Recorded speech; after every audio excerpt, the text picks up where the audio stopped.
All right, are we ready? All right, I'm going to go ahead and welcome everybody. It is 5 p.m. on Tuesday, December 16, 2025. Calling to order our regular meeting number 2025-35. With that, Heather, you want to call roll? Absolutely. Steve Muntean. Yep, absent. Gail Gary. Here. John Agosta. Here. Dave Barnes. Here. Michael Pacino. Absent. Amy Dixon. Here. Brian Swintek. Here. Okay, let's go ahead and stand and say the Pledge of Allegiance. Pledge allegiance To the flag, the United States of America, to the republic which stands one nation under God, indivisible, with liberty and justice for all. Michael was out. All right, I want to welcome everyone again and just remind anybody in the audience or anybody online that would like to follow along. We do have public comment at 2 different times during our meetings. Any item that someone would like to comment on that is not on the agenda, we have a public comment period that is around 6 p.m. or after the city manager report, whichever comes first. If you're interested in commenting on an item on the agenda, we ask that you hold your comment until that point in time and state your name, and you'll have 3 minutes. We also want to just mention that we do have a number of different rainbow items tonight, and those are on the back shelf for anybody that comes in late. And those are items that came to council after the packet was published, either via questions or last minute information. And so they're also, if you're following along online, you can find them at under the rainbow section. So with that, why don't we go ahead and start out with city council reports? And we'll go ahead and do just our general reports, and then we will go ahead and discuss the YVHA questions that we had talked about in terms of preparation for tomorrow's interviews. Who would like to go first? I don't have much to report because I was on holiday for the past week and a half, but we had a great time in the British Virgin Islands, sailing around. Missed you guys. Thanks. All right, I will go in order. I don't have much to report out on. I went to the stormwater open house last night. So thank you, John Snyder and Julie and staff that were there. And I look forward to the conversation tonight around it. Great. Councilor Swintek, want to talk about our city 101? You can do it. Oh. We presented to City 101 to explain what a city council does and how we operate. It was a group of 35, 33. We met here and it was really great. Half staff, half the public. And that you guys know what it's like to be us. So that's about it. Exactly. And always lots of good questions. So that's what the interesting part of it too. Councilor Barnes? I attended the stormwater open house, and yes, thanks for putting that on. Got some additional information. It was good to see some engagement from the public. Oh, good. And I was going to ask that question, but maybe you, during the stormwater presentation, was there a lot of participation? I'll let them speak. Okay. Okay. All right. We'll let them. Okay. I got Perfect. there late, so. Okay. I got there early Okay. and there was not much, but. All right. Just a couple of things I had. I think I had mentioned this before, but from the Climate Action Plan Collaborative Board, there is an open community seat. So we actually had 11 applicants and have narrowed it down to 5, and we'll interview them on Thursday. So we'll report back on that.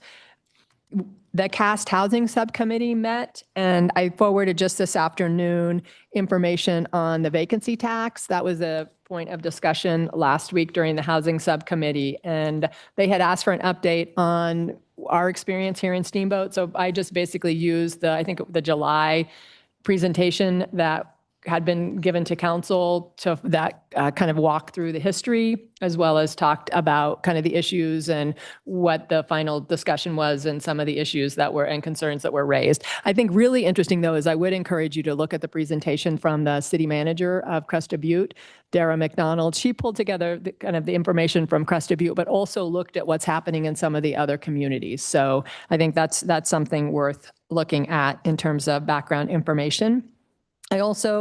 We just got the notice of and CAST is the Colorado Association of Ski Towns, and we can kind of talk about that on Friday during our retreat to give you all kind of some more background on that. But they meet 2 or 3 times a year, and the first meeting will be in January, the 28th through the 30th. And so we have the agenda for that. So take a look at that, and we can talk more about that. Or if you have questions, follow up, and we'll answer those. But we can also talk about it at the retreat. And speaking of which, we do have the retreat on Friday. So hopefully everybody has seen the agenda. Hopefully, if you haven't, make sure you get through the packet in terms of the information. Come with any sort of questions that you have. I think one of the things we had talked about in terms of hoping to kind of speed it up a little bit would be if you want to send any preferences in terms of boards and commissions to Steve, or, maybe we can kind of sort through that. Otherwise, we'll just do that at our meeting on Friday. And the other thing too is from a goal perspective, if there's anything you want to forward to Tom, and do that as well. Otherwise, we'll have that conversation during our retreat on Friday. And just a quick question. So typically, will breakfast be at 8, Tom, do you know? Yeah, we'll have breakfast by 8 and the meeting will start at 8:30. Right, so we like to start promptly at 8:30. It's at that community foundation. So there'll be plenty of coffee. Okay. Anything else before, go ahead. Will we be discussing, I saw the rainbow item for the letter, support the Routt County governments. Yeah, I think we were thinking about during the city manager report. Oh. Perfect. Thank you. Okay. All right. Well, as we talked about last week, tomorrow is the interviews for the Yampa Valley Housing Authority, and there have been 18 applications submitted. So quite a good selection and interest in terms of serving on the board. We had kind of circulated, I think, a series of some questions that hopefully I think are in the rainbow. They are purple, rainbow agenda item 1. So I think the intent here is to get input from council members in terms of the questions that you would like to see asked. Just know that we only have 10 minutes per applicant at this stage in the game. And I think one of the things we talked about is, probably not talking about why you want to serve on the board, because the application does ask that question. Does everybody have that email that I forwarded out today from Steve? Mm-hmm. Okay. So I will start. So I agree. Whatever's in the application, let's not duplicate. I also feel relatively strongly during interviews throughout my career that we ask the same question for all candidates. Clearly, incumbents, we get different questions, but it's hard to gauge skill, expertise, and what they bring to the board when you're asking different questions of different people. But I particularly like number 4 and 5. It's important they have to understand the role and mission of the Yampa Valley Housing Authority, as well as I would like to have folks share what they think is going well and what could be improved.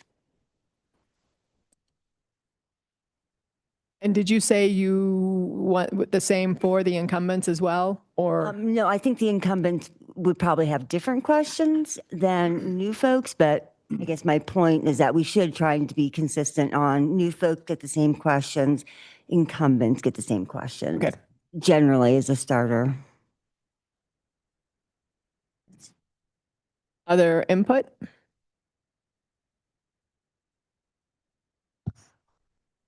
I don't think these questions are particularly hard-hitting enough, difficult enough. I think we need to be asking, I mean, I don't even see a question of here of, give me an example of a time where you have had to deliver hard news or had to push an organization or something, like, give me an example of a difficult time. I feel like we should be asking some of those questions regarding what the housing authority is facing, both internally with the things they're trying to deliver and externally with what they're dealing with the community and with us, with council.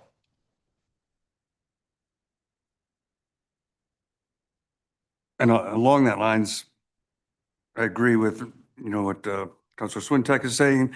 I think asking them if they realize that as a board member, it would be their responsibility to evaluate the performance of the executive director and take action, either negatively or positively, on the director's performance. Yeah, I wonder how many people understand that's part of their role. Okay, wait, this is the second time you've raised this. I'm really uncomfortable with that because you are specifically targeting a specific question for your specific goal of ousting Jason out of the housing authority. And I appreciate you feel that way. I know you're not the only person who feels that way in the community, but I don't think it's appropriate as us, as people appointing the board, to angle for that with new members who are appointing. I think the biggest thing is it should be driven by the values, by delivering what they need to deliver, highlighting what is not working. It's not focusing on one individual. There's that only drives division and infighting and prevents us from delivering what the housing authority needs to do. It's a political question. It's just not appropriate. It really isn't. We didn't address it last week, but it's not appropriate. I respectfully disagree and just say that I'm asking if they understand that that's part of their responsibility as a board member to evaluate the director. I've never once called for the ousting of Jason Peasley or the director. But you're a smart guy. You know that yes or no questions are crappy questions. So why would we ask a yes or no question? I wonder if we could get to what Counselor Barnes is asking for and to what you're wanting, Counselor Swintek, and maybe number 8. Maybe we rephrase that, Counselor Swintek, to your point about being more direct around, give me an example of, because it kind of gets at it, but maybe is not as direct as you want. And that might hit on Counselor Barnes, kind of what you're saying, like, do you have those hard conversations and tell me a time? And I agree, we don't want yes or no responses because that's not helpful. But can we find a compromise in number 8 to reword that, do you think? Yeah, I mean, how do we get to difficult questions? I really want to steer away from pushing on the executive director, like one person. That's bullying. Well, I don't think the commissioners will, I don't think it's, that question won't go over. I think the county commissioners that are also on the interview committee will vote to remove any type of question like that. So I'm not sure if it's worth us even bringing that forward, but I think we could look at number 8 and make that a stronger question to kind of get what you all are looking at. I don't know, what do you think? No, I would concur in terms of 4 or 5, and I think 8 is appropriate. So, yeah, I struggle, if you want to ask somebody, if they want to, ability to fire somebody, I think that's the role of any board, any president, any CEO to fire or put under performance review anybody who's not achieving the goals and objectives that they are signed up for. So that's across the board. And, just because it's YVHA, it could be any board. It could be any leader of any organization, or any CEO of any company. So I don't see the value of that.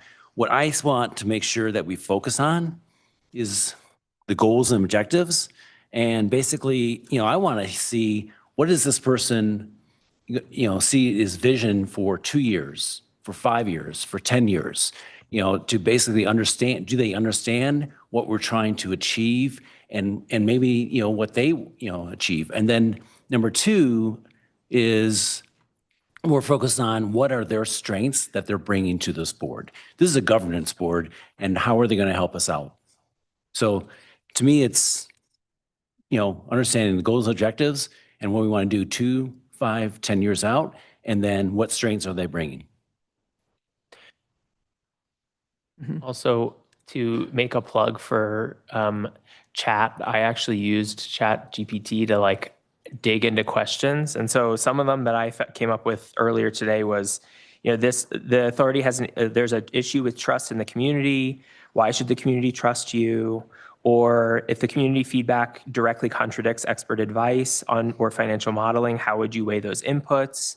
What should the authority do if rebuilding trust slows down housing delivery targets? What matters more and why?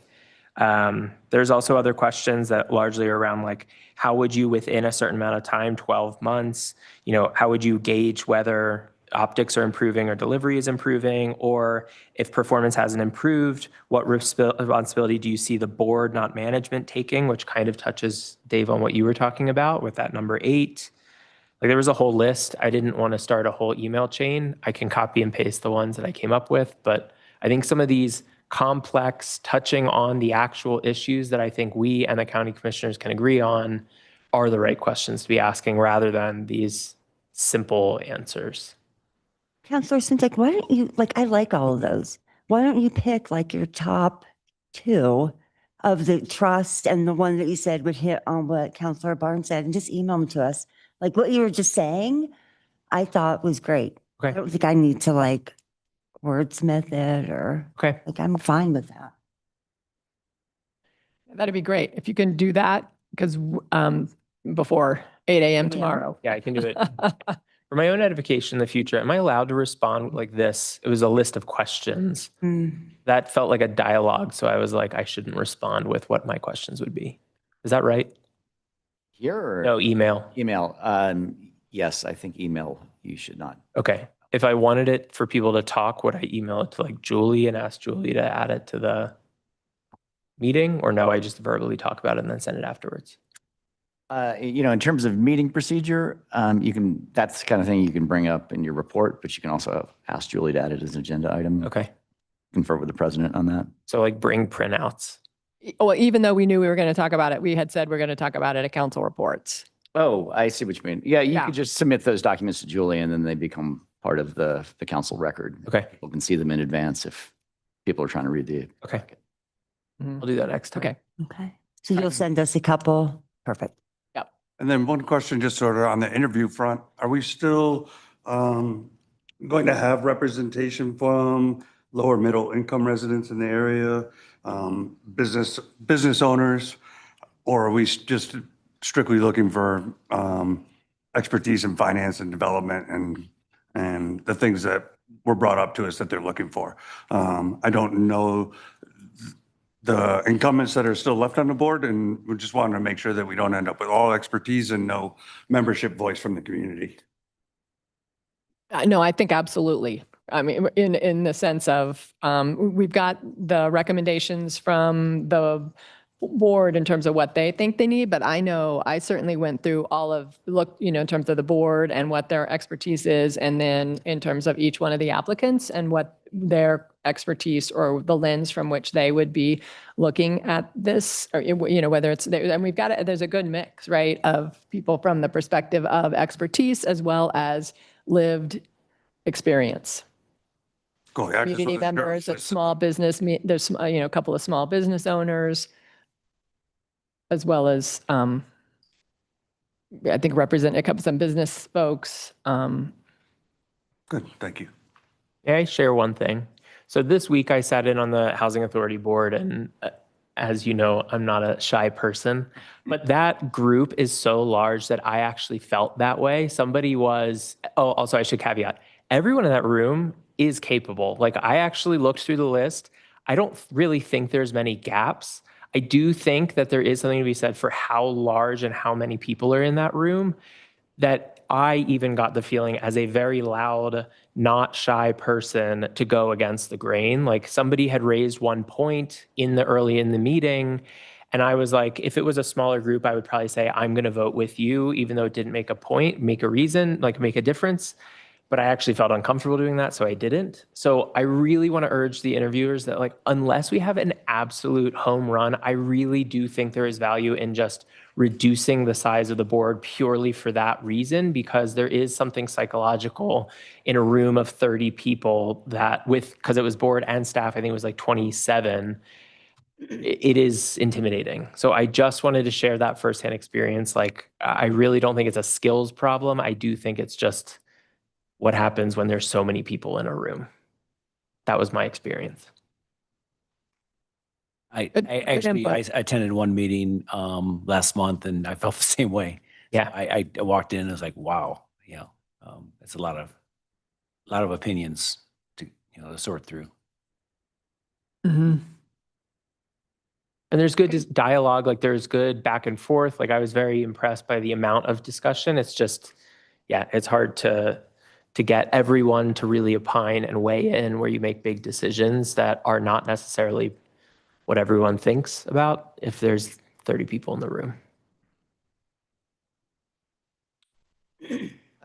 Counselor Dixon, do you have other questions or thoughts? Not in my head. Okay. All right. So I think when we look at this handout, right, I mean, what we kind of talked about is 4, 5, and 8 with request to Counselor Swintek in terms of the questions that he came up. It seems like what you came up with folded in the concepts, particularly conflict resolution. Oh, do you have a purple? Oh, yeah, it's in the I don't have a room. purple. I'm You looking don't at have a the- purple. It's in the rainbow, it's a rainbow agenda item 1. So it should be in the rainbow packet. Okay. And so they're just for everybody.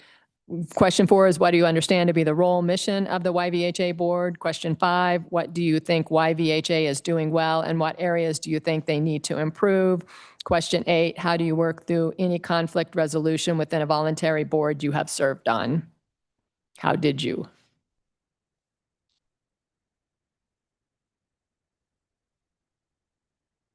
Oh, thank you, Heather. Oh, thanks.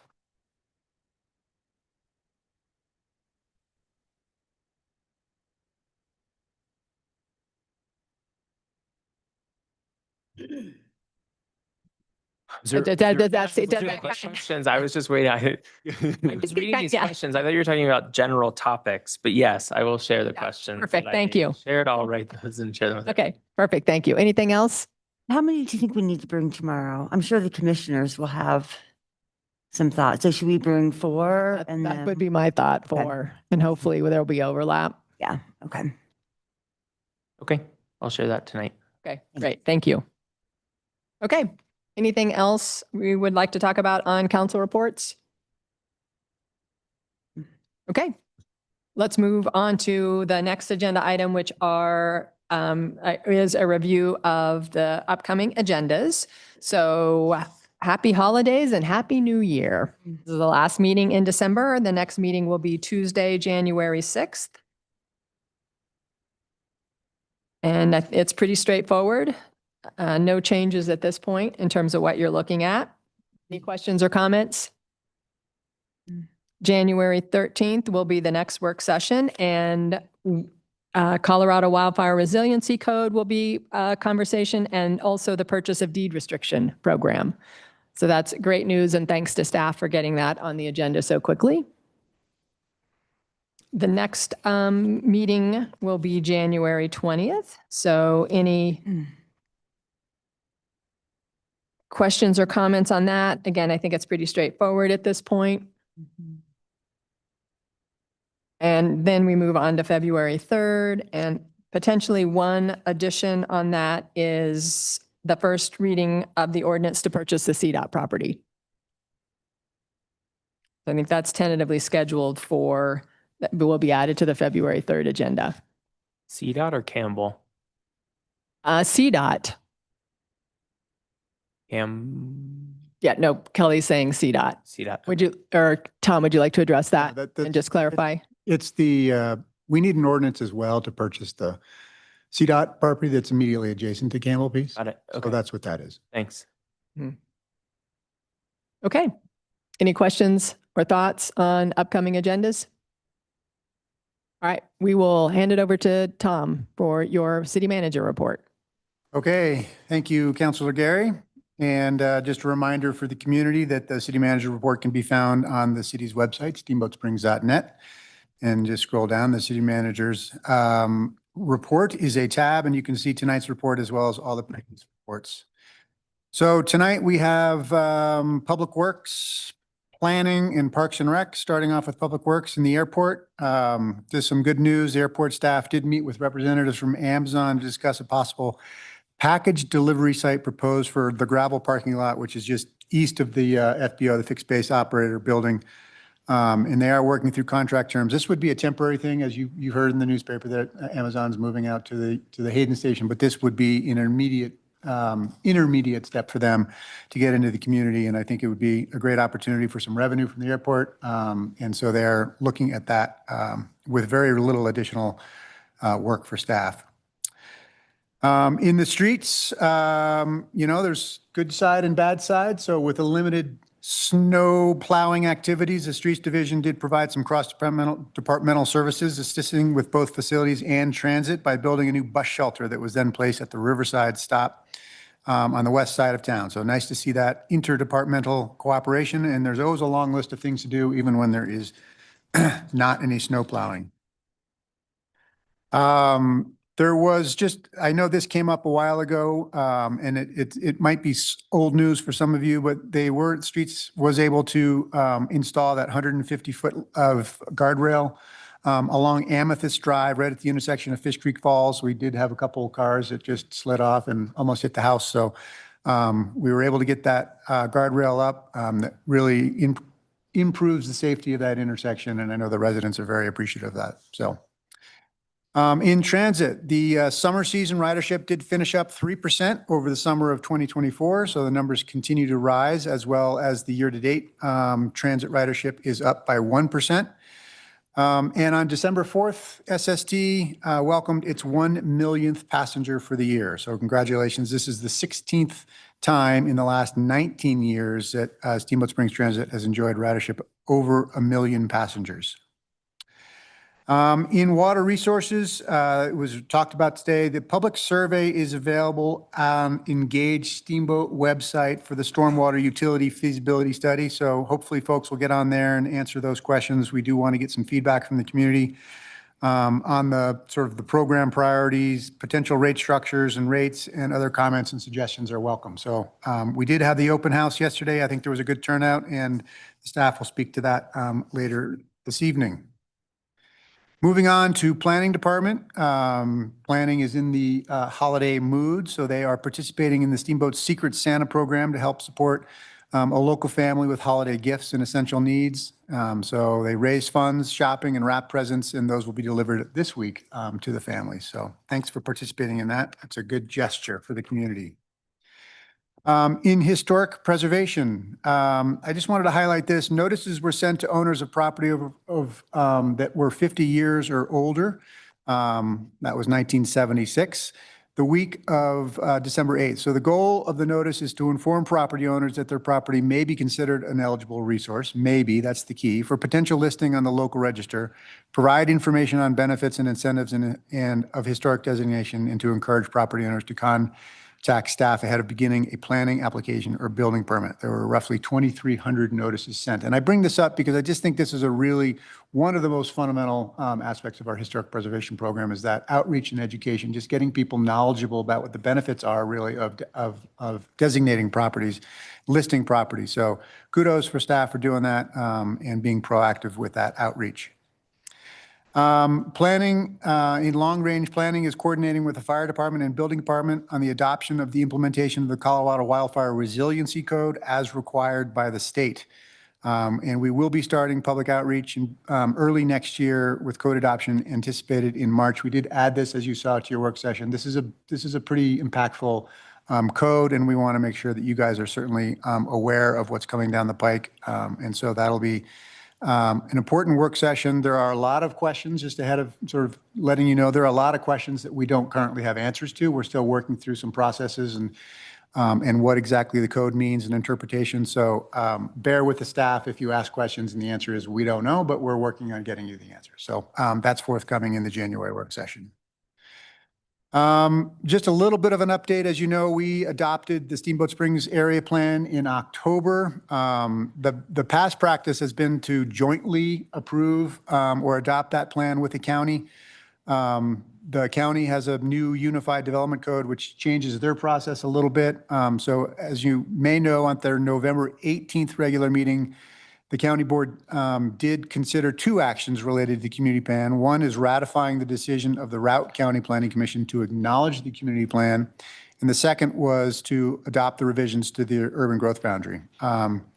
And they tabled that to today. So they did review that today. And I just wanted to give you an update that they did ratify the decision to acknowledge the community plan.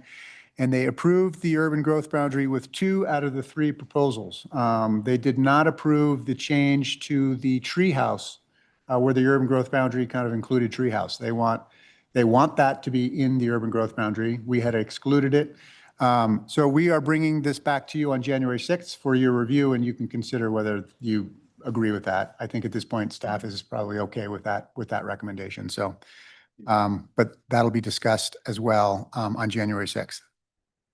Parks and Rec. The Parks and Rec Department recently hosted an Emerald Park user group and stakeholder meeting on November 12th to discuss access, field use, and some of the future improvements that are planned for that park. A key outcome was kind of a shared commitment to ongoing collaboration through the newly established Emerald Park user group, which was modeled after the successful Howelson Park user group. The group will help coordinate park use, shared updates, and address community concerns during planning and construction, which there is a lot of in the next couple of years. So I really appreciate staff kind of getting that group together, getting all the users together to start make sure everybody has the same information and sort of a shared understanding of next steps with some of what's going to happen with Emerald Park over the next couple of years. So kudos to staff for doing that. Thank you. As you know, we got a pledge of $4 million from the Howelson Ice Arena users with an additional $2 million in city funds. We did host our first second sheet of ice negotiations with that were led by Carrie Shea with the Youth Hockey Association to begin developing kind of a formal agreement. The next steps, it was a good meeting. Everybody was excited to be there and moving forward on that project. There was sort of a decision to kind of get some subcommittees of the larger group together to start talking about some of the issues. So that includes convening those subcommittees focused on scheduling, plan set review, basically review the plan set that we have, and building design options, communications and outreach, and accounts to receive donations and related financial processes. So those groups will get together, sort of talk about processes, next steps. And then each subcommittee will meet over the next coming weeks and then report back at the January 8th meeting. So good progress on that. Moving on to Howelson Ski and Rodeo Complex. As we know, Howelson Hill was delayed its opening by 1 week due to the lack of snow. But despite that delay, Howelson hosted a successful opening on the 6th with limited terrain available on the face and in the Ponyland area. And the Winter Sports Club started training activities at Howelson on Tuesday, December 2nd. And I just want to, there's a bunch of information in here about some of the setbacks and sort of issues that they've had, broken pipes. And just a big shout out to the Howelson Hill crew. They have been working their tails off with snowmaking, broken pipes, warm weather, damaged equipment as a result. And have continued to keep Howelson open and providing a really good product given the amount of snow we have. So just a huge thanks to that crew. It is really looking good up there. Luckily, the temperatures dropped and they've been able to make snow, so it's looking a lot better. But big kudos to that crew up there. So thank you.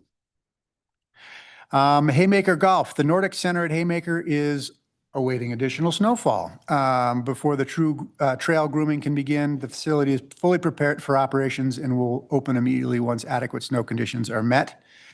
However, at Haymaker, they're excited to introduce a new winter food and beverage concept called Dream Maker, a family-style Swiss chalet themed dining experience featuring a 4-course meal, fondue, s'mores, and roasting for kids.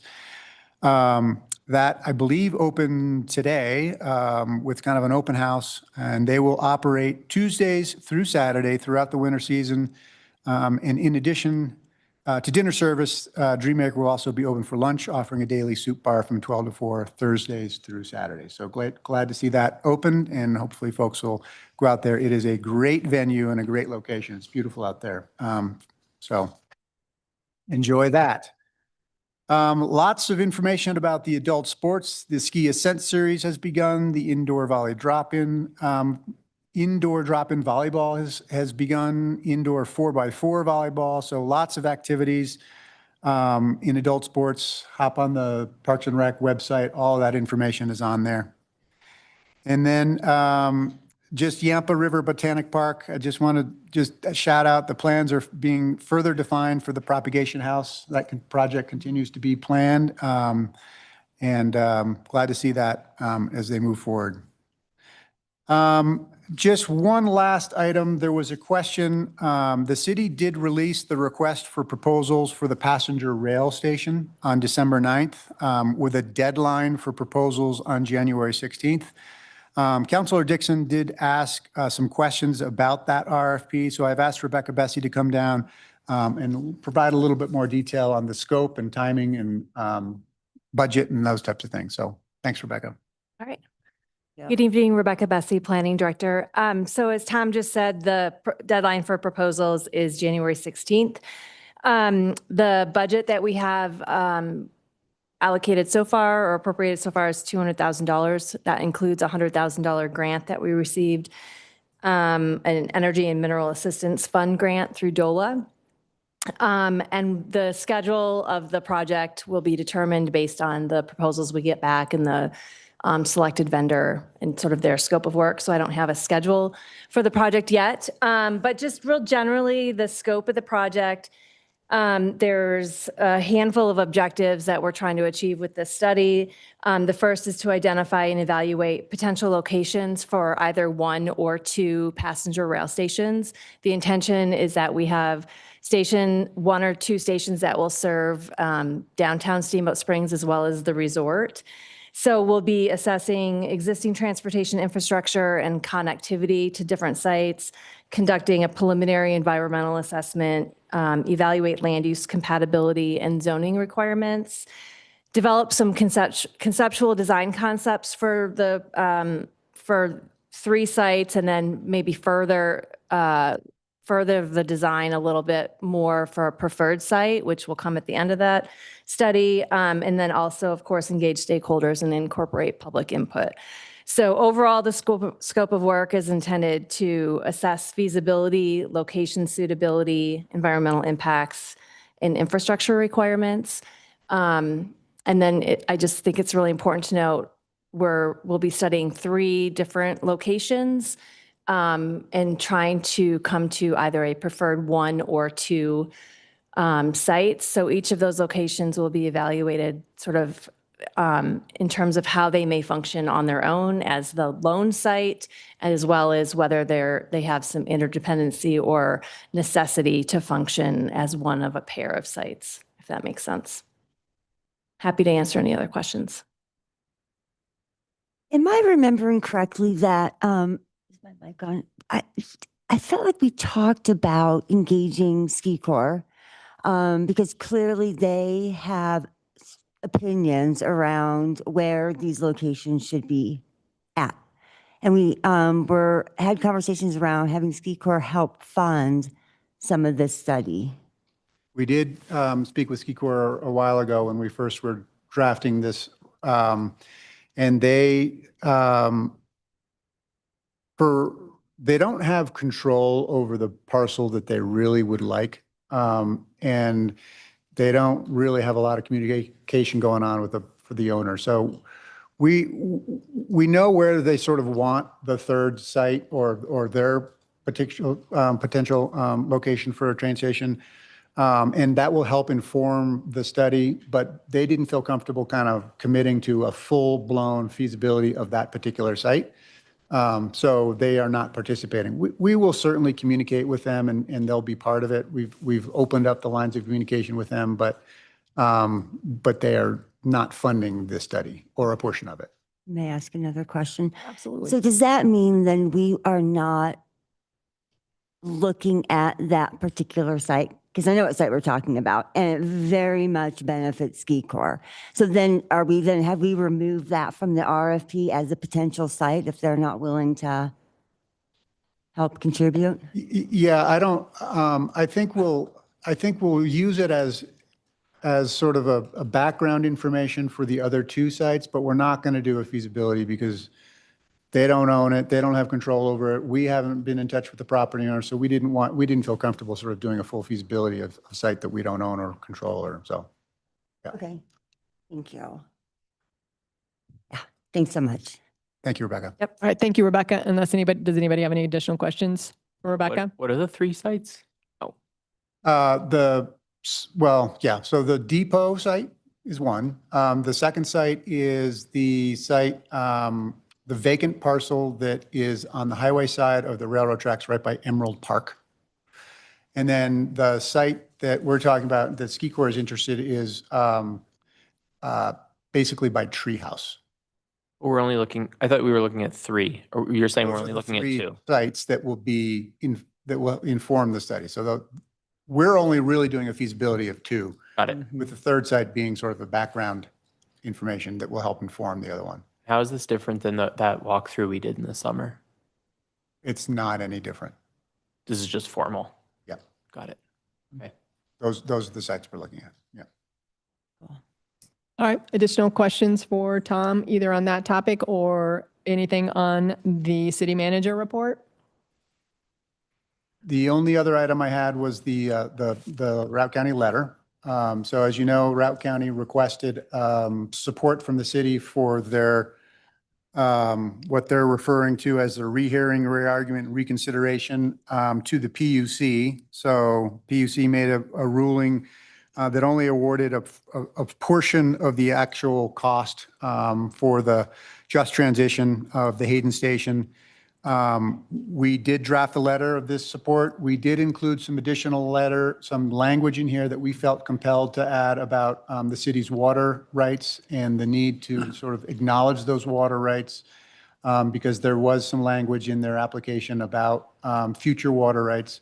We did receive a response from Commissioner Macy's and the other commissioners, which I believe you have is attached to this.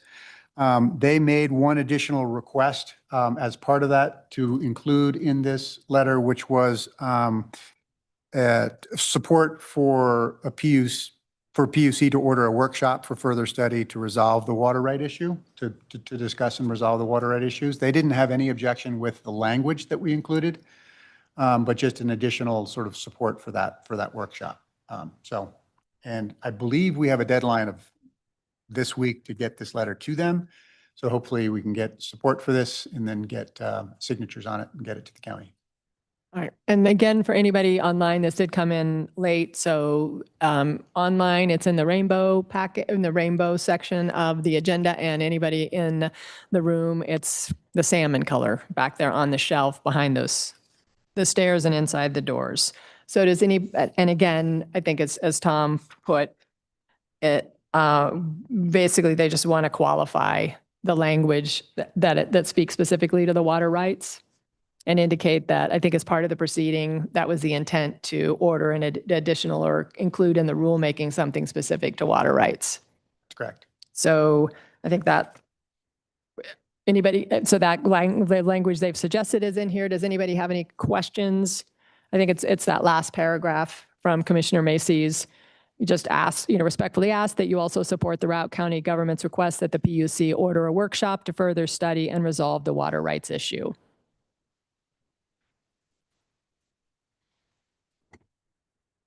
My general comment is I'm going to be coming in cold on this one. I don't have the history background and I can spend some time tomorrow on digging in it. So, who can point me to the resources to, dig in? But I tell you, I cannot vote on this or a thumbs up or thumbs down until I get myself up to speed on that. But It's a long history, right? I mean, this has to pertain to the whole, to the just transition and that the process. And there's again, it's back to the rehearing, re-argument, and reconsideration. So, Tom, what would you advise? Or in terms of what, Well, if you want to get more familiar, I mean, there's a lot of information out there. yeah, there's a lot of information. Timing is somewhat of the essence, I believe. I believe the deadline is Friday to get this letter to them. So our probably expert on this would be Kelly Romero-Heaney and/or Jen Bach. So if you want to reach out to either one of those and get some more information, that would probably be the best way to do that. Kelly or Jen? Yeah. Do you have any? Make a Yeah, we decision. do, exactly. And I was going to say, I don't know if the three of us who have had a little more history on this, I mean, it's not that we have spent a lot of time talking about this issue, but as I say, it's certainly something that's been going on in the community for a long time. So, We also don't Counsel. have, Steve or Michael here. Is this something that we could carve off 15 minutes on our working session on Friday? No. We are, I think, I think we talked about We this did, right. already. Maybe you were out, and I feel like Steve and Michael were here for that conversation. I was thinking And it they was, agreed to it. I think all we're now looking at is what came in later today from Commissioner Macy's, which I'm fine with. right. Does anyone want to give the high level 30-second summary of what this is? Do you know what this is, Councilor Costa? I know at the very, very highest level what this is, but the background of why we're asking for certain amounts in certain areas and how water rights come into play here is something that I'm not up to speed on. We're going to have Kelly give us a quick update. Yeah, good And evening, councilors. grounding. Kelly Romero-Heaney, Deputy City Manager. I am not an expert in the Public Utilities Commission just transition processes, but my understanding is that there's the Public Service Company has an application they had submitted to the PUC. It's all part of their just transition plan as they close down the Hayden Power Plant. They have to negotiate with local governments, in this case, Routt County. Routt County had asked for certain things to be included in that PUC plan. Some things were included, some were not. They are now appealing that. This water piece is something that's actually kind of was submitted, I think, early on. We don't typically track PUC applications, so we didn't see it until well, I guess late this summer is when it first came onto our radar, but now the county commissioners have asked for a letter of support. As we dug in a bit more, there was enough, the language regarding water rights is fairly imprecise, which can be tricky when you're talking about water rights because every word matters. And so that's why we thought it was appropriate to include something in the letter, just noting that, hey, we have a water rights interest in the water rights that we believe are referenced in the PUC application. And we want to make sure that the city of Steamboat has a seat at the table because it could have significant ramifications for not just the city of Steamboat's water supplies, but how the water rights and water resources operate throughout the basin could be a positive. We just want a seat at the table. Yep. Does that help? My Counselor? one concern that immediately pops, or my ears popped up when you said it may be in the POC. And it's either in there or not. And then, and water rights are very tricky, as you well know. And so that's something that we'd want to get right. Because if you get it wrong, you get it wrong for, 100 years, in terms of water rights. Right. And I think that, the primary focus of this really has to do more with the awarding, right, of the replacement of property tax. And as we said, there's really kind of this sub issue. But the point of this is that they will do a workshop. And that's the recommendation with a workshop, I think specifically on water rights. or at least to include kind of the discussion of water rights. So that's kind of the focus of, that is the focus of this letter.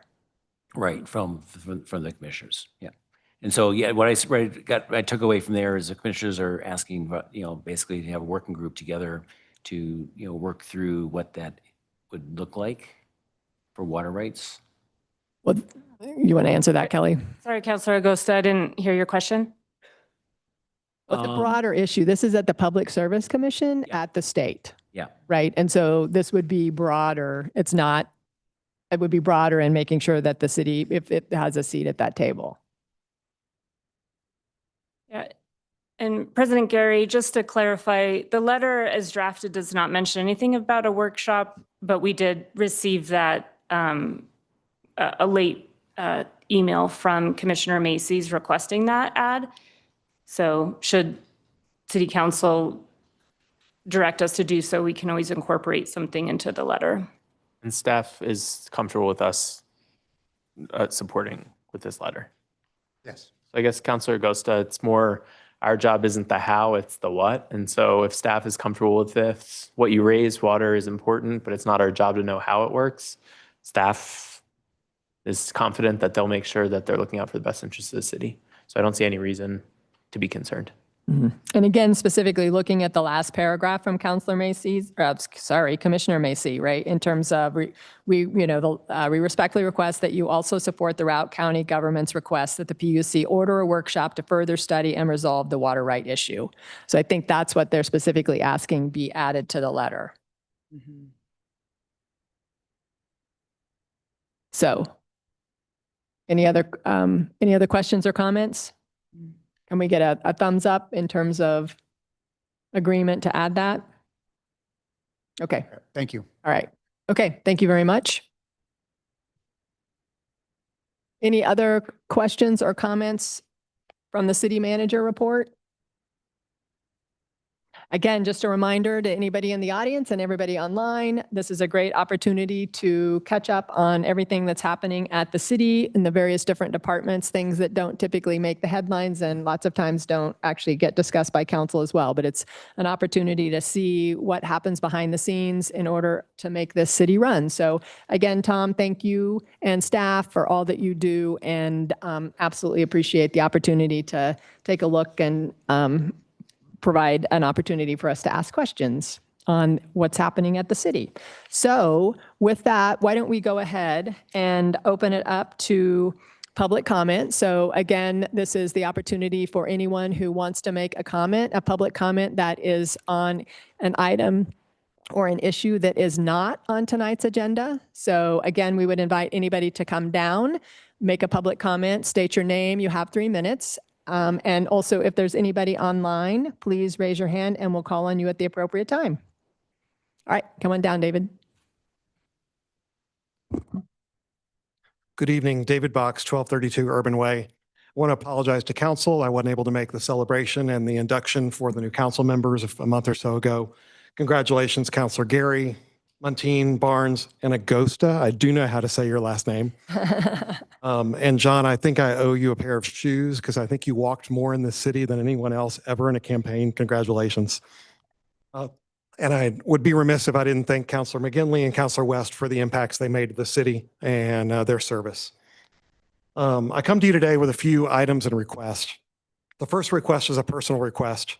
I think all of you know I currently serve on the Planning Commission in an alternate position. I've served since, I think, the beginning of the year. That'd be an item for I could look up. But I'm requesting that council appoint me to the seat that Councilor Agosta departed, whatever the right word is, as he joined council, and seek to fill the alternate position. I've interviewed multiple times in the last couple of years for commissions in this town.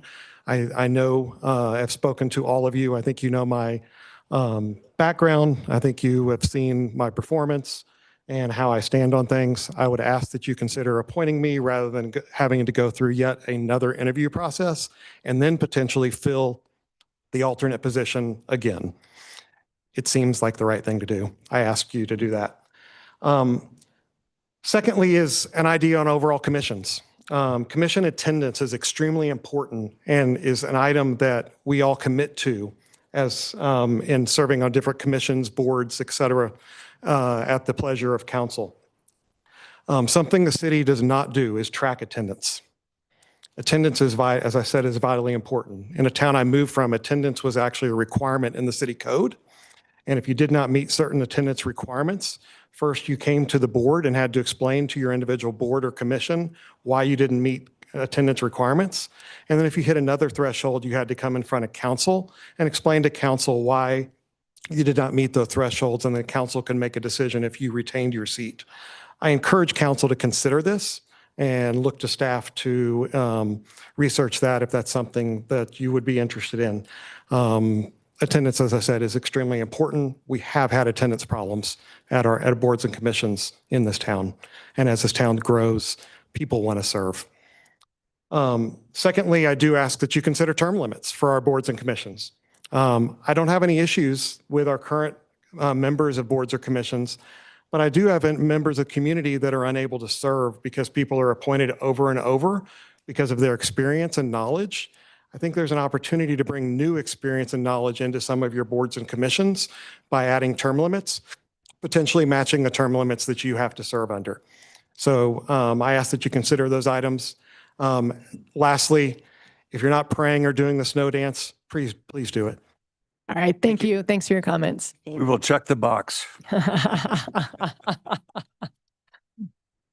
All right. Come on down. State your name and you have 3 minutes. Hi, my name is Laura Brooke Armstrong, 1430 Pine Grove Avenue.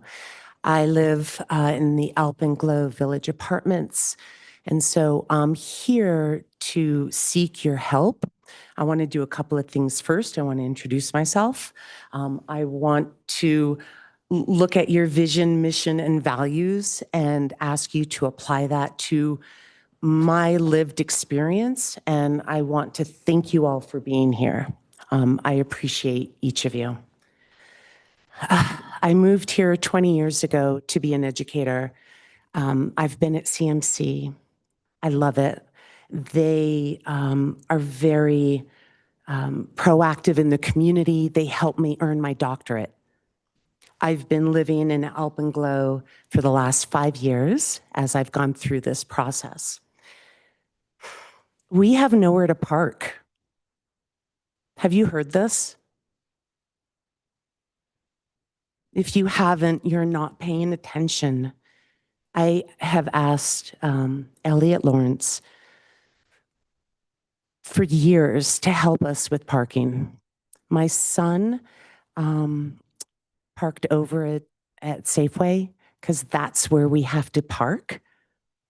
I'm in a 3-bedroom. I pay market value and we have 1 parking spot.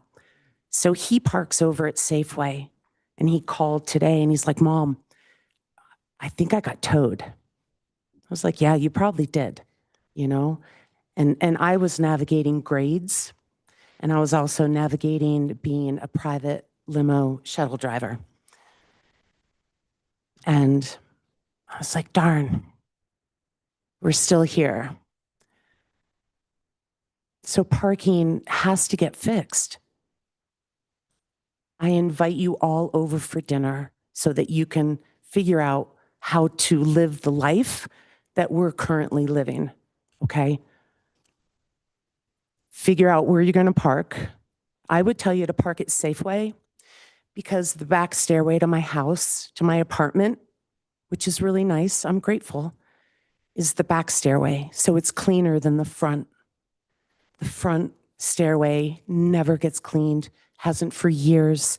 There's not the staff. It's horrible. So come to the front, try to find a parking spot, walk up the front stairs. I don't invite people over to my house. I'm embarrassed.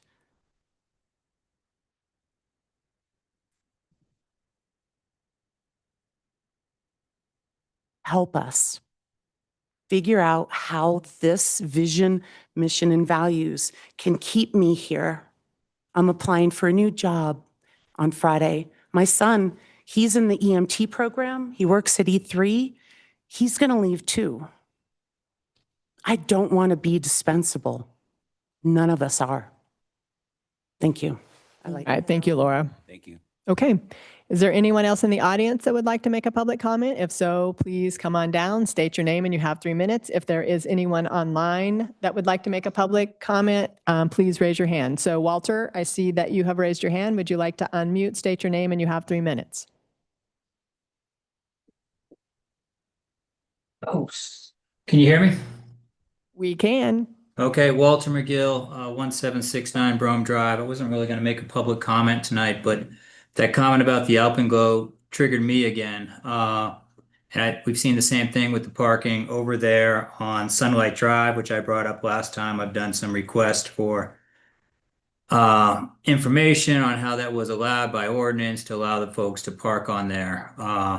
But it gets back to the whole Yampa Valley Housing Authority. What about this authority is based in Yampa Valley? And if you ask my opinion, not very much, very little besides the board of directors. They put up the buildings with federal funds. They don't have any preferences for people that live in Routt County because it's federal housing. So we're not tracking the zip codes of people that are moving into these units. Been asked that before to the Yampa Valley Housing Authority. And now you're hearing it again that these places aren't upkept. You know, they're dangerous, they're getting dirtier. And that's why I'm going after and asking for the police records of, you know, are we getting a lot of police calls to these buildings? And if we are, you know, who are we doing that? Who are we harming, you know, versus helping people? You're much better off with the other decisions you've made where you've done rent assistance than building another housing project that's kept up from people that live in Denver, that don't have on-site managers, that just make it hard for the people that live there. So they have a hard time taking pride in their community. We brought this up and, you know, people think by saying this, oh, I'm against affordable housing. No, I'm not. I'm against poorly managed federal housing projects that are being built in Steamboat Springs under the guise of Yampa Valley housing for the community, for teachers and police officers. Not many of them living there. So a lot of people are moving from outside because it's a federal housing program and filling up these units, and then they're being poorly managed from parking and everything else, cleanliness. So let's look into it a little harder and hold the group accountable and stop taking their word on things, because we could talk to residents or go in there yourself and see it. Oh, but we have to end on a good note. So holidays are coming. We're gonna have a lot of guests in town, and I hope you have a wonderful holiday. So thank you. Thanks, All right. Thank you, Walter. Happy holiday to you as well.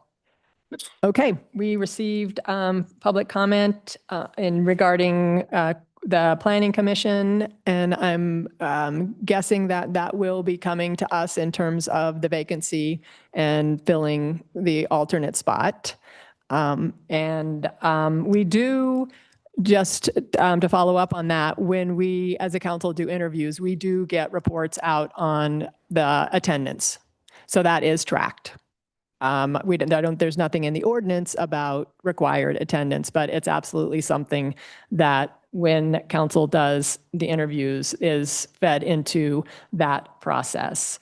We also heard comments about Alpenglow and the issue of parking, as well as the comments about, again, the YVHA properties. And I do believe, Tom, you did send out a note to council regarding the parking issue. Did that get shared broader? At Sunlight Crossing, I shared that with council, the response to that, and I have talked to Jason and informed the Housing Authority about that as well. So from awareness, they were going to reach out to the management company as well. So, and as agreed, I will forward these comments to the Housing Authority so that they can provide a response to you. Okay. Do you want to just quickly talk about the issue of parking off the street over by Sunlight in terms of what the practice is with the Sure. police? So, go ahead. No, because this is part of the problem, is commingling the housing authority problems with the city. What Tom outlined in our email is city policy on parking enforcement. The problem isn't parking enforcement. The problem is lack of parking. We need the housing authority to come here. We gave them a week. In Tom's detailed email, all that's here is one sentence. The housing authority has been made aware of this issue. They've communicated to the property management company for awareness. That's not enough. We need the housing authority to be here. We need them to answer this. It's now going on a week. That's more than enough time to respond. We don't need Tom to explain to us apologies, but to explain to us parking enforcement. That's not the problem. Well, it came up last week in terms of the question about why wasn't there enforcement. So from my perspective, we owe the public a answer on that in terms of, are we treating people differently who are parking along Sunlight than we are treating people downtown? Okay. Right, in terms of on our residential streets. Okay. Whether or not they're getting a ticket or are they getting a warning. So do you mind if Tom answers that question first? Actually, I'd like to make a comment before Tom answers that question. Okay. So when we, approve a development, we approve development based upon a number of parking spaces that, is allowed. And actually we give credit because it's affordable housing. So people are pointing their finger at YVHA, but YVHA met the building requirements. And if it wasn't a YVHA, it would just be somebody else who built affordable housing and did not have enough parking space. So there seems to be, I never understood why we gave parking credit for affordable housing. You don't have to answer that, but the bottom line is, when we're building these complexes, we're building them to code. And it's obvious that there's a problem that the code is not, keeping up with what the community needs are. So, you want YVHA to come here and stand in front of us, and they're going to say, we built it to code. I would suggest though, that this goes back to the housing authority and the fact that if they come here, they're just going to say, we don't manage the properties. We don't have any control over it. So having them come here won't solve that problem. I would make the suggestion though, that nobody is tracking how many people live in the building.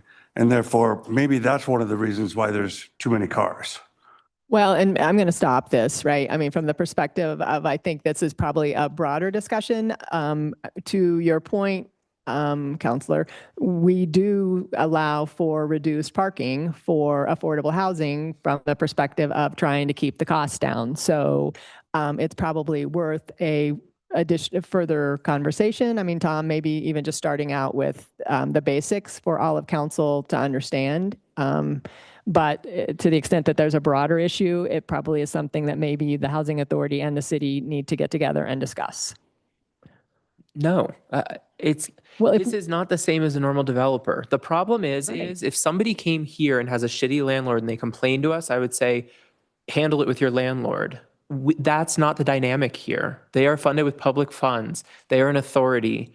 They're under our purview. So that is where I have a problem. Yes, they're building to code, but what they've built is insufficient and we are getting the complaints. So if anything, we need the housing authority to either respond to us or be here so we can ask these questions and the public can ask these questions, because otherwise we're back in this same dynamic that I raised a year ago, that people think we are the housing authority and we're not. But we do set the code. We do adopt the code in terms of what the parking requirements are. So there is response, right? I mean, and what we don't, there's a lot of layers to this, and we do have a full agenda this evening.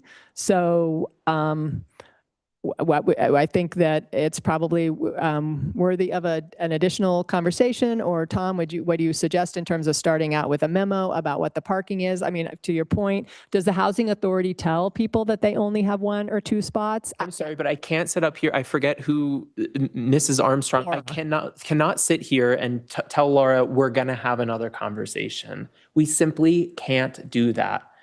To make this more actionable, I would like us to put on an agenda, since we have not heard from the Housing Authority in 1 week, to ask them to come to community reports on January 6th meeting, listen to this comment and last week's comment, address them and answer our questions, because we can't get a clear answer from them when we ask them politely over email. That's what I would like us to do.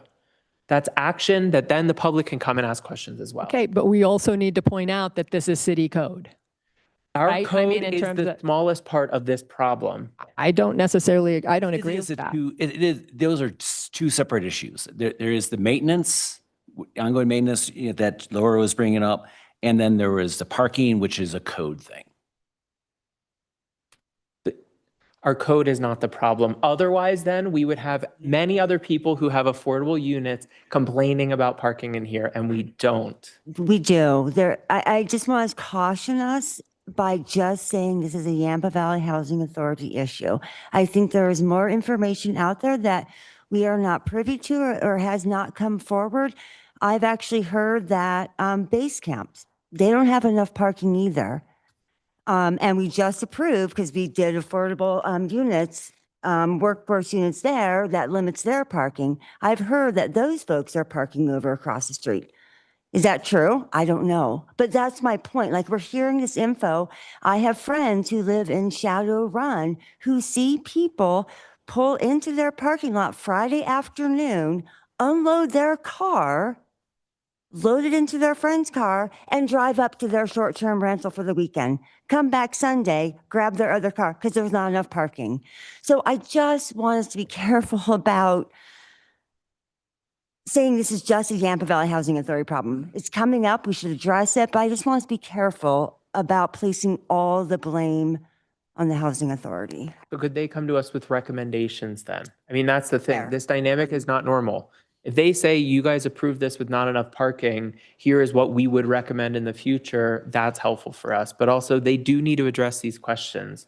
I am tired of sitting here listening to these sad comments and us just saying we're going to have another conversation. Us just saying we're going to send another email. Conversation, to bring it into inviting them here and having a session work with them.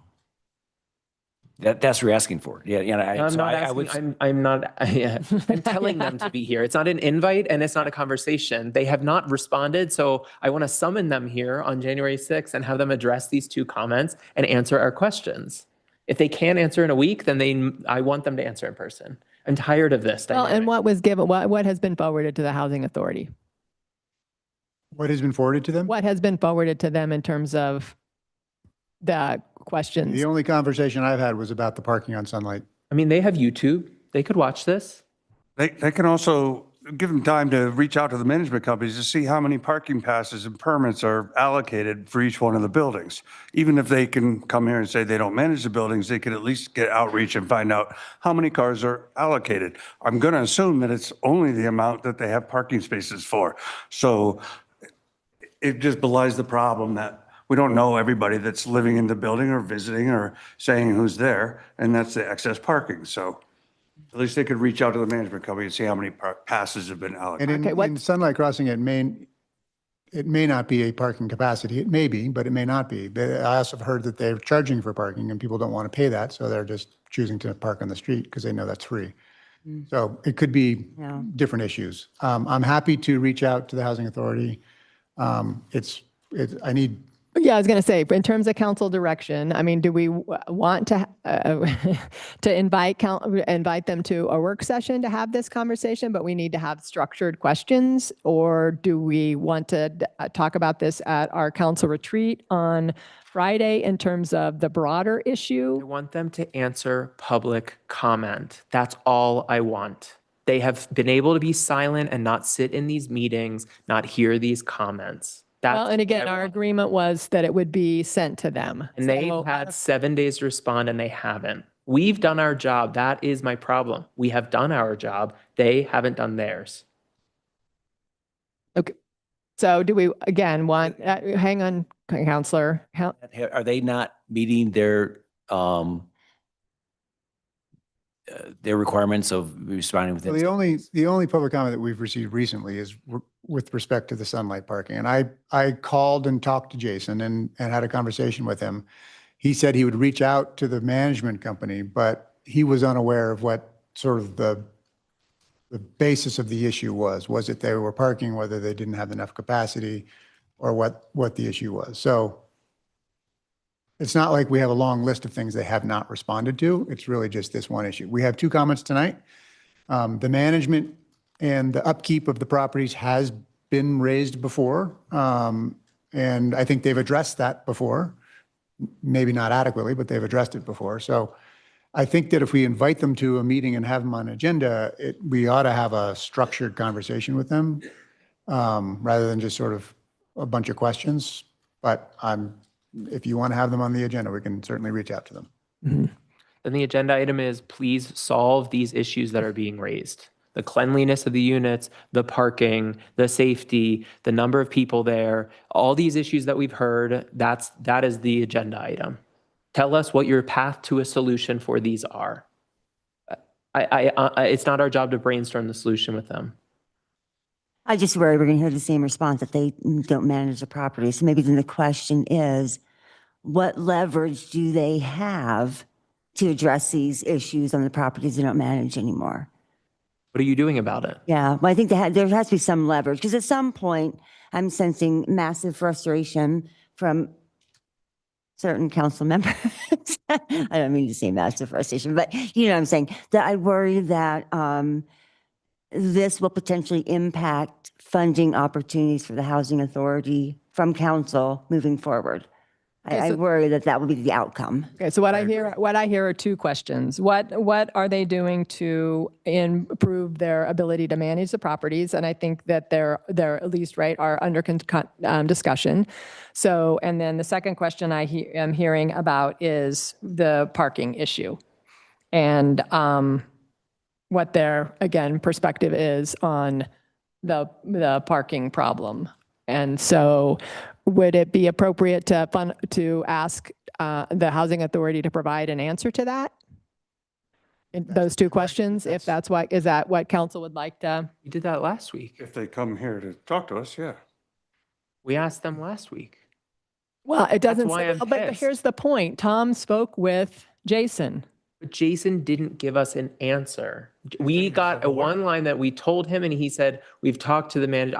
We need a response to this. Am I speaking another language? Am I not making sense? I don't get it. Like, You're not speaking another language, but we're not being clear in terms of our request The to issue housing that was brought authority. to me was more about parking enforcement on Sunlight. Yes, That's what that was about. yes. It was less about the parking problem at Sunlight Crossing and more about, are we ticketing the cars? Are we being consistent with that street as we are as other streets? So that's what that was about. I'm happy to bring up the parking issue with them as, you know, at Alpenglow as well, and we can ask that they provide a response to that. I would suggest that with tonight's comments on Alpenglow, that it's just speaking to the overall problem with their properties. Okay. Well, let's be specific, right? I mean, I think what we have heard in terms of These two properties. is Alpenglow is the concern about the upkeep, was what we heard from the commenter tonight, right? And then we also heard the comment about the parking. And then I think in terms of last week, 2 weeks ago, we heard the comment. But again, that was the point about Sunlight, was it was twofold. It was parking off street and why is that happening? So, and that was more from an enforcement perspective with the police. So Tom, would you reach out to the housing authority and let's be specific? And is everybody in agreement with those two questions? So again, what is the housing authority doing regarding management of the property specific to Alpenglow? But if there, and I believe that there is some work underway to do more on a broader scale, right, with their other properties. And then secondly, talking about the parking issue and putting it in context in terms of as John said, the point about we have reduced parking requirements for our affordable housing developments. Can we also ask them to reach out to the management companies and find out how many parking passes have been issued?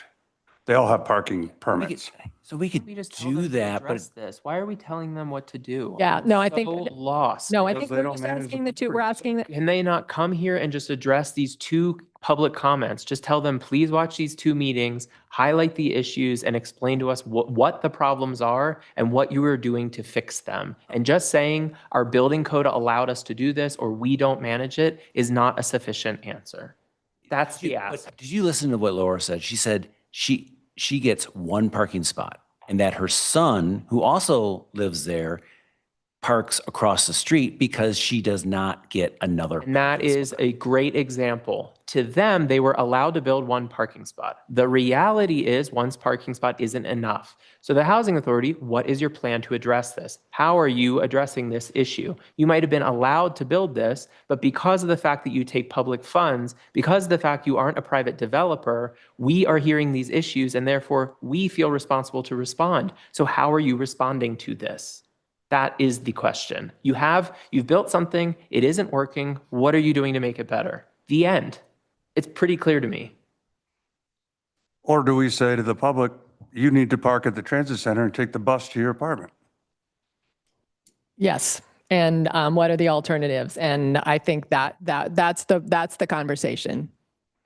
So is it exactly that from a city perspective, what is the role?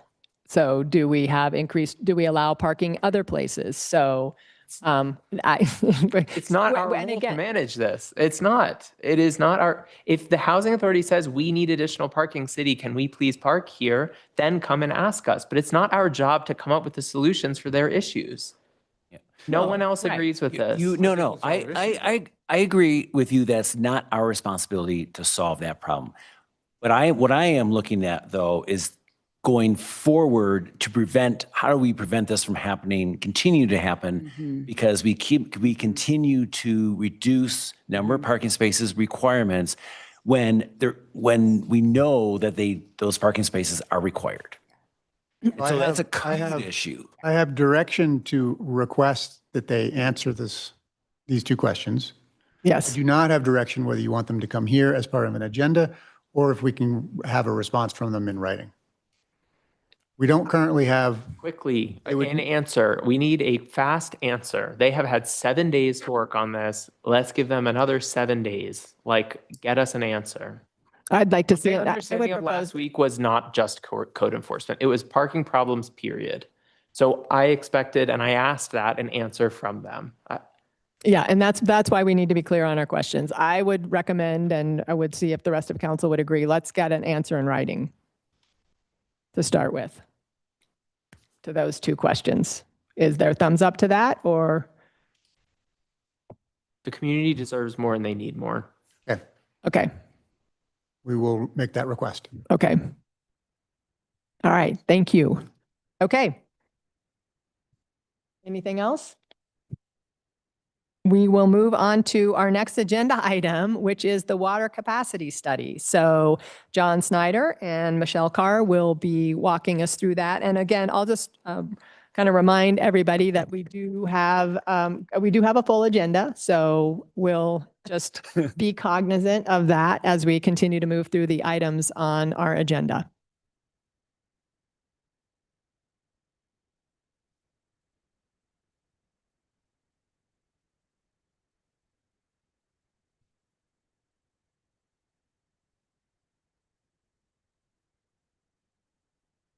Good evening. I'm Michelle Carr, Distribution and Collection Manager.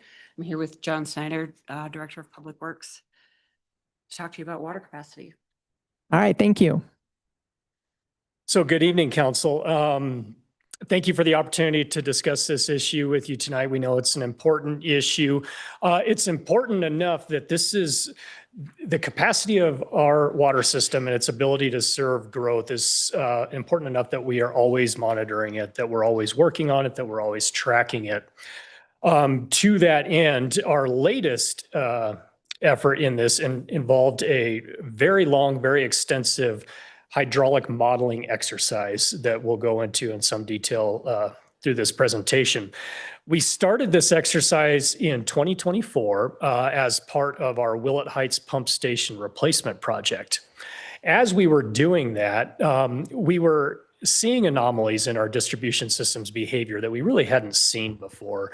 And so that prompted us to expand this study to dig much deeper into what may be going on, what we could do to solve it. And when I'm talking about anomalies, what I'm referring to is difficulty filling tanks or pump run times or pressure fluctuations in higher elevations, that sort of thing.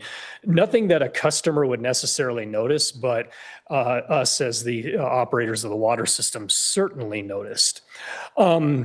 I'd be remiss if I didn't thank Frank Alfone and Tyler Gilman for coming. They are here with Mount Werner Water. They agreed to join us here tonight. So certainly by all means, feel free to direct certain questions their way when we get to the discussion section of tonight's meeting. Anyway, when we did this hydraulic study, we teamed up with Mount Werner, and we, since the systems are joined at the hip, we did one comprehensive water model, which was really the first of its kind that we've been able to do in Steamboat Springs. So that gave us some insights that we didn't previously have. What this study told us is it said we needed to prioritize 4 projects, and it updated our limitations to growth and the risks and redundancy and mitigation strategies that we should take. So the first thing we have to do when we have this conversation is we have to make sure everybody understands a certain term called an EQR, which stands for equivalent residential unit. That is the baseline variable that we use to describe our capacity. And so with that, I'm going to turn it back over to Michelle to take us through the rest of the presentation. Thanks, John. So the 2025 distribution system hydraulic model update completed by our engineering consultant Plummer. Like we said, like John said, it is a hydraulic model, a digital model, basically representing all of our pipes and our in distribution system infrastructure in a digital model. And it's a versatile tool that we use not only for long-term planning, but we also use it for troubleshooting, like John said, as well as design purposes. And again, the initial purpose for this study was actually for the design of the Willett Heights pump station.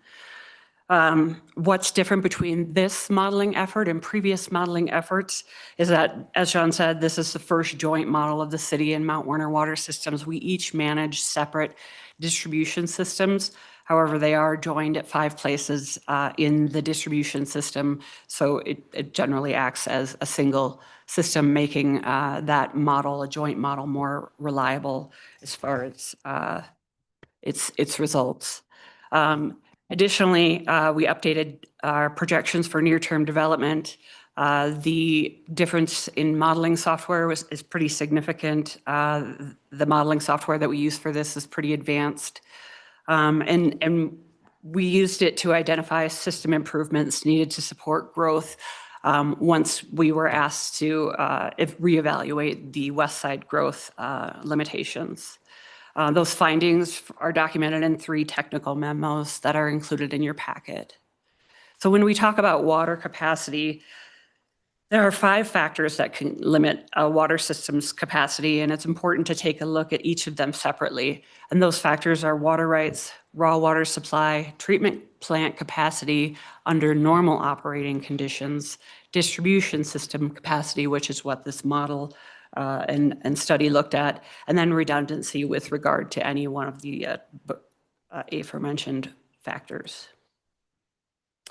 So when we look at water capacity with regard to water rights, the city has a robust and diversified portfolio. We can contract additional supplies from Stagecoach Reservoir. We've laid the ground for the Elk River Water Treatment Plant in 1999, filing for the right on the Elk River, and then in 2020, firming that right up with a perpetual storage lease for Steamboat Lake. Based on our evaluation of this and under current assumptions and planning assumptions, this is not an issue, a limitation for us. Oops.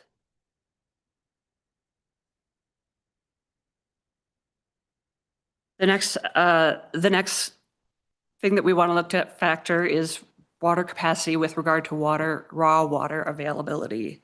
So even when water rights are secure, physical supply can be impacted by conditions such as drought.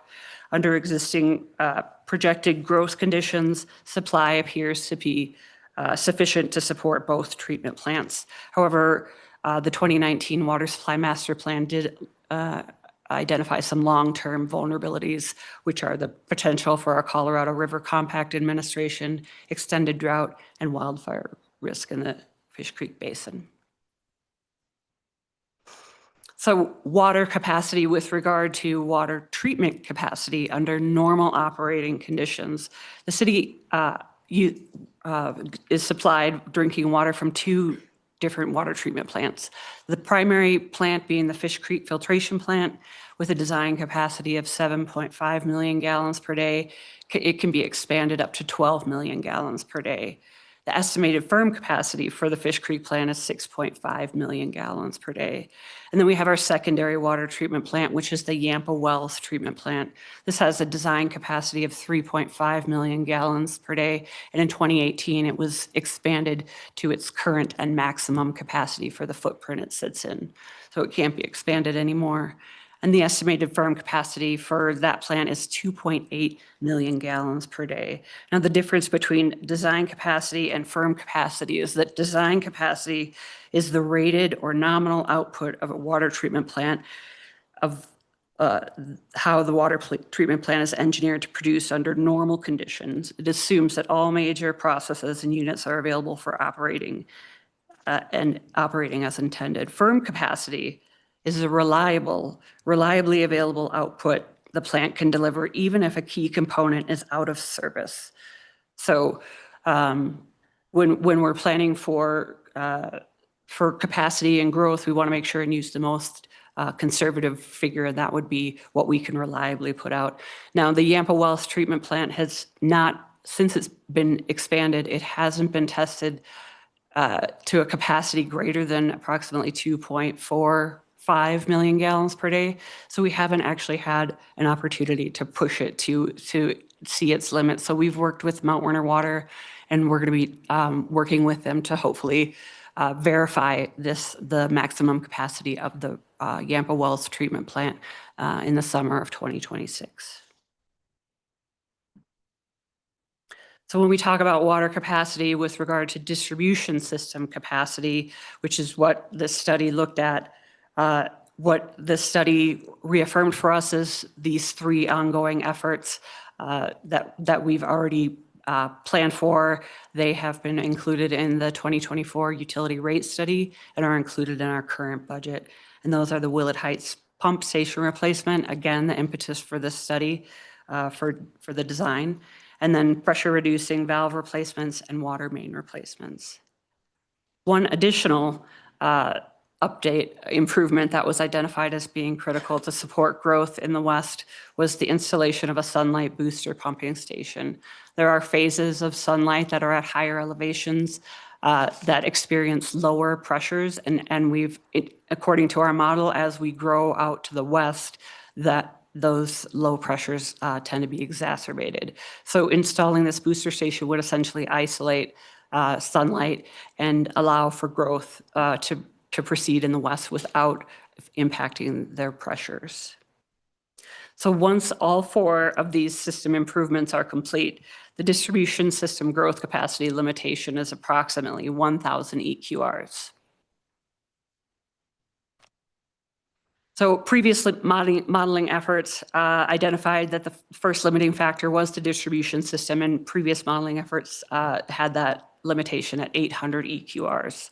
Again, this 2025 study indicates that with those 4 system improvements complete, the hydraulic limitation for the distribution system is 1,000 EQRs.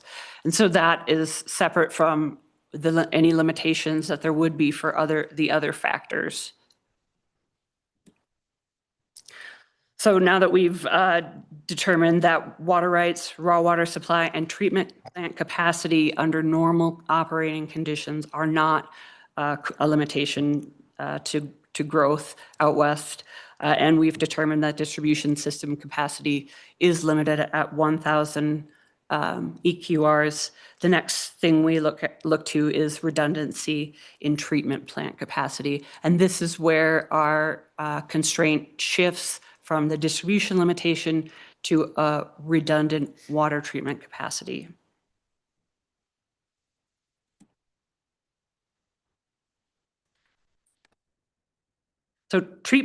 So what is redundant water treatment capacity? So this is treatment capacity under an emergency scenario where the Fish Creek plant is offline. That is our primary plant. It is not putting out any drinking water. This is due to an emergency such as a wildfire or some sort of major equipment failure. We're the only place we're reliant on for drinking water then is the Yampa Wells treatment plant. And as we've previously discussed, the firm capacity for that plant is 2.8 million gallons per day. Compare this to our average maximum day indoor only citywide water demand, which is basically our maximum water demand during winter months. That is 2.65 million gallons per day. So the difference in the available capacity for growth, if we want to limit growth to make sure that we continue to provide redundant treatment capacity, is the difference between that 2.8 and 2.65. And then that number is halved because half of that available capacity belongs to Mount Werner Water and half belongs to the city. And what that equates to is a maximum growth capacity of 400 EQRs for the city district. Compare that with our what we understand and what we know to be the projected growth for the city district of 700 EQRs, and that highlights our risk gap. So again, the assumption is the Fish Creek plant is offline, it's not producing water. We're reliant on only the Yampa Wells water treatment plant. Indoor use is all we're allowing. Outdoor use is restricted. And then the city and Mount Werner Water each receive half of the available Yampa Wells capacity. Bless you. And so again, these findings shift the primary limiting factor from the distribution system capacity to redundant treatment capacity. Again, with this distribution system limitation of 1,000 EQRs, the redundant treatment capacity limitation is 400 EQRs. And distribution system improvements do not increase treatment capacity or redundancy. So this changes the conversation from a technical one to a policy one. It's not so much how much can the system serve, but how much risk is the city willing to accept. Under a Fish Creek outage, the community is relying only on the Yampa Wells treatment plant for indoor only service with a limited margin for growth. If you decide to allow West Side growth beyond 400 EQRs, before the Elk River water treatment plant is operational, this increases risks that there could be mandatory water use restrictions, potential service disruptions, and a reduced margin of safety for existing customers.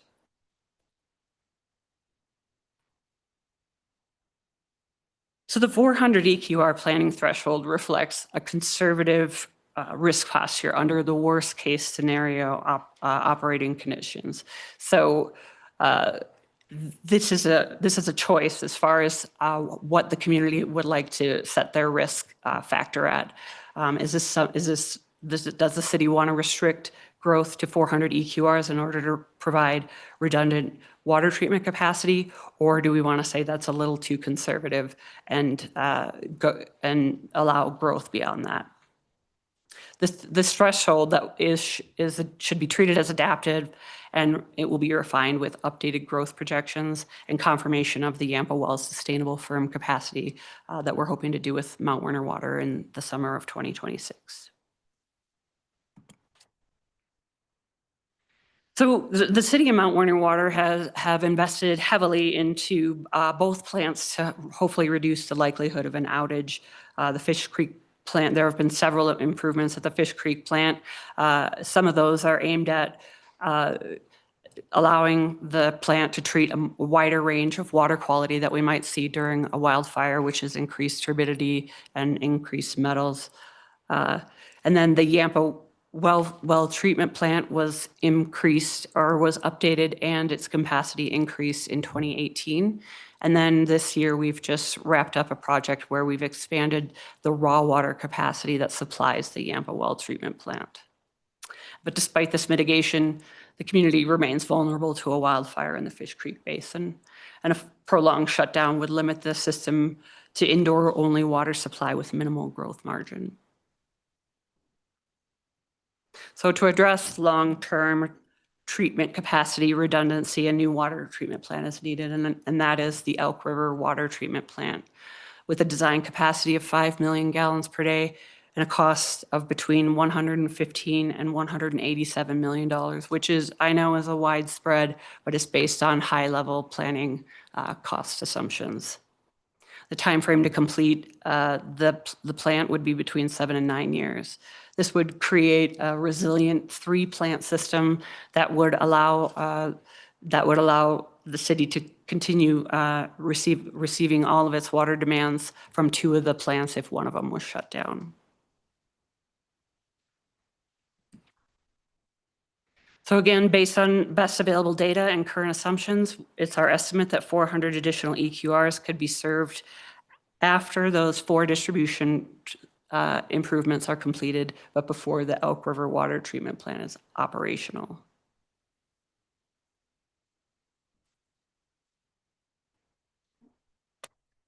So our recommendations are to complete the 4 distribution improvements. Those are necessary to maintain safe and reliable service for our existing customers, as well as support growth and infill. Water system service should not be operational to new homes for Brown Ranch annexation prior to the completion of those 4 distribution system improvements. The expected completion of those improvements are 2029. Prior to the Elk River Water Treatment Plant, it's our recommendation that no more than 400 EQRs be added.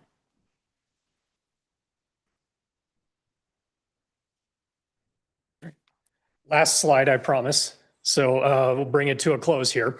So our next steps, we're going to finalize our Sunlight Booster Station project delivery plan by the end of next year. That was something new that we learned through this hydraulic study. Is what they're telling us is that by bifurcating the Sunlight neighborhood in its own distribution zone, then we actually increase our distribution system's capacity out west. So we'll be working on that. We'll continuously be updating our projected growth and our infill numbers. We will work with our partners at Mount Werner to validate the Yampa Wells treatment plant firm capacity. And then our finance department is working on an analysis to say, what would it do to a customer's bill if we moved forward with this Elk River treatment plant? Because the Elk River treatment plant, from a hydraulic standpoint, is a perfect solution. It checks all the boxes. It increases our resiliency. It increases our treatment capacity. It increases our distribution systems capacity as well. But it's very expensive. So we really want to know, what would the customer bill look like if we move forward with that? So our recommendation, as you heard here tonight, is to use 400 EQRs as our new threshold as we talk about West Side growth.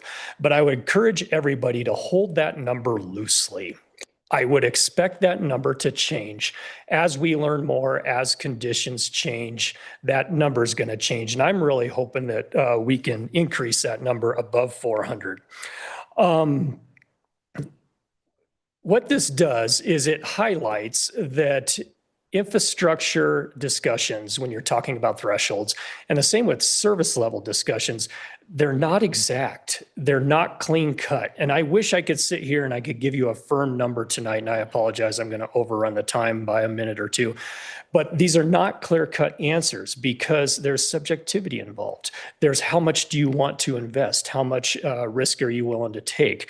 All those factors play into that, which really underscores how important community deliberation is when you're talking about infrastructure capacities and when you're talking about service capacities. So, like I said, 400 is a very conservative number. It applies only to a unique worst case scenario where the Fish Creek filtration plant is down for a prolonged period, because we do have tanks to provide some backup for a short duration. It's an unplanned outage, and we have maximum demand within town. So that's a worst case scenario. And a very reasonable person could come up to me and say, John, you're being too conservative. Why are you limiting growth based off the capacity of your secondary treatment plant, especially when you consider that thousands of systems all over America only have one treatment plant? It's a very fair point. And so you're going to see me challenging myself this next year, challenging my professional judgment. Am I being too conservative? Are there other ways to protect our resiliency that doesn't involve a $115 million treatment plant off the Elk? Those are some of the things we're going to be working on. It's a complicated subject. I apologize for the vague answer, but with that, we will open it up to questions and again, invite our partners from Mount Werner to come down here and speak as well. Thank you. All right. Thank you, John. And Michelle, appreciate the information and the presentation. So let's limit it right now and open it up to council for any questions that we have of John, Michelle, or I'd like to start just to get some understanding of numbers, kind of thing. What is 400 EQRs? I mean, do you have that graph up there? It said one EQR equaled one home of 2,500 square feet. Yeah. And I'm also looking at, out west, we've probably approved, about 200 beds out there and already that have not broken ground. And so if now they are not 2,500 square foot houses, but they are, apartments and they're hotel rooms and things like that. So how does that translate with what we have available at a conservative risk standpoint? So what we do, and it's a very granular analysis, is we track everything in terms of fixture unit points. So every sort of plumbing fixture you have in a building is assigned a certain number of points that reflects the demand that fixture can put on a plumbing system. And so to us, what a EQR is, it's 140 fixture unit points. And so we have these spreadsheets every time somebody comes in with a building permit that tell us how many fixture unit points it's adding to the system. But to think of it in a theoretical sense, that's why we offer a 2,500 square foot home, 3-bed, a modest yard, because, that's quite a bit more water than, say, a condominium is going to use. But you have to get some sort of common variable in order to get this straight. Does that answer your question, Commissioner or Council Member? That does. I'm going to pass it. Dumb question. What's the baseline number? Like there's 400, but the Glen is being built. Does that eat into that 400 or the baseline you used to calculate the additional incorporate? So Glen's already in there. So we have a tabulation of projected short-term growth that has projects that we know have some likelihood of coming through in the next few years. And that tabulation added up to about 700 EQRs. Do I think we're going to see 700 EQRs just in our district in the next 4 to 5 years? No way, because the market forces and the capacity of the construction industry would never allow for it. But the Glen itself, no, we already factored that in as to something we know we're going to serve. It's been approved. Okay, thanks. That was my question. I'm not sure if you'll have the answer to this, but worst case scenario of fire in Fish Creek, how long is there an estimate for that plant to be down, given the worst wildfire conditions? So I think we have to assume that the plant itself doesn't burn down and that the fire is uphill and then it affects the water quality. Can I phone a friend and ask Tyler or Frank to answer that? And then one other question while they're there is like the 7 to 9 year timeline. It seems like an immense amount of time for an infrastructure project. I know nothing about it, but is it dependent on having construction during low water times in the winter and being, having access to the river, or what would take so long for 7 to 9 year buildup? Permitting and land acquisition. Yeah. all right. Welcome, Frank. Go ahead and state your name for the record. Good evening, Frank Alfone. I'm the general manager for Mount Werner Water, and I've been there for 10 years.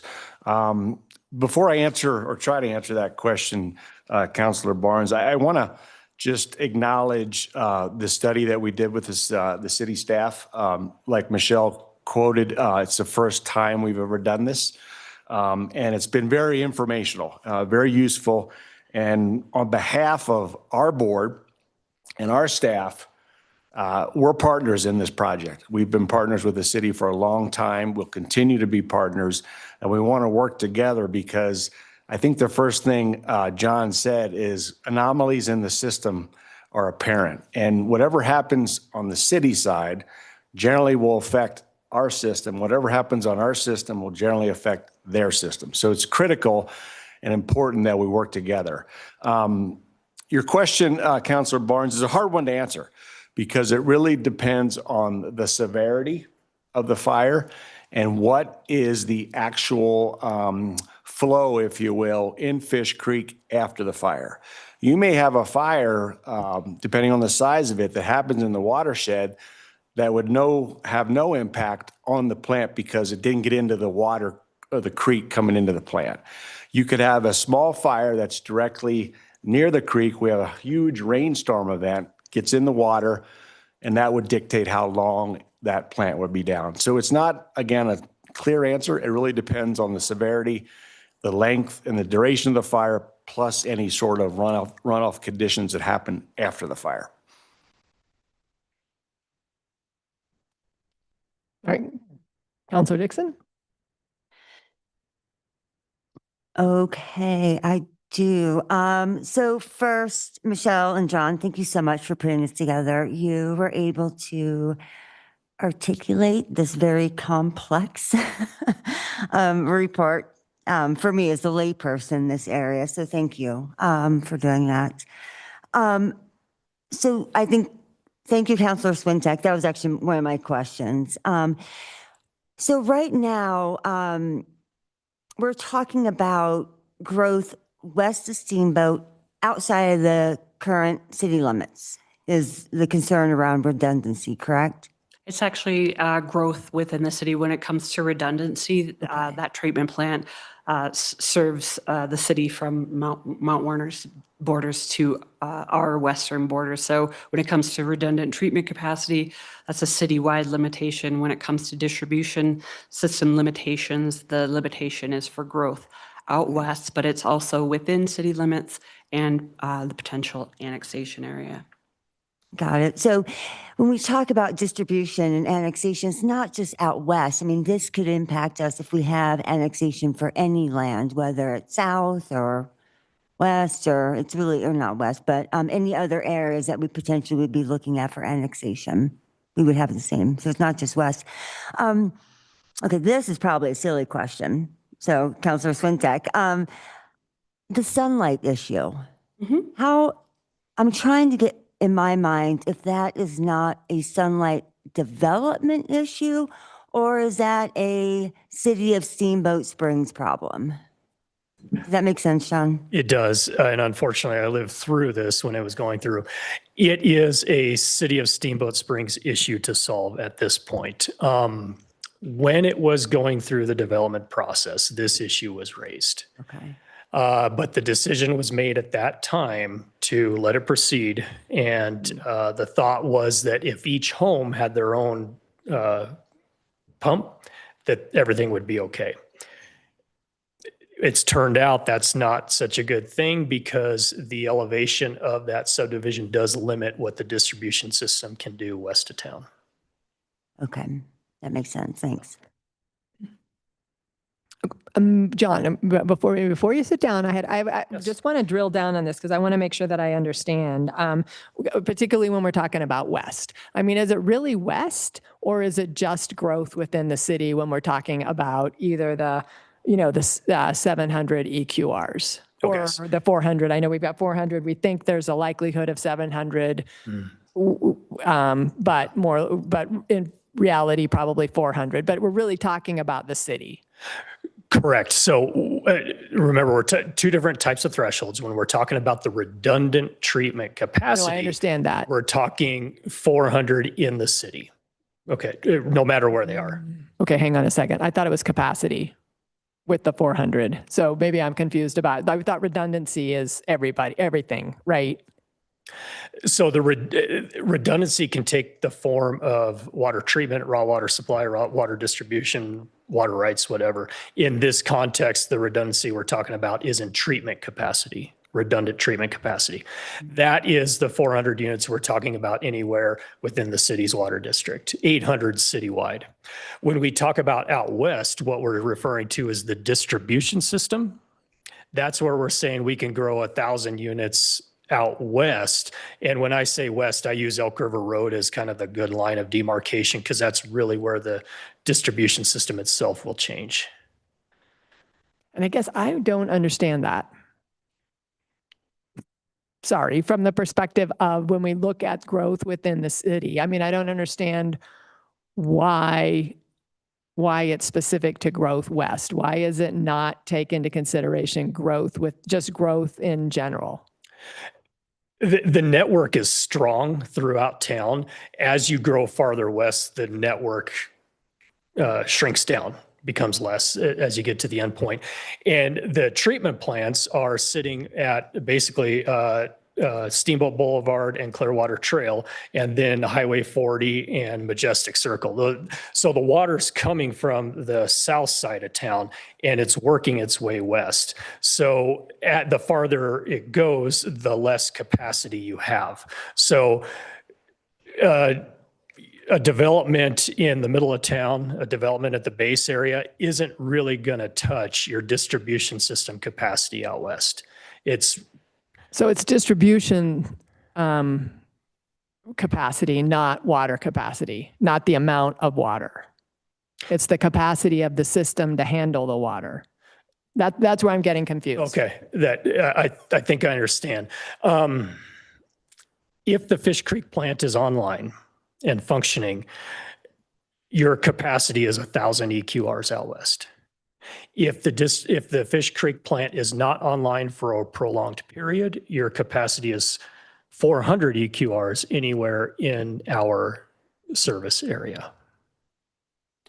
Yeah, I'm sorry. Does everybody understand? Because I'm really confused about that at this point. A metaphor, if like 1,000 single family unit homes were plopped down on Steamboat Boulevard, the system would be able to handle that because of where it is. The distribution system, yes.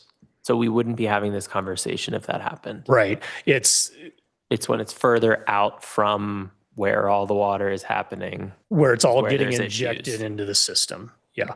Now, again, though, when we're talking about treatment capacity, it's a different discussion. Then you're kind of location neutral when you're talking treatment capacity.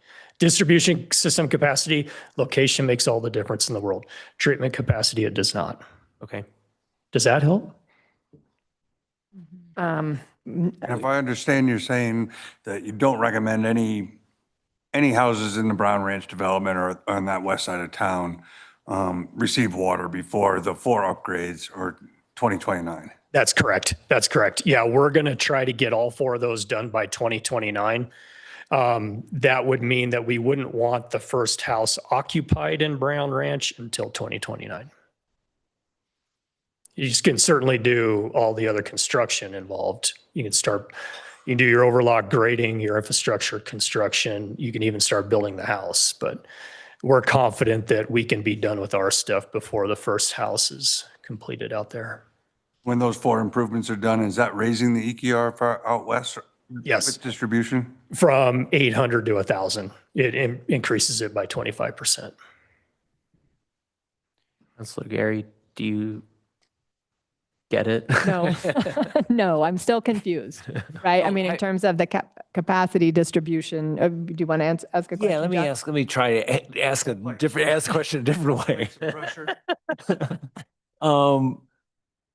We're Elk River water treatment plant that we're talking about. Maybe I don't know how to ask this question. Is there something you could do to our current system to increase the EQRs up to, let's say, 2,000 without bringing on the Elk River? Yeah. So what would that take? I'm just trying to, because it seems like it's a distribution problem, not a filtration problem. Well, the first problem really is secondary treatment. It's not distribution at this stage. But you're asking the right question because we We took steps as far back as 2016 to increase the capacity of the secondary plant from approximately 1.6 MGD to a design capacity of 3.5, a firm capacity of 2.8. So that was the first thing we did. But I think more to the point, it's what do you do to increase the system's resiliency? And so maybe instead of building the Elk River, there's a way of pumping Yampa water up to the headworks of the Fish Creek plant. I don't know. But that's an option that we'll be exploring. It's all about how do you increase the system's resiliency, meaning worst case scenario, what happens? I wonder if you pull up slide number 16, John. I wonder if we walk through that. That may help answer. I could be wrong, but that may. Thank you. And we don't need to, you guys all get it. But that may help. Yeah. Can I ask another question as you bring this up? What is the norm in other mountain communities? Unfortunately, there is no norm. And when you look nationwide at American Waterworks Association, there is no norm. They recommend that you know and understand your risks and then work to mitigate them. But there is no norm that says once you reach a certain population, you should have this many treatment plants. Or like areas with high risk of forest fire, like do they typically like more redundancy, or it truly is by community what they?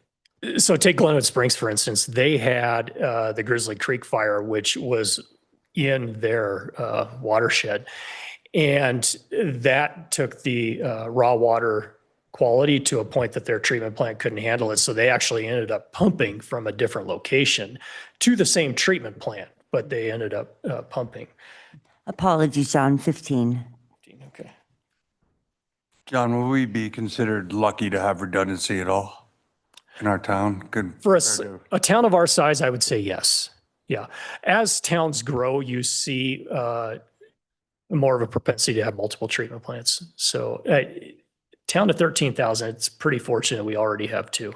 And that's what I just wanted to make sure and be clear of is we have redundancy today, right? With the Yampa River filtration plant. So just to be clear, right? It's just a matter of going beyond and additional redundancy. Yeah, our recommendation of 400 is really based on a worst case scenario, which, is up for debate as whether or not it's too limiting. I think that's what this slide talks about, right? Yeah.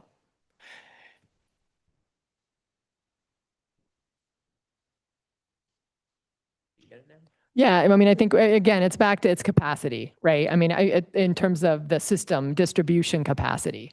If you think about pipes and water pressure, and as it gets further away from the source, you have less capacity to service new units that come on. So being close to the treatment plant with bigger pipes and you get further away, there's less pressure, there's less ability to maintain the system during high demand use. Right. Well, but that's the point too, is doesn't it matter? I mean, doesn't it have an impact on who's pulling that water out to? And not only how far you are away, but what the usage is, right, up to that point, right? So does development downtown or impact that capacity issue, distribution capacity west?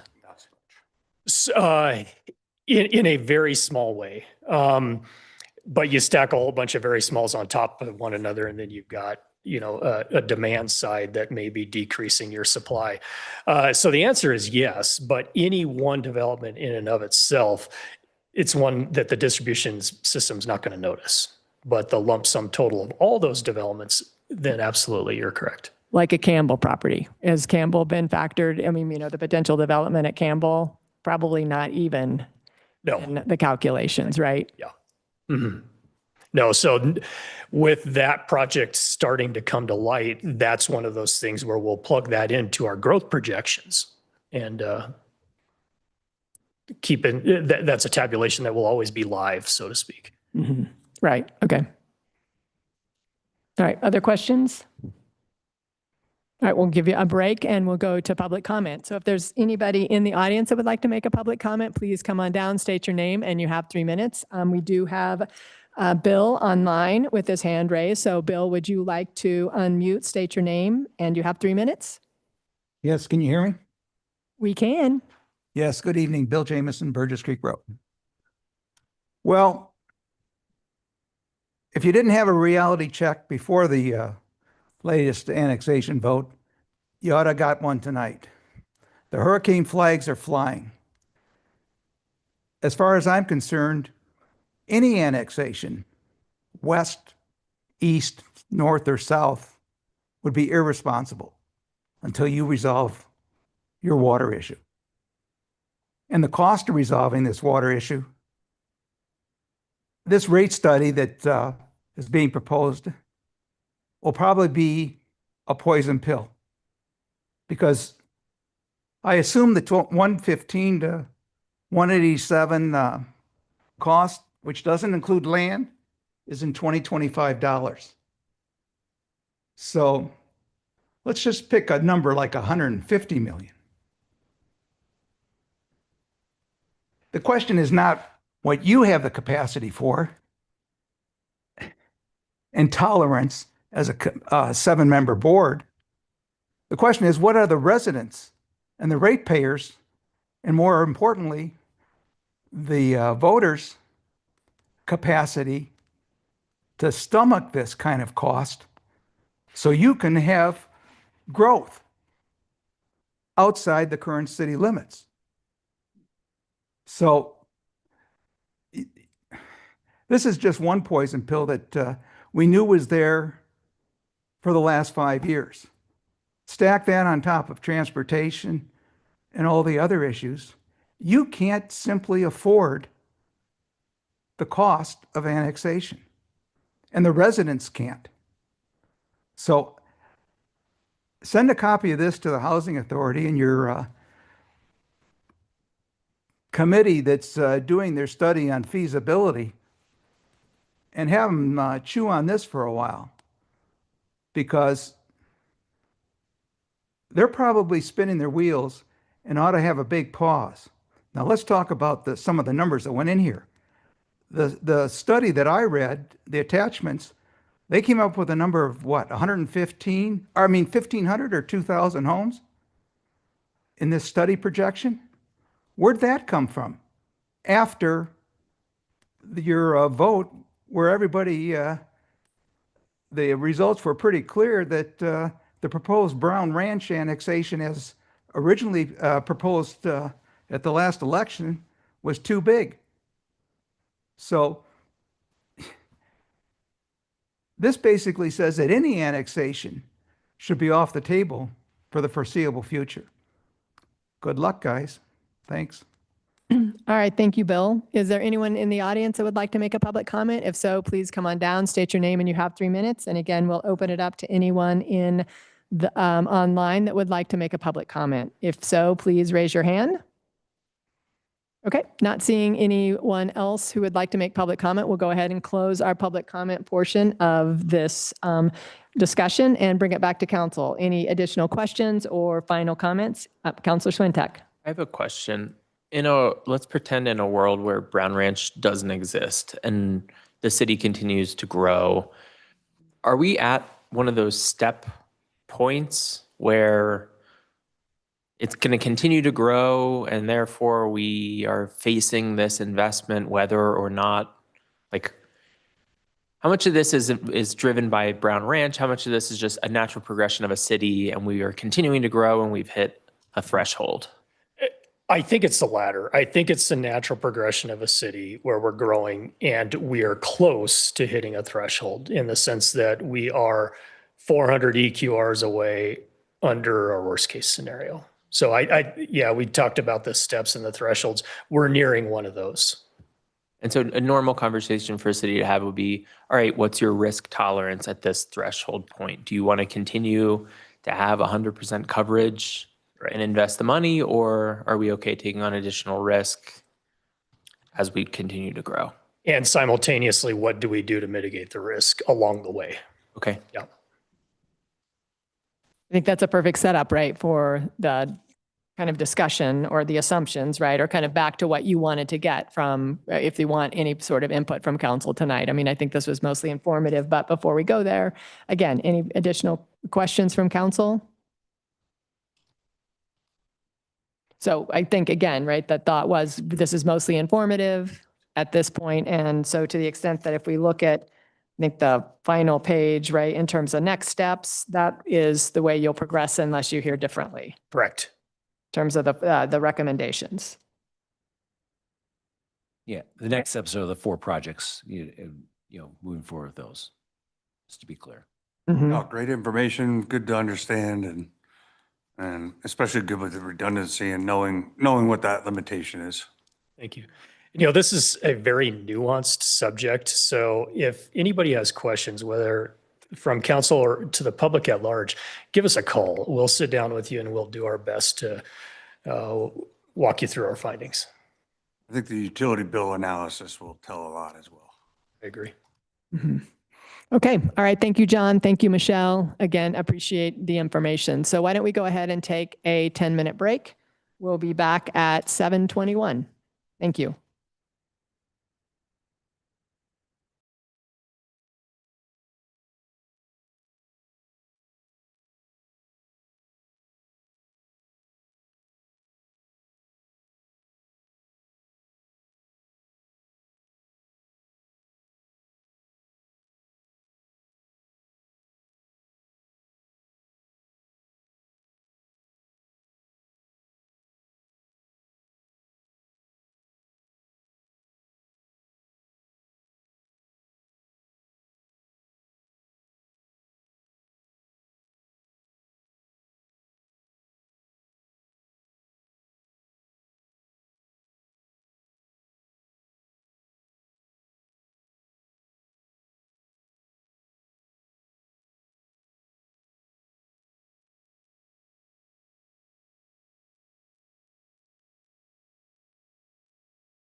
And we're going to move on to our next item, which is the strategic plan update process. So Kelly, are you going to walk us through this?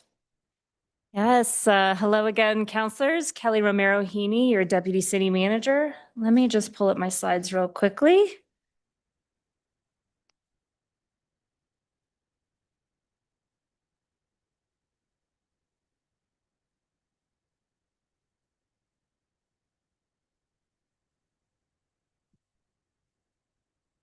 So say, where'd you go?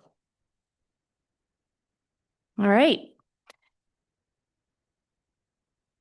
So this agenda item is on the agenda tonight to get you all ready for your city council retreat on Friday as you tackle goal setting. And you all had asked for some background on how the city is doing it, strategic planning and how we're working on this particular strategic plan update. But before we talk about the process for our strategic plan update, let's talk about why we do strategic planning here at the City of Steamboat. Our vision, mission, and values should drive who we are and where we're headed as an organization. But without strategy to operationalize them, they're nothing but an inspirational poster in city council chambers.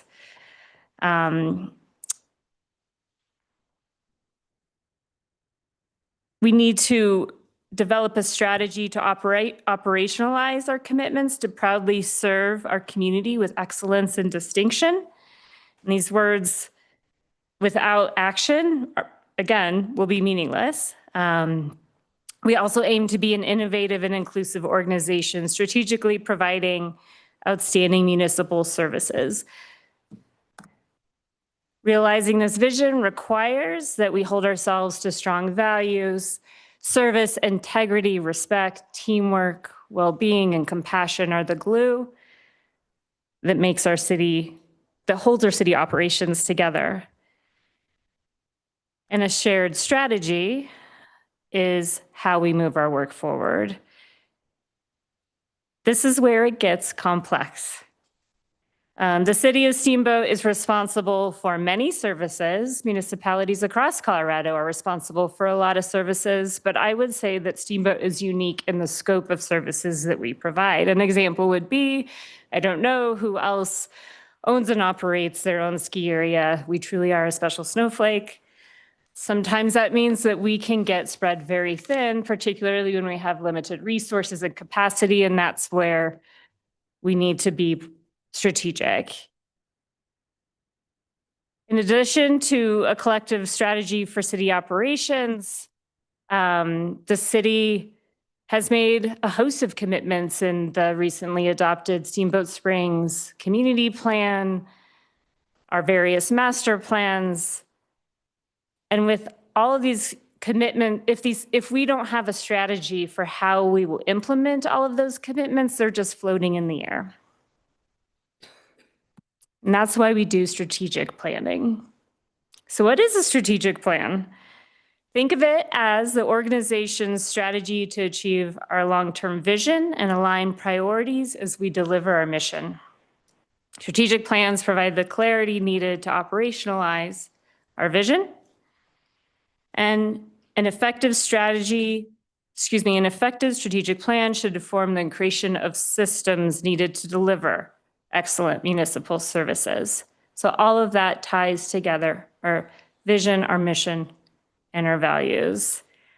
I don't know if you guys remember when Teresa Deason with SGR came and presented on the operational assessment, and she said something that really stuck with me, and that's that the City of Steamboat, if we are struggling to deliver like a project or a service or running into an issue, it's not that we have a people problem, it's that we have a system problem. And the strategic plan gives us the opportunity to create and refine the systems that we have.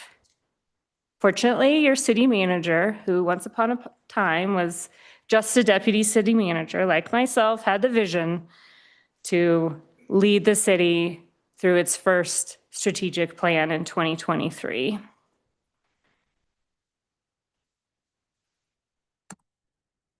In the spirit of continuous improvement, and I will note that our city manager is very big on continuous improvement, we've committed to a very aggressive updates schedule for the strategic plan. And you can see that here on the slide. We've tried to align strategic planning with the election schedule so that we can get clear direction from City Council every 2 years.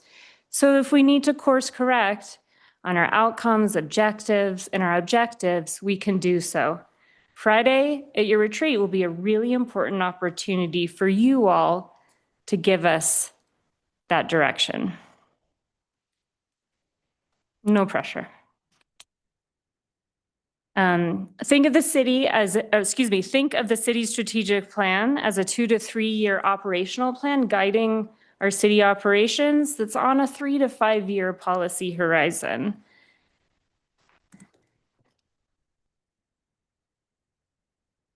This slide has a lot of details on it. It's in your packet if you want to dive deeper, but it just shows the schedule that we're on for this particular update.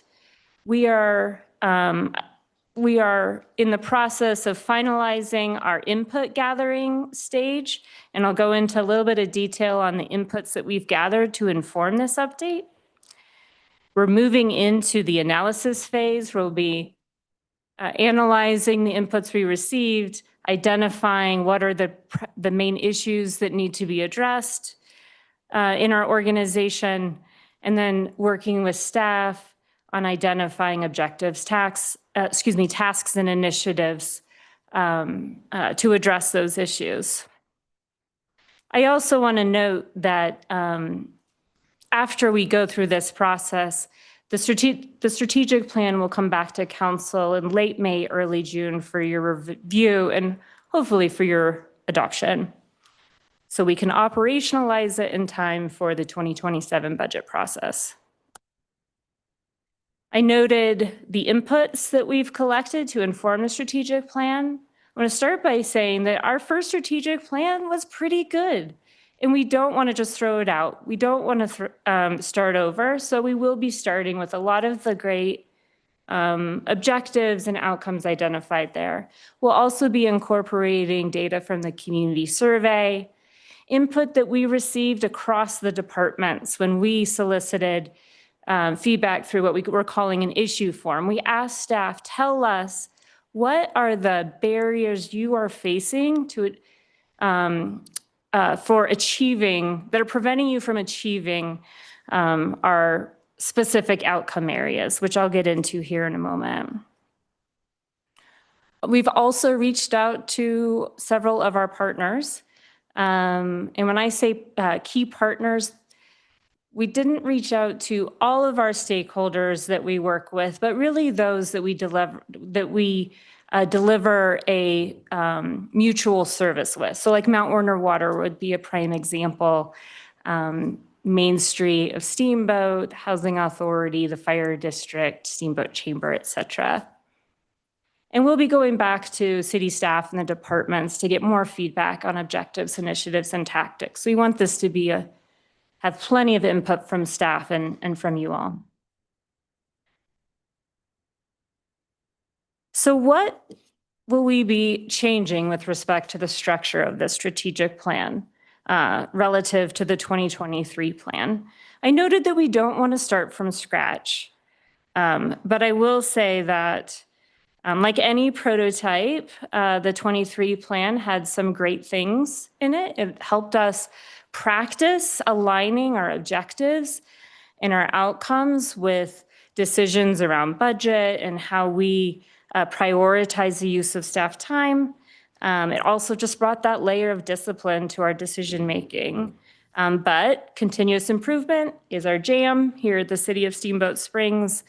And one thing that we've identified that needs to be adjusted in this next version is that the first plan had so many objectives And when everything's a priority, then nothing's a priority. So we are hoping to really distill that down so that city staff and you all know how to prioritize our limited resources, capacity, and in your case, your political capital.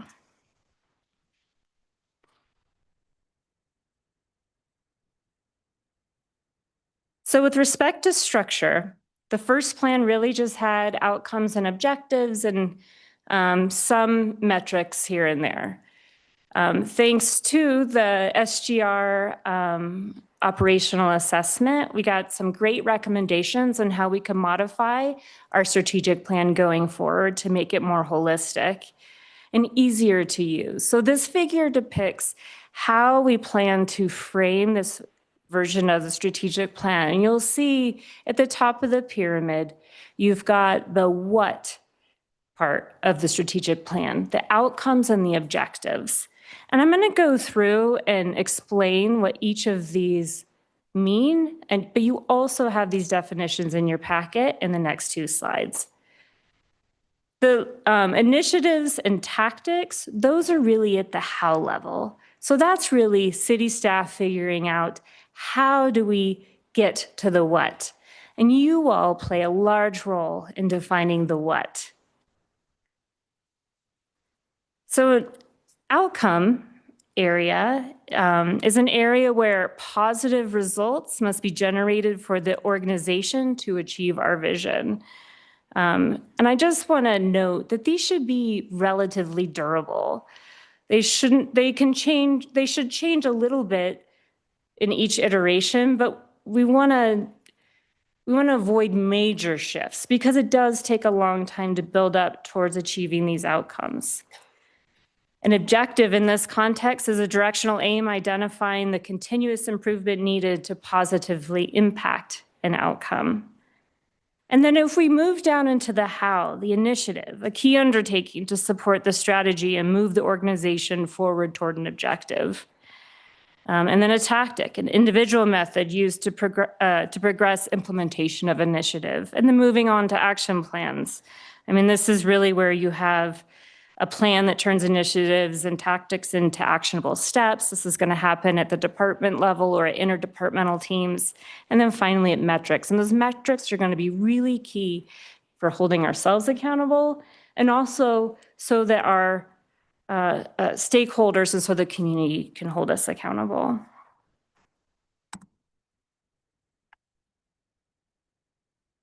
So on the screen, and I know it's hard to see, these highlight the current outcome areas in our 2023 strategic plan. You have these in your packet. For the most part, we are keeping these the same with some minor modifications that I'll go through here. And again, I just want to note, this is staff's recommendation. We look forward to hearing your input on Friday. So the the community livability outcome area, we're calling Thriving Community now. And imagine that what this means is that in Steamboat Springs, all community members experience a high quality of life and a resilient local economy with access to affordable and attainable housing and diverse recreational opportunities. Maybe I'll save you guys the time. I won't read through all these since you have them in your packet. But I will just list them here briefly. The next one, connected and engaged community. This one is new. And staff recommended adding this. I don't have to tell you all that there is this macro trend in Steamboat and communities like us across the country where communities are feeling more divided and there's a greater need to feel connected with each other and connected with government, connected with the decisions that are being made on our behalf. So we're really excited to add this outcome area and to build it out. We're preserving an environmental health outcome area, calling it healthy environment. It'll look similar to what was in the 2023 plan. High performing government. I do want to read this one because I think it's so important. Imagine that we have excellent public services, They're delivered through a fiscally sustainable model, an empowered and engaged workforce, and a culture that prioritizes innovation, employee well-being, safety, transparency, and customer-focused service delivery. Safe community continues to be an important outcome. And then we did make we are recommending a slight change to the outcome area that was in the 2023 plan called transportation and mobility. We wanted to be more specific about that. And so we are calling it reliable and resilient infrastructure. And we can go into more details on that during a retreat on Friday. So as for next steps, Friday's a big day for you all in your goal setting. Once we get input from you, we'll work to incorporate and align City Council's priorities. And then as staff, we will draft and refine objectives, work across the organization to identify initiatives and tactics, develop metrics, and then eventually bring it back to you for adoption in May or June. And before we get to questions, I just want to check with Tom to see what I may have missed or what you may want to add. Nothing. Great job. Thank you. And hopefully this saved you a little bit of time on your retreat agenda. All right. Well, thank you, Kelly. Any questions for Kelly? I'll start. Or you go ahead. Go for it. Well, I just had a quick one. I know you referenced the community survey. So we were typically on a schedule to do those every 2 years. We skipped last year. So will we be doing another one of those this year? Or what's the timing for the community survey? Right. We in order to get on the cycle to make it as part of our community or strategic plan process, we had a choice. We either did one 2 years in a row or we waited and did it on third year. And we've decided to wait on the third year. So we won't be doing it again until next year, I believe, 26. I would. It'll be first quarter of 2027 is when it'll go out. But we'll be developing it in 2026 to get it back on the right cadence. We may want to talk about that because I think when was I think we've skipped a couple of years. 24. It was 24. So that's what I'm saying. We would have had to do it again in 25 to make it part of this process. So do 2 years in a row or wait to make it do it 27 so that it would then be part of we would get on the cadence with the strategic plan. Okay. So. All right. That was my question. I'm going to be the guy who spent like 1 second thinking about this, and you guys have spent a lot. But when I look at these 6 items of thriving community, connected, engaged community, healthy environment, high-performing government, safe community, reliable and resilient infrastructure, the first 3, thriving community, connected and engaged community, and healthy environment, those sound more to me like outcomes. And then high-performing government, safe community, and reliable and resilient infrastructure seem more like objectives, that those 3 things are specifically how we drive those 3 outcomes. And so I wanted to know why those 6 are outcomes. Well, I think that one of the outcomes we're trying to achieve is a high-performing government. As defined. And one of the outcomes we're trying to achieve is to have reliant infrastructure, reliable and resilient infrastructure. So I think it's sort of semantics, I would say, in some respects. Though we feel like all 6 of those are sort of the high-arching goals, the high-arching outcomes that we're trying to achieve as an organization. Okay. I guess just also, and I'm only sharing this because it's just a different perspective. Those last 3 seem more tangible. The first 3 seem more intangible to me. And I think that's what I'm trying to touch on. It's like those 6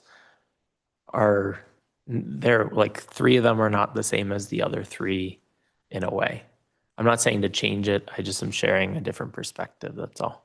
Yeah. Thanks for that. Yeah. Yeah. I mean, I think to your point, right? The last 3 seem to be more easily measurable, right? Yeah. I'm not telling you to change it. It's just like somebody who has spent 1 second thinking about it. I just wanted to share that thought. So in the future, if we find it gets messy, maybe that's a lens to look at it through. but I overall am on board. And I might offer, once we start layering on objectives and initiatives and tactics, then they will all be more tangible. Sweet. Okay. Mhm. Additional questions? No questions, thanks. Okay, well, that was a great foundation from which we'll have our conversation on Friday. But in the meantime, we will go ahead and open it up to public comment. So if there's anyone in the audience that would like to make a public comment, or if there's anybody that is online that would like to make a public comment, we are on agenda item 5, our 2026 strategic plan update. So please raise your hand if you are online and we'll call on you. Okay, not seeing anybody in the audience, nor are we seeing anybody online who would like to make a public comment. We will go ahead and bring this back to council to see if there anybody has any final questions or conversation or any comments you want to make, or we'll just wait till we all convene on Friday. Move to approve. Yeah, it's just a community report. The other Sorry, thing I would add, that's not an option. I would add that you do in your packet for Friday have a very draft, capital letter draft, set of objectives under each one of these as a basis for at least a beginning conversation of your goals. We will use your existing goals. We will use those objectives as a sort of prompt. And then if there are discussion points that you want to talk about, I will be asking you, where does this fall under these objectives? What's the larger outcome you're trying to achieve? So just as a heads up, that's what that document is intended to do. Okay, so make it clear, you have six items up there, and our objectives, you want us to layer on somewhere those 6, which is, I just wanted to. I'm not restricting you to that. I'm just saying that's that. Yes, but yeah, there's a starting point. Right. Yeah, okay. This may not be the right time to raise it, but are we trying to limit our goals for this year so that we are more focused? Or is that a conversation we're having on Friday? That will definitely be a conversation we're having on Friday. Great, okay. I would say yes, and yes. All right, okay. If there are no additional questions, let's move on to our consent calendar, motions, resolutions, and ordinances and first readings. Item on the consent calendar may be reviewed and commented upon in the same manner as other agenda items. Any member of the council or the public may request withdrawal of any item from the consent calendar for further discussion at any time prior to approval. If items are not removed, they may be approved with a single motion. Agenda item 6 is a resolution approving a conditional use development plan and major variance PL 20250234 1830 Ski Times Square Development Plan. Is there anyone that would like to pull this? Yes, please. Okay, we'll pull agenda item 6. Agenda item 7 is a resolution approving a conditional use development plan and major variance PL 20250315 Fourth Street Townhomes Development Plan. I'd like to pull this one. Agenda item 8 is the first reading of an ordinance amending Chapter 26 of the Steamboat Springs Revised Municipal Code by amending sections 202, 203, 204, 205, 206, 207, 208, 209, 210, 212, 213, 214, 218, 219, 220, 221, 222, 301, 302, 303, 306, 435, 437, 438, 440, 441, 442, 443, 444, 702, 703, 728, and 802, and tables 300-1, 300-2, and 300-3 for routine corrections, PL 202-50306.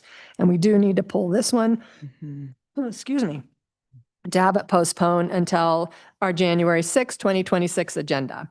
So the next item is Agenda 9, which is an ordinance amending Chapter 26 of the Steamboat Springs Revised Municipal Code by amending Article 5 signs, Section 502, 503, 504, 505, 507, 508, 509, 510, and 511. And Article 7 Development Process, Sections 711, 712, 717, and 718 to update the sign code, sign permit, sign plan, and major and minor adjustment processes, PL 20240-137. And again, this one will need to be pulled to be postponed to January 6, 2026. Next is agenda item 10, which is a motion to approve staff to move forward in preparing a stormwater utility management plan and draft ordinance for council consideration. Someone like to pull this one? Yeah, I'll pull it. Okay, we'll pull this one. Agenda item 11 is a resolution designating the public places for posting notices of regular and special meetings. Anyone like to pull this? Okay, all right. So agenda item 11 will stay on our consent calendar. I will take a motion to approve agenda item 11 on the consent calendar. Motion to approve agenda item 11. Okay, I have a motion. Do we have a second? Second. Okay, a motion by Counselor Dixon, a second by Counselor Agosta. All those in favor say aye. Aye. Any opposition? Okay, we will next move on to agenda. Okay, so we'll move, can we move on to? 6. Actually, yeah, it's 6. No, I was going to say, I can't probably move on to the postpone. So we will move on to agenda item 6, a resolution approving a conditional use development plan and major variance PL 2025024 1830 Ski Times Square Development Plan. Kelly, you want to walk us through this? Yes, good evening. I will give you a brief overview of the project. I'll focus on the key discussion items, particularly the 2 variances that Councilor Dixon had questions about. And I'll keep it high level, but of course, I'm happy to answer questions and the applicant is here as well. For the project overview, development plan, major variance, conditional use application, it's at 1830 Ski Times Square. So Ski Times Square is on the bottom, if you will, and above, it's pretty steep site. There's about 45-foot difference in grade up to Burgess Creek above. So that's to orient you. The proposal, it includes 20 multiple family residential units, about 2,200 square feet of restaurant space along Ski Times Square, structured parking, and several public realm improvements around the right of way.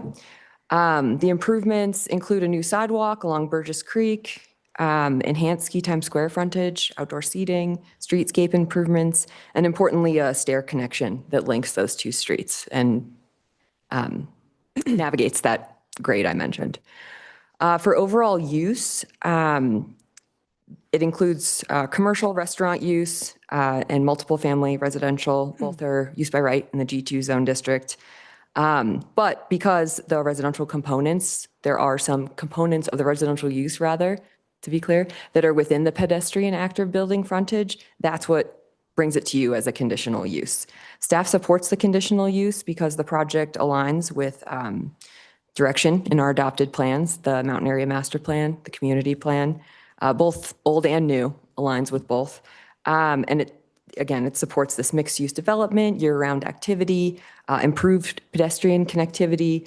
Those are all advanced, so staff supports the uses proposed here. Parking requirements are met. 23 spaces are required based on the uses, and 34 are proposed. So that meets the Article 3 standards. So for variances, this kind of big picture, pardon me. There's 4 variances requested overall. They're related to retaining walls, building massing, and roof form. And I'll just focus on the 2 most discussed, but of course, happy to answer questions like I said before. So I'll focus on the retaining wall variance and the step back variance. So for the retaining wall variance, it's directly related to this new public stair connection. That's where you see the steep grade and you see portions of the walls are not stepped in the way that the standard calls for. Staff supporting this variance because the retaining walls are internal to the site. They are necessary to support this important function and, kind of contribute to public, accessible pedestrian connections. So in staff's view, this represents a reasonable, very site-specific response to the conditions there, and it overall improves the condition, so we're recommending approval. So for the step back variance, this is a separate request, and it's related to limited portions of the building massing where the required step backs, not setbacks, that they sound close and they're easy to mix up, but they're not the same thing. So in this case, the proposed step backs are to mitigate visual impacts of large building massing through articulation, offsets, projections, recesses, not simply to regulate height. That's in Article 2, zone district dimensional standard. This is a design standard. So they have a little different function, although they all impact the building, of course.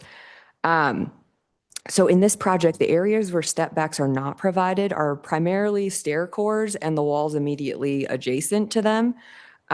Those elements, they're required for emergency access. They're critical part of the building's structural system, and they have to be located on the exterior, and they can't step back in the same ways. So importantly, these areas, they're internal to the overall building composition, and they're subordinate in scale. They're not the primary feature. They do not read to staff as a continuous building wall, and they don't, I will not suppose what the public's perspective is, but viewing it from the public right-of-way, it doesn't, in staff's view, have major negative impacts to that, typical view. Staff and Planning Commission found that the intent of the step back standard is met through other design measures in this case. The facades include articulation, material differentiation, balconies, and there are step backs provided, just not on every aspect of every facade. Along Ski Time Square specifically, the two-story building at the street level, it already creates a really strong visual transition from the pedestrian scale along Ski Time Square up to the taller residential building as the site kind of climbs. And overall, the design, it avoids creating an overly tiered wedding cake type look. We're trying to avoid that. And instead, it gives visual relief. It's compatible. There's a cohesive architectural approach, and it responds to the topography. So overall, we're finding that it meets the acceptable alternative in staff's view. So for Planning Commission, their review and their recommendation, they reviewed the project in detail, including the variances that we've talked about, public benefits, discussed the stair connection, the building articulation, overall scale, and they found that the proposal meets the approval criteria. They made a unanimous recommendation, pardon me. And staff is the same. Overall, we find that the proposal is consistent with the community plan, the Mountain Area Master Plan, and the intent of the G2 zone district. We're recommending approval with conditions. Excuse me. I'm happy to answer any questions. Thank you. All right. Thank you, Kelly. Before you walk away, are there questions for Kelly? Bless you. So thanks so much, Kelly. So to confirm what I read in the packets, the stairway that we're talking about is a public benefit. That will be accessible for public, not just folks living here. Correct. Yes. Awesome.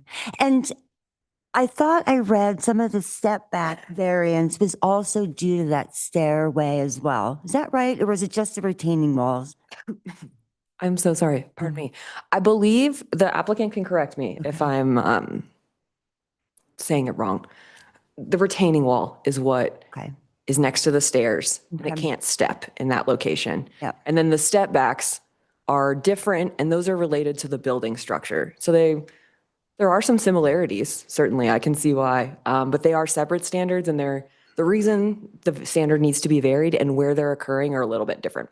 Okay. And the step back variance, what I'm looking at, it seems like, and maybe the applicant can probably address this as well. It seems like we're seeing it more on Burgess Creek Road, the step back variance. Yes. Is that right? I will add, and Yeah, I think you the can applicant answer. can add as well. Okay. It's that upper residential building. Yeah. That both sides, the Burgess Creek Road side, and also the side that's kind of on that courtyard, if you will, the amenity space.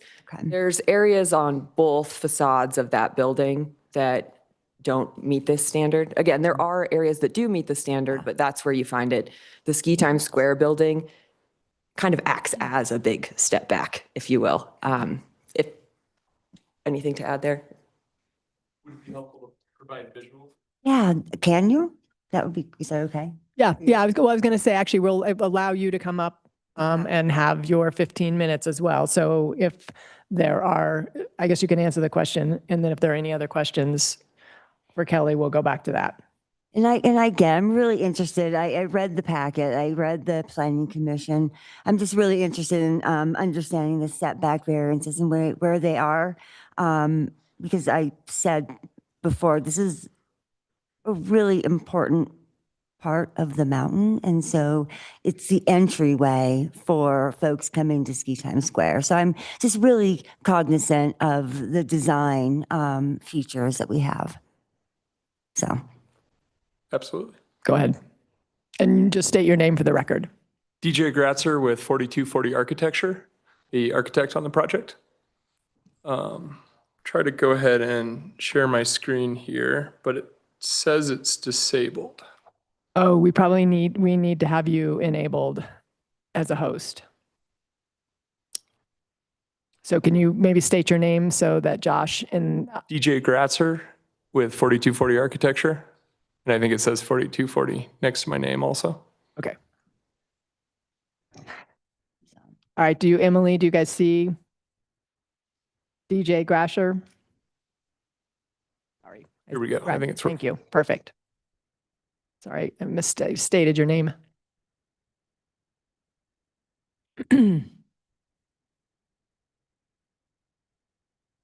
I think Kelly did a great job kind of overall describing the project. Happy to go through this slide deck that we shared with Planning Commission really quickly. Feel free to stop me if anyone has any questions or want additional information. Otherwise, I can kind of jump ahead to the specific variance discussion.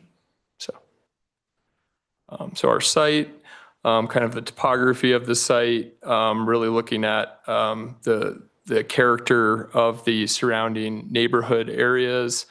We'll kind of fly through this as Kelly touched on a lot of this related to massing and compliance. This was a section through the site.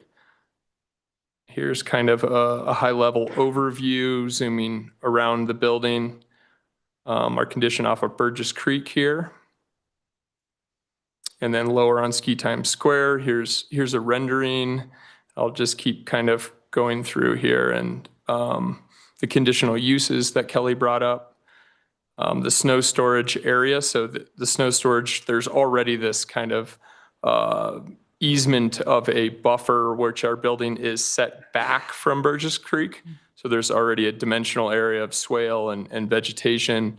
This was kind of our first variance Kelly discussed related to the retaining wall heights, dimensionally not being in compliance. And as you can see, if we were not providing this public access stair, we would have, that dimensional room to step the retaining wall heights and be in compliance. And kind of going around to the second area of questioning was off Burgess Creek here. Here, again, we are already set back due to the snow storage easement. These stair cores and areas are kind of, call it internal to the building massing. So on our neighbors to the west and neighbors to the east, we are in compliance with those step backs. So really from a shadowing perspective, it's not a negative effect to our eastern or western neighbors. And on the north, we're already set back with that snow storage easement zone, again, within our height limit of 105 feet, with an 8-foot step back, really along Burgess Creek here, we're in kind of a 60 to 70 foot height. Really the highest portion of our site is where I took that section, really in the middle of our site. And then the two other areas that Kelly talked about on the kind of facing or south facade facing Ski Time Square, really from a massing perspective, our lower building, these are two separate buildings on the same site. They are reliant upon each other for both egress and services.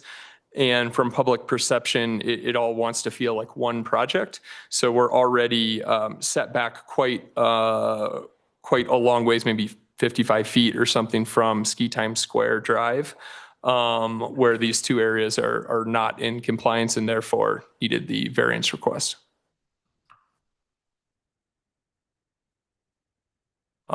Otherwise, I can kind of bring it back to an overall image and happy to answer any other questions or clarifications. Okay. I have a quick question. The deck that deck is hanging off this 2,200 square foot commercial space? Is that correct? It's on the same level?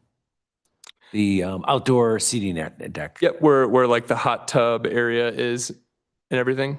So the Maybe, yeah, lowest maybe I level. didn't know what that was. I was assuming it was there was more seating for a potential. Oh, I'm sorry. Are you talking about at grade at Ski Time Square Drive? We're showing a patio area off of the commercial space. Yeah. Yeah. Yes. Okay. And that would need to be a separate permit by a future tenant for use in the right of way. And what's the square footage of that space? Does that be I want to say it's 20 something hundred. I should really know that. The tenant space, yeah. 2,200.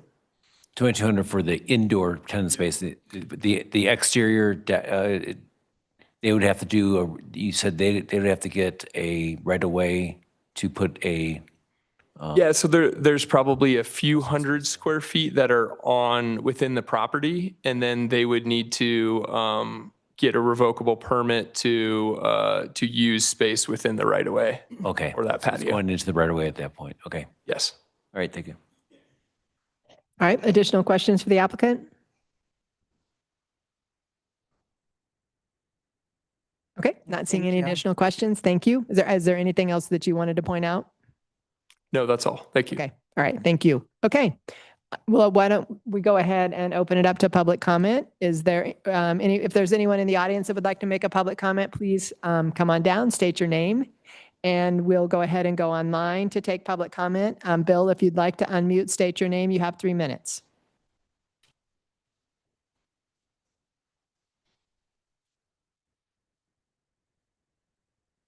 All right, Bill. Hello, can you hear me? There you go. Yep, we can hear you now. I trust everyone's read my comments at the Planning Commission. In regards to the architect's presentation and planning staff, step back has nothing to do with setbacks. I don't care how far it is from Burgess Creek Road or anything else. Step back is meant to break up building mass, and they've done nothing to break up the building mass that justifies a variance on that north side. The idea that their stairwells or elevator shafts are on the exterior, all that does is give them more saleable space. So that's not a justification to waive the step back requirements to break up that building mass. So that's the first thing. Shadowing. Burgess Creek Road is a treacherous road, and it's the only access in and out of the upper mountain in the Burgess Creek drainage. Anybody going up and down there is going to deal with that shadowing. So that should really be addressed. And more importantly, during construction, as a condition, you ought to require no parking on either side of Burgess Creek Road from Mount Warner Circle to Storm Meadows Drive. You learn from the Crawford project. If you haven't personally, invite John Snyder down and have him explain to you the congestion that was precipitated by that construction. They parked cars on the sidewalk of their own development, not permitted by state law. They parked on the other side of the road. They blocked the road. It's a one-lane road, blind corners, no flagman on most times, and it was a real disaster. They went so far as to put ballards in the right-of-way that presumably the city made them cut out. 8, 10-inch steel ballards. It would have been nice to see a snowplow hit one of those, because it would have probably done major damage to the snowplow. So the major thing is, how are you going to do site construction management and keep the traffic flowing on Burgess Creek Road as well as Ski Time Square. These are two buildings. They probably ought to build the tall building first, use the lower area for their staging, and then build the lower area. But Burgess Creek Road is the only means of access for residents on that upper mountain. And you can't have a repeat of what happened with the Crawford. Thank you. All right, thank you, Bill. Again, if there's anyone in the audience that would like to make a public comment, please come down. If there's anyone else online that would like to make a public comment, please raise your hand. All right, we're not seeing anyone online that would like to make a public comment, so we'll go ahead and close the public comment period and bring it back to council for any additional questions or discussion. No additional questions. So thank you for coming up and talking about the project. I appreciate it. I am very concerned about massing and the development projects for Ski Time Square on the mountain. We have an amazing opportunity to really bring vitality back to the area. And what I saw tonight, the setbacks, what they've done in the front on the Ski Time Square side, to me, is really nice and is adequate and meets those needs. Where I am feeling more comfortable with the Burgess Creek side, with having those setback variances. I hear our public comment around Burgess Creek Road, and hopefully, from a compliance perspective, we can look at that when development starts. But from what we're talking about tonight, that doesn't really fit within our code. So, so thank you. I support the project. It was just helpful for me to hear about the step backs and really look at them from the design perspective. Okay, additional comments? I think the project's going to be amazing. I think the transformation coming into Ski Time Square with 1,700 in your project is going to be fabulous. I will miss the flying saucers that were there before, but I wish you luck. Great. Additional comments, or I'll entertain a motion. I'd like to just make a comment, and that is, when these buildings are built, sometimes we get challenged to make sure that they're pedestrian active and commercial active. That is, that's a requirement of the space, is commercial and pedestrian active. And so I do really appreciate the fact that, we're coming and having that commercial space, because that's what, Ski Time Square is about. And then having that first level commercial space is extremely important. I certainly would not approve anything in Ski Time Square that did not have that commercial space there. So I think it's a really nice design. I ride my bike up Burgess Creek a lot, and I always felt safe going through that construction zone. But I guess maybe the timing, I always did it, but I've never had a problem. So I'm very supportive of this project. Okay, additional comments or a motion? Move to approve. Okay, we've got a motion to approve agenda item 6. Is second. there? Pardon me? And you've got a second. Okay, so we've got a motion by Councilor Swintek. We've got a second by Councilor Agosta. Any other comments or discussion? All right, all of those in favor say aye. Aye. Aye. Any opposition? Okay, that passes unanimously. Thank you. Thank you. Okay, let's move on to agenda item 7, a resolution approving a conditional use development plan and major variance PL 202500315 4th Street Townhomes Development Plan. Okay, Kelly, would you like to start out with a quick presentation? Yes. Okay. So earlier, Councilor Dixon had mentioned no presentation, but I do have some direct answers to questions I received between Councilor Dixon and Councilor Gary. Is that an okay way to approach this? I'm sure you don't have anything in terms of kind of just a high level presentation. I certainly can. Yes. Yes. Just high level. Yeah, sure. Particularly, and maybe again, focusing on the changes, right? I think council, at least part of the council, part of council has already seen this, but to the extent that you can talk about what has changed and, specifically what's being requested would be beneficial. Yeah, I'll do my best. Happy to answer questions if I leave something out. Okay, this is the 4th Street Townhomes. This is a new proposal.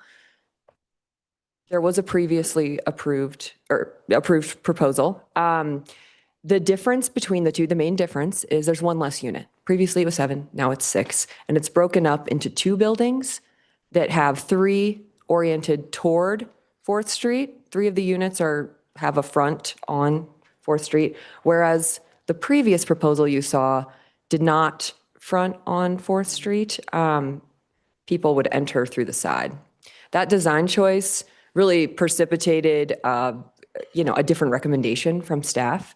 The first not iteration, it was approved. The first proposal, staff recommended denial.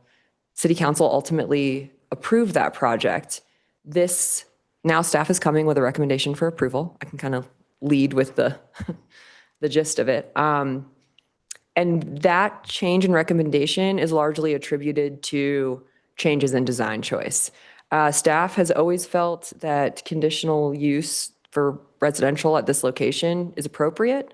I think there's a lot of support in the downtown plan for residential in this area, and downtown in general. The previous proposal received a recommendation from staff of denial because the sum of the parts deviated too far. It wasn't the number of variances or the use, it was the combination of those things. The combination was a product that just didn't really activate the street. The back was turned to it, is how it felt. Now with this proposal, because this is what we're talking about tonight, so I want to really shine a light on that. 3 of the units face 4th Street. So we're finding that the activity, the vibrancy, the activation that the downtown plan and this zone district calls for is really more readily achieved. So that design choice has really precipitated a change in staff's recommendation. We find that it is appropriate here. Kind of what I was saying before. There's a lot of support in the community plan and the downtown plan for residential at this location. It's a transitional area. It's kind of a weird lot. It's on an alley. Its broad side is the alley, and it's situated in between CO, Lincoln, and Riverview, PUD. I think in a perfect world, it probably would have been part of the Riverview PUD, but it isn't. So it was rezoned to CY2 with the acknowledgement that really no zone district perfectly fits this area. So I think for what it's worth, I think some variances were always anticipated with the rezoning of this property, knowing it's not on Yampa. And there's design standards that call for it to face Yampa, which it just cannot do.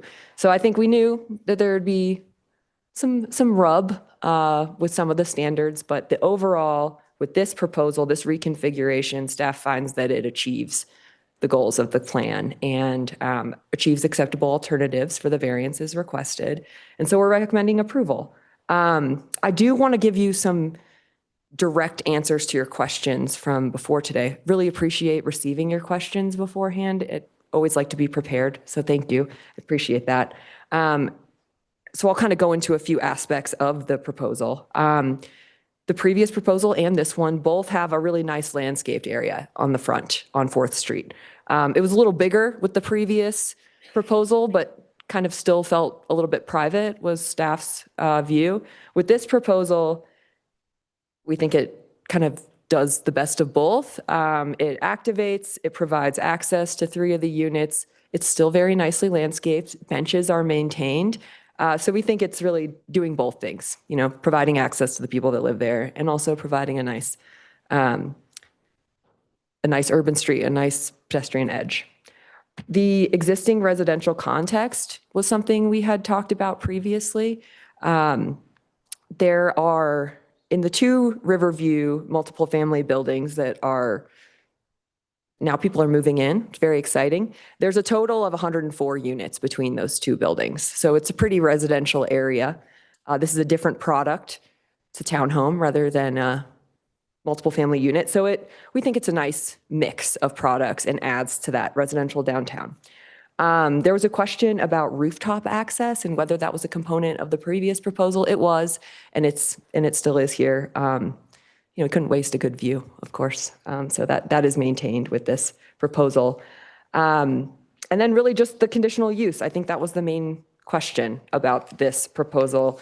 The first time and this time too. I think it remains still a question.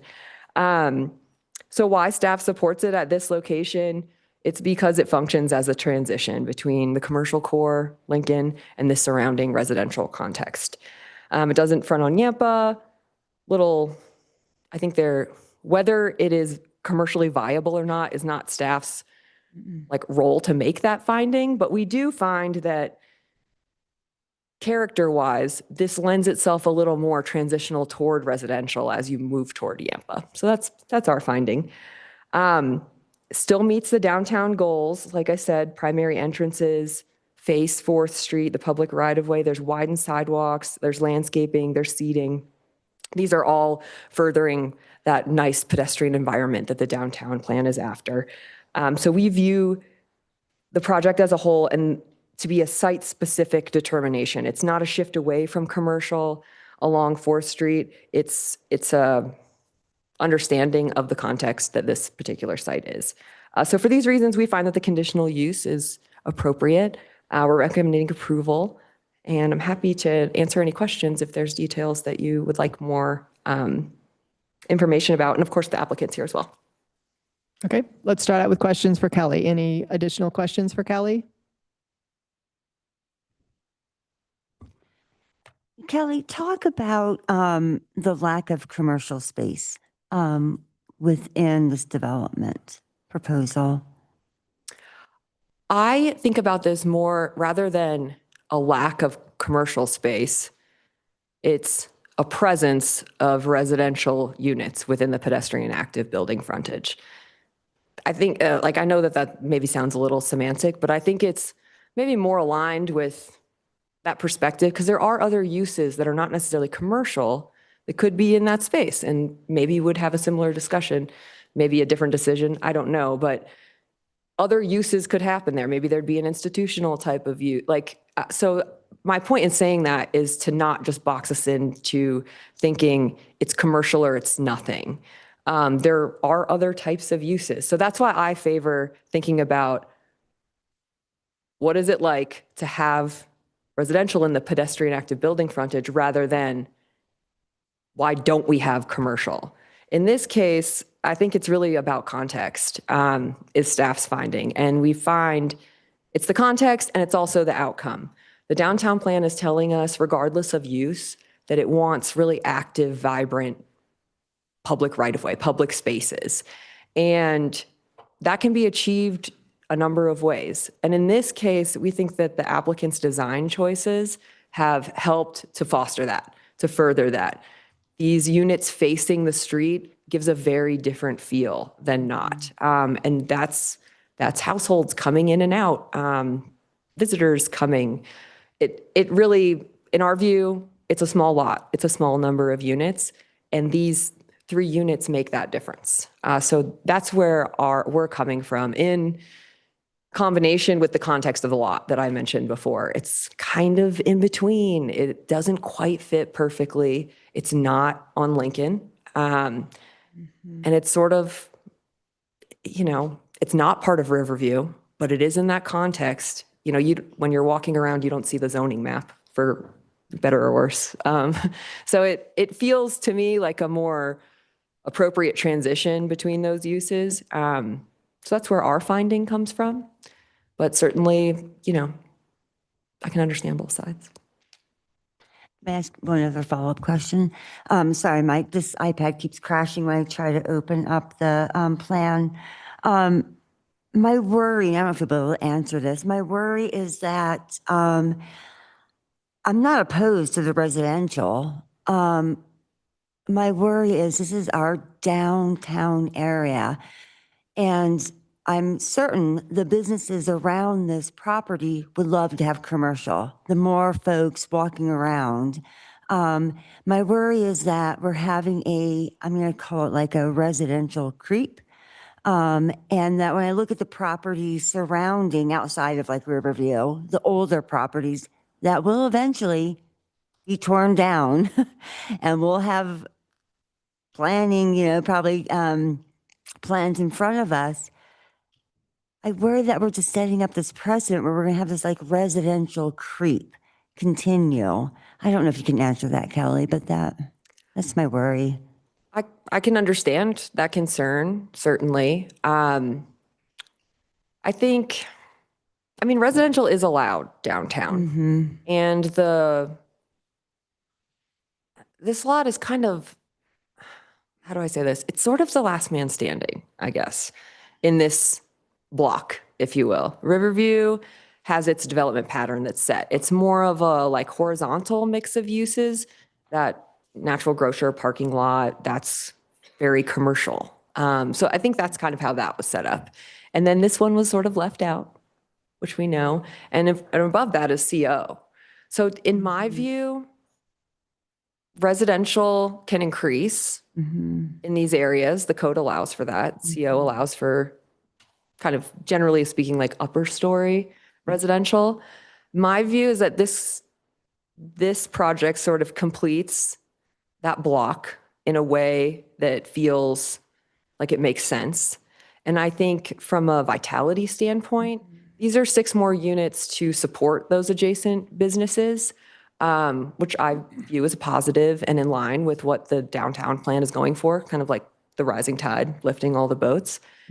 I think what we've heard from the applicant on the last proposal and this one is that this is a really small site.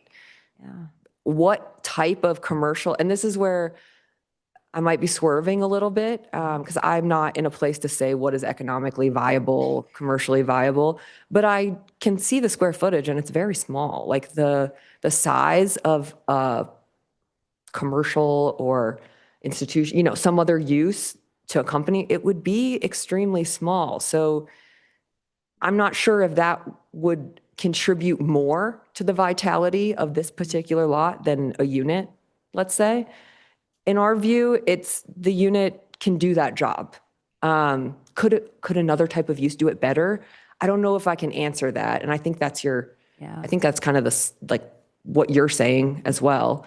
But for staff, we feel comfortable with this and we feel like the design choices that the applicants made really make a difference, completes that kind of Riverview block.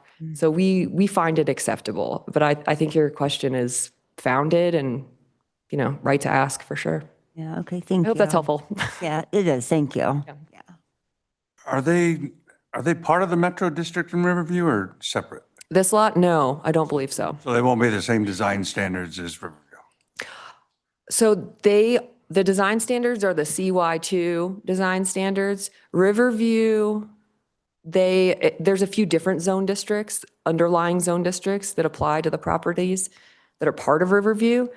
Some of them, they modify some of those standards, not all. So it's sort of it's custom. Riverview is its own thing, but they modify the standards in the code. So there is kind of a through line, but they are separate and a little bit different.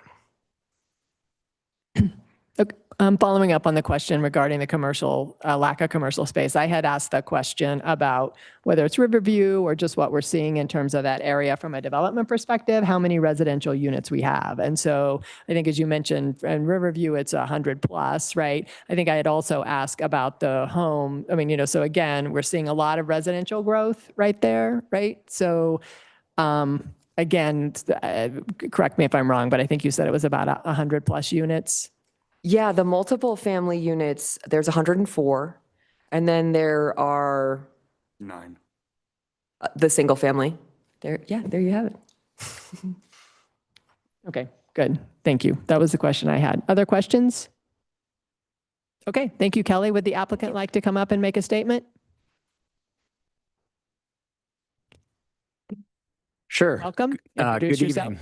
My name is Tom Davis, project architect, and happy to answer any questions. Happy to present if you'd like to visit any graphics. But I think mostly we can just discuss kind of what's on the table here. So, you know, ultimately, we're sitting on a development plan that is approved for this lot that allows for essentially 7 units. And so our whole design change to 6 units is really in response to the context that we have found ourselves faced with. So when we originally designed the structure, we were designing against a development plan.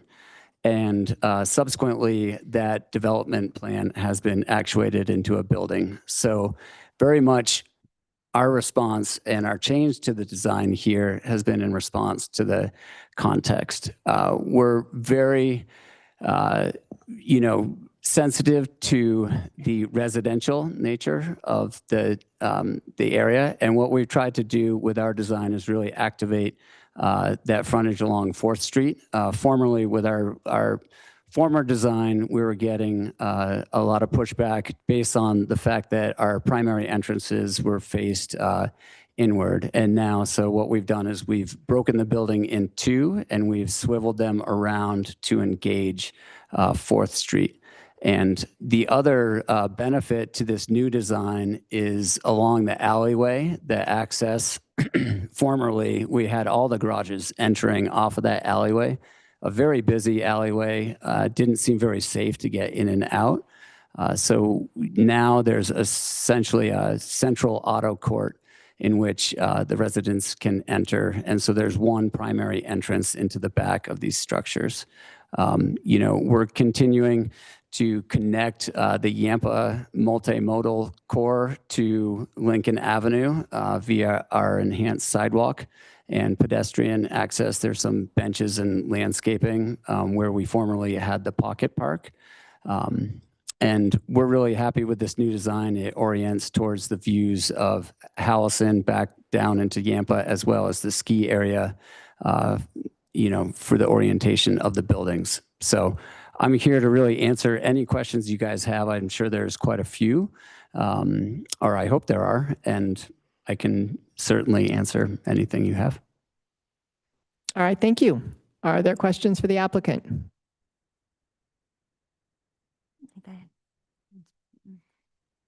I think you've answered all the questions.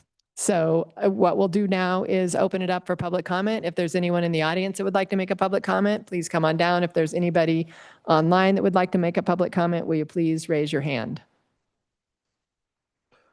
Okay, not seeing anyone in the audience, nor am I seeing anyone online who has raised their hand. We'll close the public comment portion of this hearing and bring it back to council for any questions or comments. Or I'll make a comment before I ask for a motion. Councilor Swintek, you're eager at the mic. I mean, I still do have concerns about the lack of commercial. I mean, it is zone commercial Yampa, and the conditional use is based on that. And no different than I think the last time it came before us. I think as we continue to see more residential down there, it would be good to have some commercial. I mean, certainly appreciate what was done to reorient it and try to activate it through the entryways, but I won't support it because of the lack of commercial. So that I just wanted to state that. Did you want to comment first? Or? I was going to make a motion. Who's going to? I like to comment before your motion. So it's a gorgeous project. And I think it's, you know, over and above the previous project, and including the orientation on 4th Street. So I think those are great improvements. And I recognize the downtown plan diminishes the importance of commercial space east of 5th Street. But I do struggle with the lack of commercial. Downtown is supposed to be a pedestrian active area. It's supposed to be our commercial space. And it seems like we are promoting residential in our downtown area. And I really struggle with that. And I look at this and I say 6 more second homes. These are not going to be local employees living in these places. These are going to be outside second homes.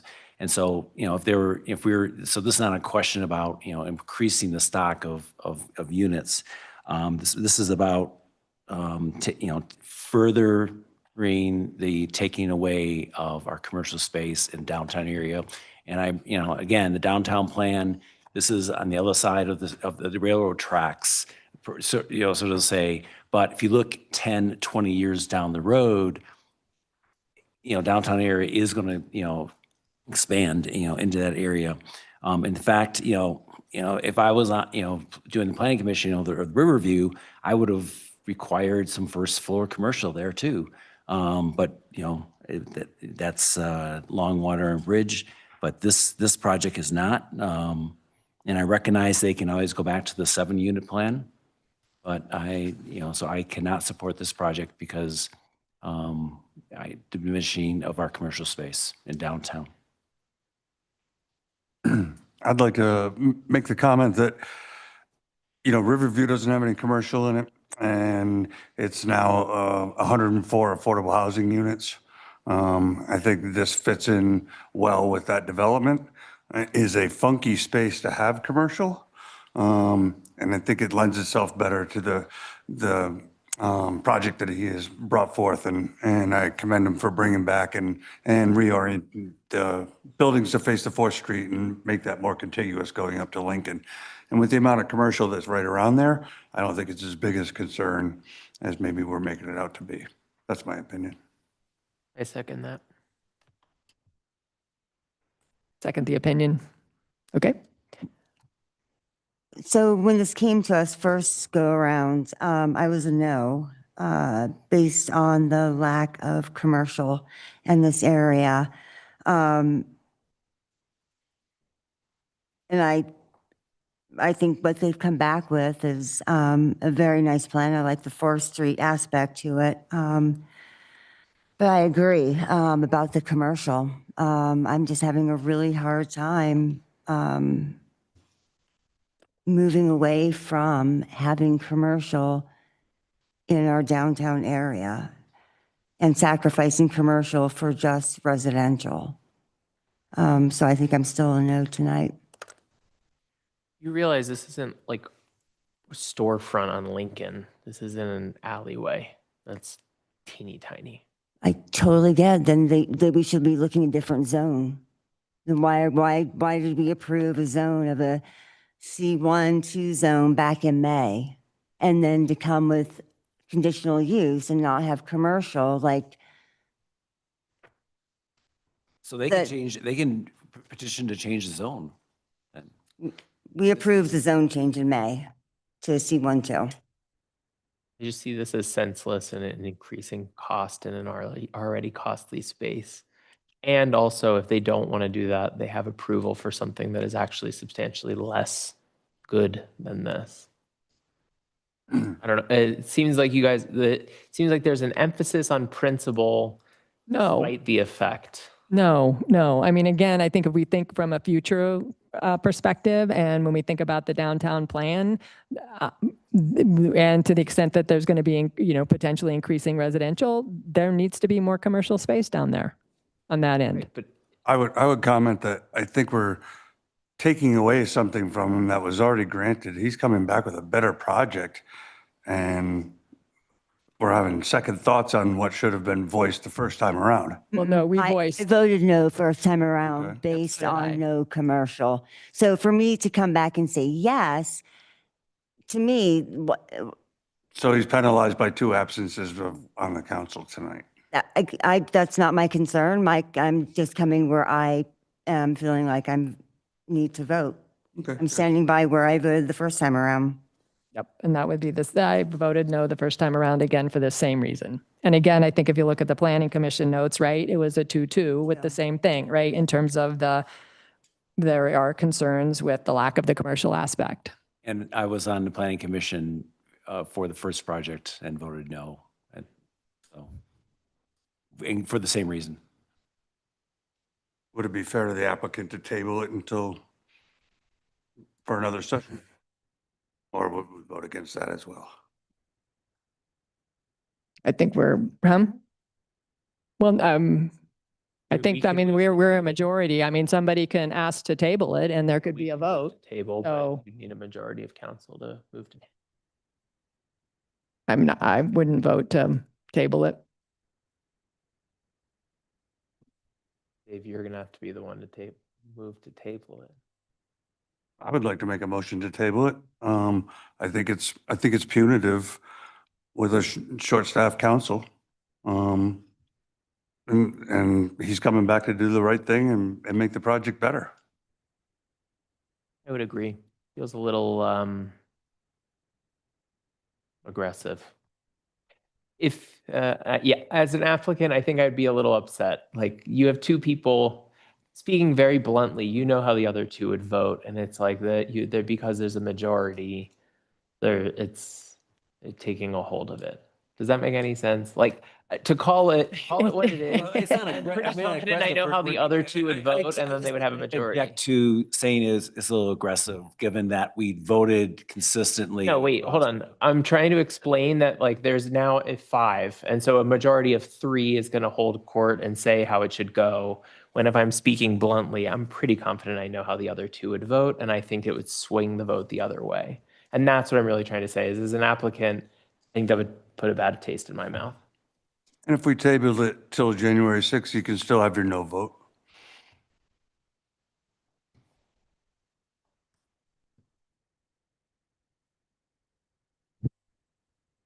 I'll second the motion. I mean, again, so what, I guess, I don't know, Tom, do you want to speak to this? I mean, in terms of a precedent setting, we have 2 council members missing. So we need, in the future, are we going to, if we don't, Right. what are we going to, when this happens again? I mean, Dan, Tom, do you want to speak to this? I mean, you could So if ask we the don't- applicant what they would like. We know what they want. No, it's already passed the first time, so we know how the other 2 council members will vote. That's not how we should be making decisions though up here. And the same thing. On how It is. others, how Actually, in a way, others are it going is. to vote. It's supposed to be a majority of 7. So that is how decisions are supposed to be. Then none of us can ever miss a council meeting is what you're saying. No, I'm just saying No, that it it's cannot, not- that's not how it should be, and it is actually. No, it's not a majority of 7. This is It's just a bad luck of majority. timing for the applicant, that's all. If you read the planning commission notes, they offered them to table it also. They actually offered them to table it because, you know, it came back as a 2-2. So why don't you do that for the applicant? Ask them what they would like. The applicant would request it to be tabled. Oh, there you go. So to your point, Councilor Gosta, I agree, and I would welcome your vote to table this. Because that's a good principle to uphold. As I say, I No, mean, again, I know. Let's take a vote. I note the request. I mean, I think, again, it's a broader issue than this one issue. So again, if we have future councils where we don't have a full council, are we going to, and it's an issue that maybe one council member is particularly interested in, are we going to ask for the item to be tabled? I think this is unique because he's already been approved. He's coming back with a better product that we all agree is a better product. Well, we don't agree that it's a better. Well, staff recommends it You agree for, that the orientation. I agree it's a better.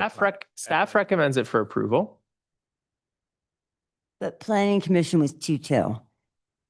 But staff recommends it for approval. They're the experts. And it was tied at planning commission. It was 2-2. I think it's just mean. Yeah. It's just. I do. I think. So we're looking to you guys we're looking to the president to call a vote. We have a motion, I will call a vote. right? Who would like to make a motion? We already have a motion. Do we get a second? I second Okay, it. all right. So we've got a motion by Councilor Barnes. We've got a second by Councilor Swintek to table to a specific date. January 6th. Okay, we've got a motion to table it to January 6th. Is there, what additional discussion? So we're essentially tabling it to have 2 other council members attend to get it approved. To weigh in. I think that sets a really awkward precedent. I don't need Dan, I don't know what to do with that. Well, you have a quorum, so you could proceed tonight. This tabled motion is entirely discretionary. I should point out, however, that if you were to reach a motion to deny, the resolution that is in the packet is a resolution to approve. In this situation, we normally ask you to continue the hearing so that we can prepare a resolution to effectuate that decision, which would have the effect. We'll bring it back. Okay. Unless you want to rewrite the resolution tonight. Well, I mean, Is an we could- option. it would, you could just have a resolution to deny We would need, for the reasons that were stated, right? I mean, in ordinarily, the sense of deny based upon the lack of commercial space. sure, and ordinarily, we don't do that on the fly tonight. We would ask you to postpone it. It could be done at a recess if you wanted. But I just thought I'd throw that fact out there. Well, I thought so you would bring it back. Yes. I mean, if right, there's- so we could vote to say no, right? And you would then bring the motion back to council for another hearing. And it would be a hearing to adopt the findings in the Denial. resolution. And if the majority changes, then we're in a bit of an awkward situation. Right. But I think that's the process, right? No, that's the process, right? Sorry, Councilor Swintek, that's the process. So we'll, Dan, can there's you- a motion on the you table. say we're in a bit of an awkward situation. What would be the process if they were to? Well, you would have a vote to deny from tonight, and then in January, you might have a council that votes differently. Right, so then what would be the next step after that? You'd bring up this draft. You bring a motion back, right? So, But, okay, you're not, yeah, so that's the process. So bottom line is, It's silly. I'm going to It- call, it's I'm gonna- going to call the question. We've got a motion on the table to table. The motion until the current motion that we have to approve this. So, so to table it. So we've got a motion to table it. All those, all those in favor, say aye. Aye. Any opposition? Clear, Councilor Gosta, you look confused. Before you, I didn't want you to call call the question. I wanted to get clarification because it sounds like. I did call the question. Yeah. Sorry. So, I mean, the clarification. You called the question, but I'd like to make it, before I vote, I'd like to make it I have a question over to Dan about, is this ultimately going to come back to this council? We're ultimately going to be discussing this all again? Yes. Well, either way. Right, either way, right? So again, if we move to table it, it will come back on January 6th. If the motion to table it fails, we would then have to take another motion. There's already a motion on the table. So Sorry, motion, okay. Well, motion no. to table, right? Deny, you would just create more work. Dan would have to do work, the applicant would get pushed out an additional Right. meeting. But ultimately, next okay, one, I'll so step in that, on a 3 so ultimately though, if we deny if we deny the table, it's still going to come back to us, right? Because We have to have a resolution that implements the decision to deny. We do not have that document in the packet. I could do it tonight.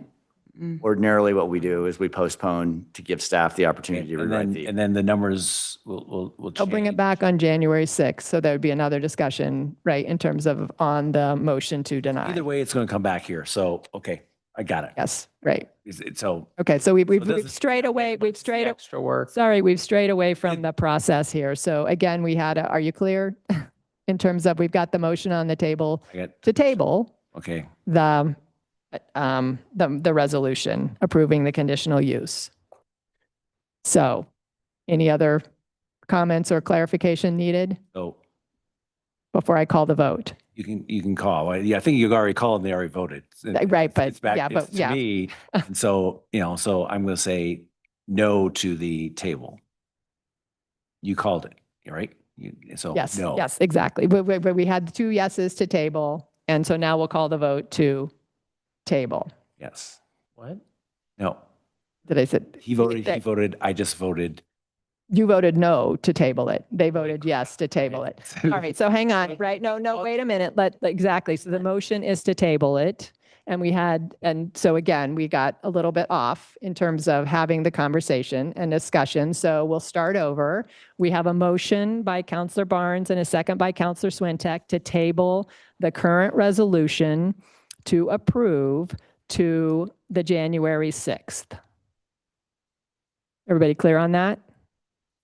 Okay, so all those in favor say aye. Aye. Okay. All those opposed? No. Aye.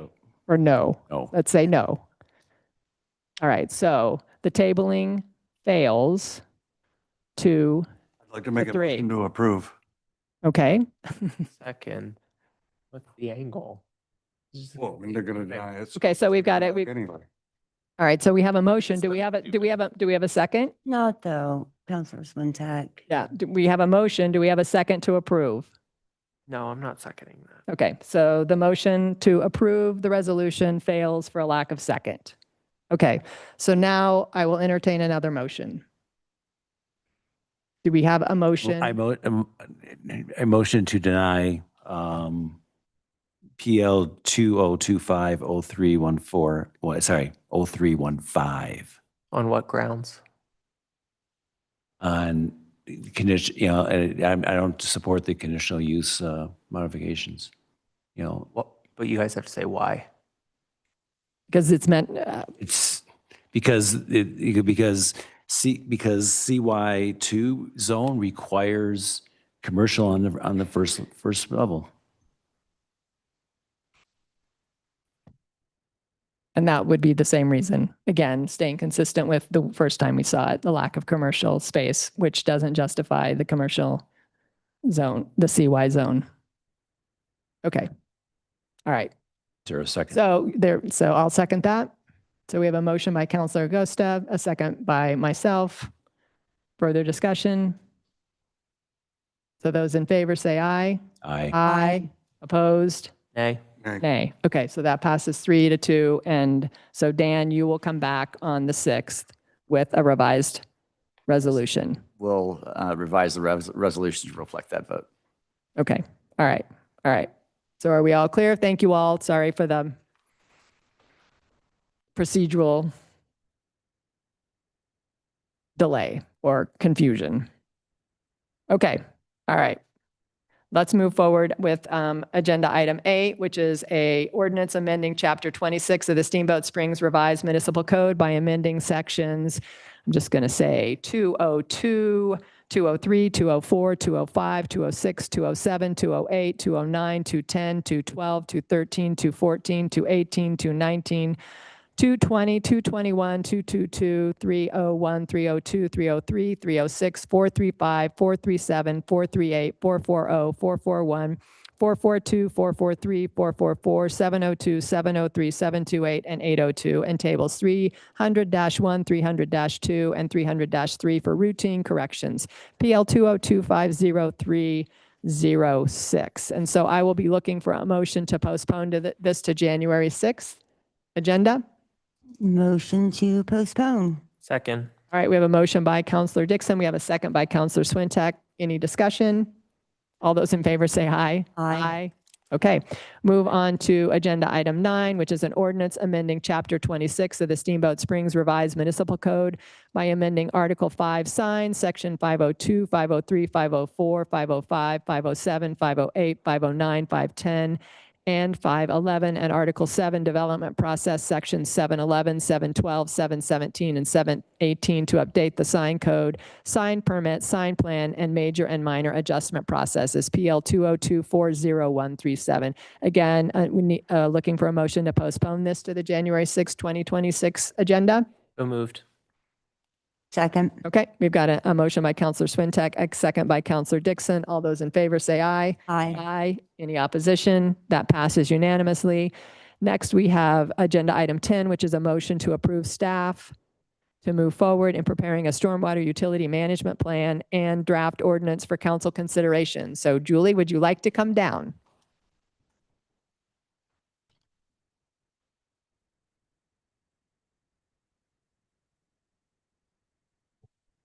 All right, and you can introduce your companions at the table, please. Yes. Let me get my screen sharing up here. Welcome back.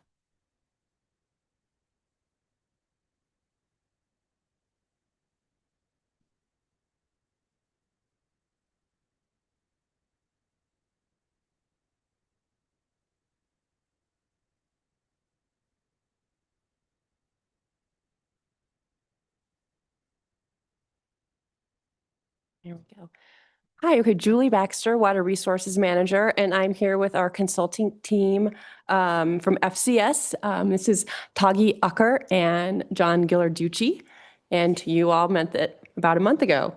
So we're back here to present the follow-up information that you requested in November, and then to be available for questions as you discuss and decide upon the motion to approve staff to move forward with preparing a stormwater utility management plan and draft ordinance. So we are nearing the completion of our stormwater utility feasibility study conducted at council's direction. So this study aligned with objectives in our strategic plan related to fiscal sustainability and water resources management, and is also a city council goal for this year to continue the formation of a stormwater utility as part of long-term fiscal sustainability and environmental sustainability. So in November, we covered the problems that we face in our stormwater management. The city's system is aging and undersized. It's non-existent in some areas, and we have a need to be making long-term investments in the infrastructure. This system, our programmatic capacity, and our available funding sources are not keeping up with the community's growth and development and the increasing risks of flooding and water quality degradation related to changing climate. It's difficult for these stormwater services to compete with other pressing community needs. They're kind of a largely service that's taken for granted. And so that's resulted in millions of deferred maintenance and capital projects. So the potential solution that we're studying, a stormwater utility, offers a different approach than additional tax, but instead charges users fees based on the impact, the runoff impact to the system. And then those fees are legally restricted to stormwater infrastructure and services only. So this would operate like an enterprise fund, just like water and wastewater. So the utility offers an opportunity to protect our roads and our homes and businesses and existing infrastructure investment by fixing problems before they become emergencies. And sorry, I meant to be on this slide for you guys, and paying for them in the fair, transparent, predictable way. So I'm going to turn it over now, I think, to John first, and we're going to briefly kind of go over where we landed at the last meeting, and then the information that we're bringing back to you that you requested. Thank you, Julie. Thank you, council. So I'll skip ahead to the initial recommendations, or the initial results, I should say, of the process that we've been going through and that you saw in November. We calculated preliminary rates for 3 different levels of service. These are options that the council and the city has. You see their levels of service 1, 2, and 3 would start out at $17, $20, and $25 per month per equivalent service unit. So those would be the charges for a typical single-family residence. And they would vary depending on the amount of impervious surface area for other types of developed property. The ESU rate structure is essentially what I just described. Variable rate, or rates that vary for commercial and non-residential property depending on the impervious footprint. One of the wrinkles in the approach that we've calculated is residential tiers. So we have a small, medium, and large residential categories, with the small residences paying only half of the ESU rate, larger paying double. One of the recommendations that came out of the meetings in November was a 4th rate tier, and we'll come back and talk about that in a bit. One of the nice things about sort of the initial approach that's been taken is the plan can adjust through 2026 and later as staff learns more after a stormwater master plan, which is one of the first items planned for the utility.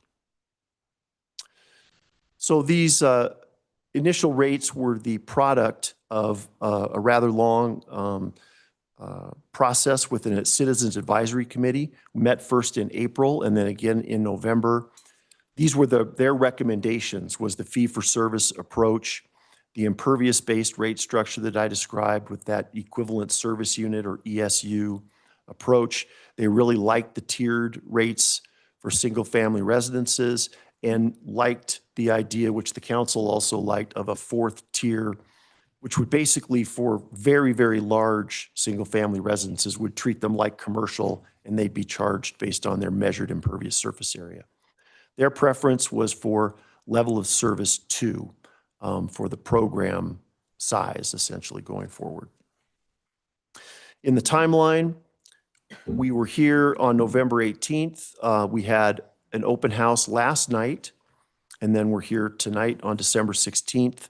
So if the council does determine to move forward, most of 2026 would be spent refining the numbers that we do have, and we are very far along. We've actually seen utilities adopted with less information than you have before you. But 2026 would be well spent calibrating the customer information and testing it. There's been some growth since the measurement of impervious. The cost assumptions could be improved and tweaking those initial rate calculations. So that would occur during 2026. Possible implementation then, if the council again decided to move forward, January of 2027. And then, as I mentioned, one of the first tasks for the utility would be to update the stormwater master plan and make sure that the recommendations from the plan, the previous plan was 2013, make sure that we're taking a fresh look at what's needed for the city. So there were, as Julie mentioned, I think there were several questions coming out of our appearance in November. One having to do with the link between revenues generated from the rates and expenses.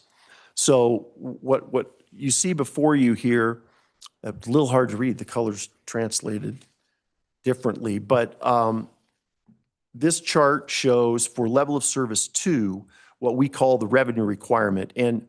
And all our calculations start with costs. So where much of our effort has been spent, it's on determining first the current operating level of service or the current budget for operations, and then what additional operating costs and services are needed. That's that orange bar in the middle. And then the yellow top bar is capital. And so we take a lot of care in identifying those costs and then planning them over a period of time. And then we calculate the rates based on those costs divided by the customer base, essentially. So what you see here for level of service 2, the costs, and these would be the rate revenues generated to recover those costs, start at about 3.6 million in 2027, which is the far left stacked bar, rise to a little over 4.2 million by 2032, there on the far right. And that would accomplish the capital plan in 15 years. Some of those additional operating costs, that orange section, have to do with the master plan, asset management program, to really make sure that we understand what the critical needs in the stormwater infrastructure are, and there's a lot of stormwater infrastructure. Hydraulic modeling, ongoing permit compliance, which results in water quality improvements. So if we had these charts, and we can get them if you're interested, for levels of service 1 and 3, they would show similarly rate revenues calculated to exactly recover the costs of each of those optional programs. So another question that came up having to do with costs was related to administrative costs. And what we have for you in a pie chart form here is a little bit more detail on what our assumptions are for administrative costs for the utility going forward. So you see that orange slice on the pie chart, and this is for 2027. That orange slice is 8% of the total revenue and total costs for 2027 that we would call administrative. Of that 8%, 5% is existing citywide overhead. So these are overhead services that the city currently provides that stormwater would now be allocated a share of to the benefit of the general fund and the other utilities. Now stormwater would be helping to share that burden. The additional 3% to get to 8% is our WAG at billing costs and then possibly additional costs associated with reporting revenues, expenses, and expenses on an ongoing basis. Because one of the advantages of a stormwater utility is the transparency of reporting. You see what revenue comes in, how the money is spent from year to year. So, so that's some additional detail on what we've called administrative costs. And then Toggy will talk about the fourth residential rate tier. All right. So as John described, in the first and second items, those had to do mostly with costs. How we calculate the rates is we take the annual projected operating and capital costs, divide that by the total customer base, which we call the equivalent service unit, and that gives you a rate per ESU, and that could be expressed annually or monthly, but that's the general framework for how we calculate the rate. So we looked at adding that fourth residential tier for you based on your request. And so we started with 3 small, medium, and large fixed rates. This fourth rate, as John described earlier, would be variable based on measured impervious area for the largest residential footprints, treated much like commercial would be billed based on measured impervious area. So that would affect roughly 2% of residential customers, the threshold being anything above 12,000 impervious square feet would fall within that fourth tier. And so depending on the measured area for a given parcel, that would vary. So back in November, we had tiers 1, 2, and 3, a total rate denominator of about 14,900 ESUs. By adding that fourth tier, we pushed that rate denominator just above 15,000. So the result of a larger denominator would be a slightly lower rate. So we see on this table here, the before in the left column, the updated results in the right column. So before it was about $20.10 for 1 ESU. Because we have a little bit more ESUs to spread the costs over by adding that fourth residential tier, that rate decreases slightly by about 20 cents per month per ESU. So a small residential would pay half that, $9.95 per month. Medium would pay about $19.90 per month. Large would pay just under $40 per month. Before, Tier 4 would pay that fixed rate, $40.20 per parcel. Now it would vary based on the number of equivalent service units. So for example, if you were a residential parcel with about 20,000 impervious square feet, under the previous method, you'd pay $40 for that parcel. Under the updated approach, that monthly bill would be closer to $100 per month because of having 5 times the typical amount of impervious surface area. And that would impact just about, like I said, 2% of the residential customers, anything above 12,000 impervious square feet. Okay. And then lastly, Amy, you asked for some information on an implementation timeline, what this would look like. And so if the motion was approved tonight, then we would select a consultant team to assist us with developing a stormwater utility management plan and drafting an ordinance, and a community engagement plan. And then over the next 9 months, we need to really have a robust community outreach and education effort. And then we would be developing that utility management plan. Here are some of the lists of the items that we would be doing and putting in that plan. So that would be figuring out billing, staffing, organization, policies and procedures, appeals process, and then metrics and we would refine our goals from the very beginning. And then after that's developed, then we would draft the ordinance that would include the legal requirements for the utility and how it operates, and then bring that to you in public hearings. So that's the presentation that we have for tonight. And so then we'll just open it up to questions. All right. Thank you, Julie. And thank you all for the Sorry, additional. I had one slide left. I got sorry. ahead of Okay. myself. Oh, yes. I have 1 minute no, left. That's right. Okay. It's this blank. Um, Okay.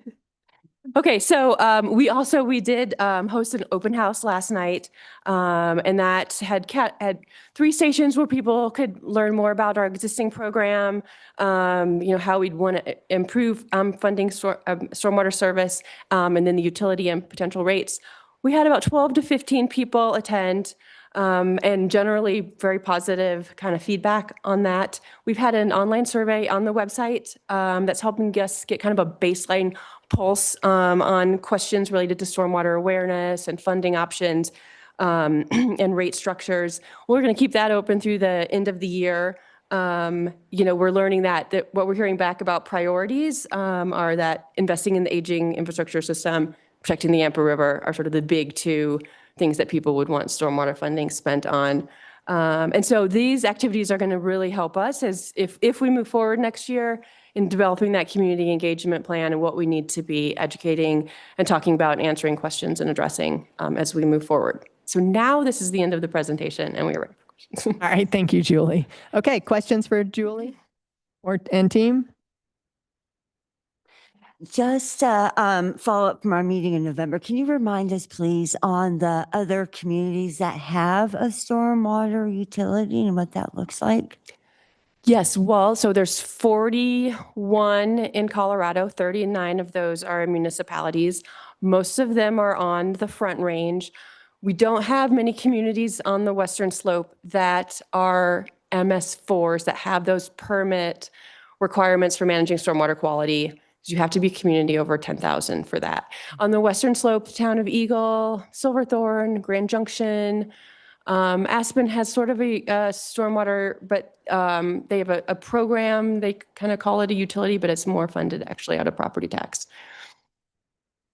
So it is not a utility, but. Perfect. And then can I ask another question? Going back to slide with the tier 4 on slide number 19, can you talk about, you said 2% would impact residential.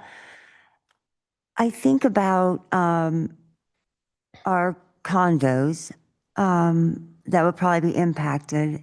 I just want to make sure I understand the financial impact because I think about the condos that historically have housed our workforce. And so we're just kind of wondering about the impact for those people.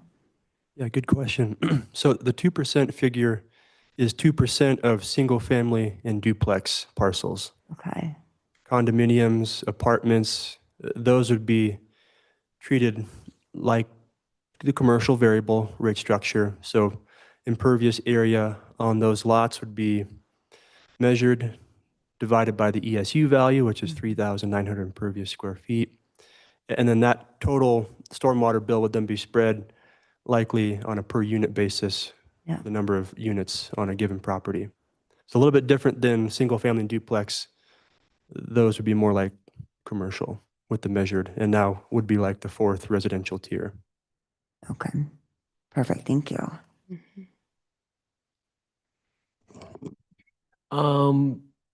Gene, now in November, you'll be doing a community engagement plan. Do you have an outline of what that plan would look like? Timeframes, what would happen when in terms of engaging the community? We really don't at this time. We would use we would hire experts in it to help us develop that plan. And so I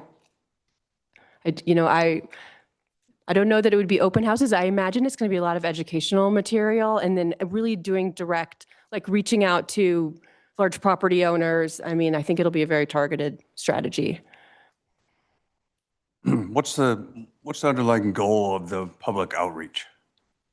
the goal of the public outreach, well, we'd want to be explaining the needs that we have in the stormwater program, why we're proposing utility, how it would work. I mean, a lot of the sort of things we'd be talking about now, and then gaining more feedback, why the rates are what they are, because at this point, we really haven't done public education, outside of, doing this open house at the end of this project. So that's really a strong part of the next phase. And do we have an overall cost estimate from today until the public hearing process in October or November of next year? Not only in just dollars for consulting, but also in staff time and what that investment's going to look like?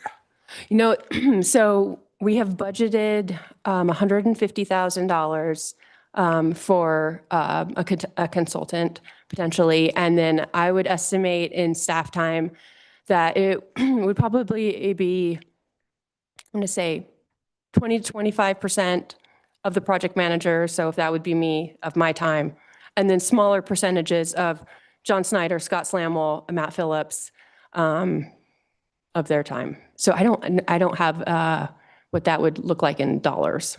But. All right, thank you. Additional questions for Julie? I guess for everybody, I do see that stormwater utility is up on Engaged Steamboat. So it's not what? It is. It is. Okay. Is. Ask just one more question. So if I remember correctly, at our last meeting, the LOS 1, 2, and 3. So if we don't do, talk us through, if we don't do anything, what are we looking at? If we do not have a stormwater utility, what are we looking at for the future? Okay, so we would stay like status quo right now. And so that would mean that we would continue to be, we would propose a stormwater project. If we have capacity, it would compete then or be ranked against other capital projects. We'd kind of continue this approach where most of the work that we're getting done is actually opportunistic. It's involved, if there's another transportation or streets project going on, then we'll upgrade the stormwater while we're in there. But we won't have that prioritized master planning approach where we're proactively addressing our most important needs. And then we'd also be maintaining those sort of minimum service levels on our MS4 permit where we're compliant, but we're just compliant. I mean, we're not doing the sort of education and outreach, the kind of enforcement that we would like to be doing, keeping our codes and regs updated. And we also know then we will be getting a new permit next year, either next year or 2027, and we know we will have more stringent requirements that we will be expected to meet in that permit. John, would you add anything to that? Okay. Perfect. Thank you. Okay, any other questions? All right, we'll open it up. We'll take a moment and we'll open it up to public comment to see if there's anyone in the audience who would like to make a public comment. If so, come on down, state your name, and you have 3 minutes. If there is anyone online that would like to make a public comment, please raise your hand. And I do see Bill with your hand raised, so go ahead, unmute, state your name, and you have 3 minutes. Can you hear me? We can hear you. Excellent. Bill Jamison. I have a question. Since you have a fee-for-service model,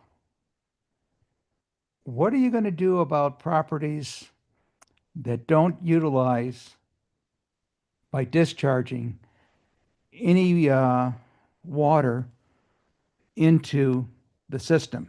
They don't use a ditch. They don't use stormwater sewers.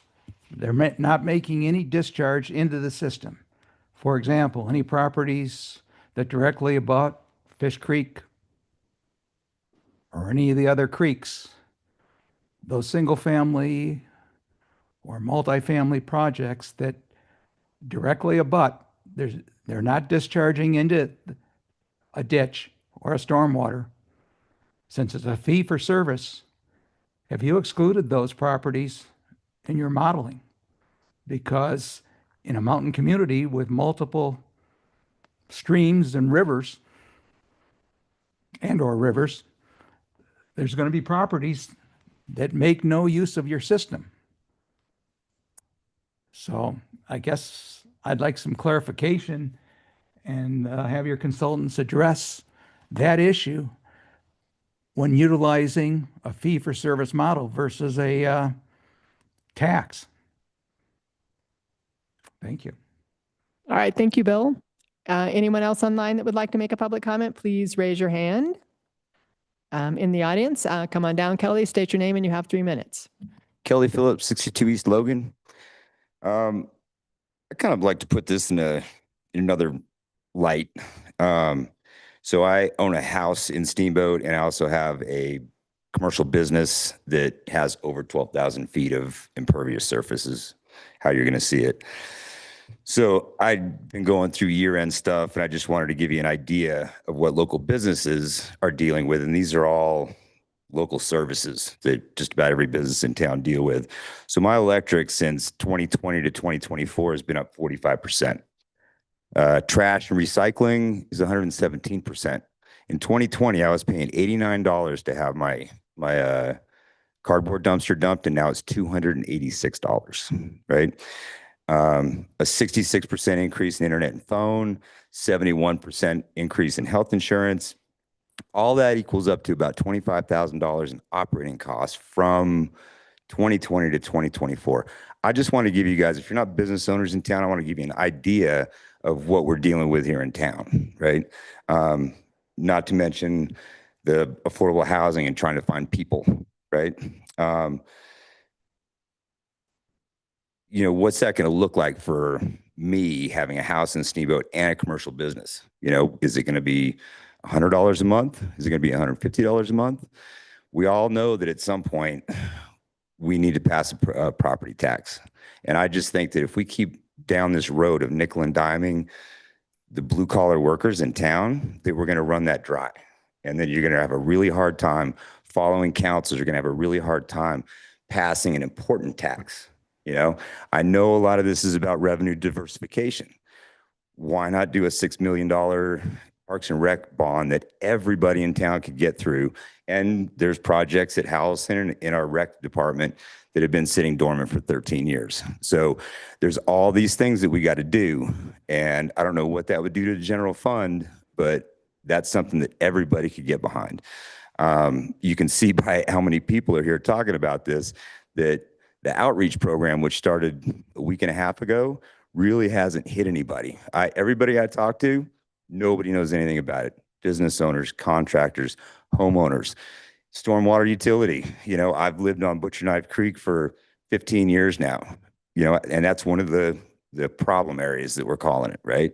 And I've seen 3 years out of that 15 years that the water has come over the banks. I called one of my friends who lives on Spruce Street, which is where most of the flooding happens. His Butcher Knife Creek runs through his backyard. And he said that, you know, most of the problems started happening when the houses and the bridges were built on Butcher Knife, and that's what causes most of the flooding down there. So I just wanted to give you guys a snapshot of what this looks like for residents and business owners in Steamboat Springs. Thank you. All right, thank you, Kelly. Okay. Again, is there anyone else that would like to make a public comment? If so, and you're online, please raise your hand. Okay, not seeing any additional hands raised, we'll go ahead and close the public comment and bring it back to council for any additional questions or comments. I'll start. I share Kelly's sentiment that these individual taxes we've been talking about, vacancy tax, lift ticket tax, there's a stormwater utility. I got it. It's not a tax. It's a fee for service. But I feel like if we're passing this, we're going to miss an opportunity to have a really important talk about a property tax and really diversifying revenue. This seems like low hanging fruit. I don't want to say that we don't have a deferred maintenance problem with stormwater, but I don't think that's the real reason why we're having this discussion. I think the real reason is diversification of revenue and not a stormwater problem at this moment. There are some things coming up, I understand, and permitting and licensing, but I think my suggestion would be to hold off because it seems like we're backdooring this. If we're going to go ahead and give staff the go-ahead and then hire the consultant, that it's going to be really hard to sit back in October or November next year and vote this down. And it feels like to me that no matter what the public outreach is or what the public comment period is, it's gonna go through. So that's my concern, is the optics of it, that we're kind of coming in the back door and that this is more or less a done deal. So I have a question for you, David, because you brought this up in letter back about the community understanding and knowing what's happening here and getting, be able to feedback. We constantly struggle with every single project about getting community feedback. We get a lot of feedback after it's done, but we don't get that feedback before it's done. So I challenge you with this project. Again, we have another project that we're struggling getting feedback on. What do we do differently? I mean, it is on the Engage Steamboat website. That's an obvious, but that is you have to go to it. But I think everybody's be really interested in, solving that problem some way or another. So that is a struggle, I think one of the things is in the survey questions, there isn't really a mention of what it's going to cost. And is this a value to you? Do you understand what that looks like? There's choices about what are your concerns and not your pocketbook. Yeah. Well, and just one of my concerns is, and John knows this better than I do, is flooding. I mean, so you talked, even Kelly talked about neighbors, over, flooding over the banks. They're flooding because they're not drenched. They're dredged, I should say. Drenched. They are drenched. They're not dredged, and they need to be cleaned out so that when we do have these massive rains, that it can control the flooding. And so, yeah, you don't have a ditch on your property, but if your neighbor's ditch flows over, it's going to come onto your property. And that's ultimately what the issue is. And the fact that, people always complain about, oh, I'm being taxed on this, taxed on this. I want to only pay for what I actually use. Well, this is an actual, I'm paying for what I use. So that's as fair as you can get. I think I would just point us back to implementation steps. And if I'm reading this correctly, March through November is design, deploy, community engagement plan, and communication strategy. So this is just the beginning. I think, Ray, the intent will be to continue to gather information and to have a robust community engagement plan that will also, I think, be reliant upon us in terms of communicating that out as well. So, Councilor Swintek. Yes, I hear what you were saying, Councilor Barnes, and Kelly, thanks for coming and making a public comment. With all due respect, though, you didn't mention revenue. I do hope you're raising your prices as well. However, increasing costs, I hear you, I get it. This is one of those things that's difficult because no one sees the benefit of it. So to ask, do you see a benefit in this? That's difficult. I totally agree with what you're saying about a property tax, but the catch-22 of that is there are a lot of people who live in town who are house rich and cash poor, and a property tax, it is applied evenly, and then it is even higher for commercial businesses. And so selling that and making that pitch, understanding the effects of that, like there is no silver bullet is really what I'm trying to say. This feels slightly more fair because it is based on something that is in an individual's control. Size of home, size of impervious area, that kind of thing. There is no good answer. Like this is a need, this is a problem. And here is the other answer is we cut spending elsewhere, and that would be Parks and Rec. I mean, it's something that is actually not necessary to deliver, but we all love our Parks and Rec here. It's why a lot of us live here. So you raise a really valid point. I just have a really hard time seeing what other paths there are that are viable. Maybe I make a suggestion that we do a robust public outreach over the next 3 months and then give staff direction based upon that public outreach. If we're really talking about getting the public behind it and them understanding it, if we're going to implement it, then the public outreach really isn't necessary.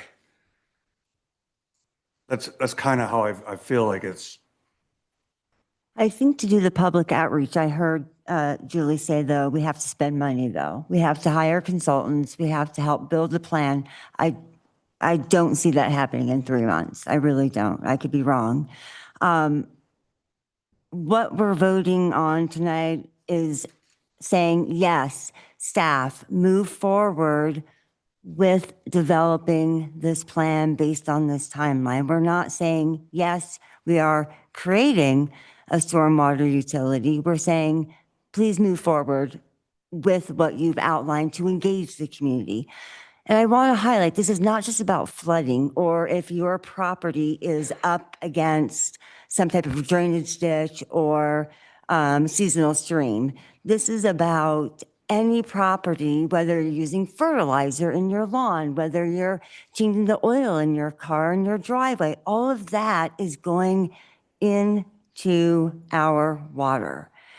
And I said this before, our community has spoken about the importance of the Yampa River and our tributaries. They spoke in our community canvas that we just completed. It's identified multiple times in our community canvas, and that the Yampa River and the tributaries is central to our identity as our community, and our economy and our quality of life.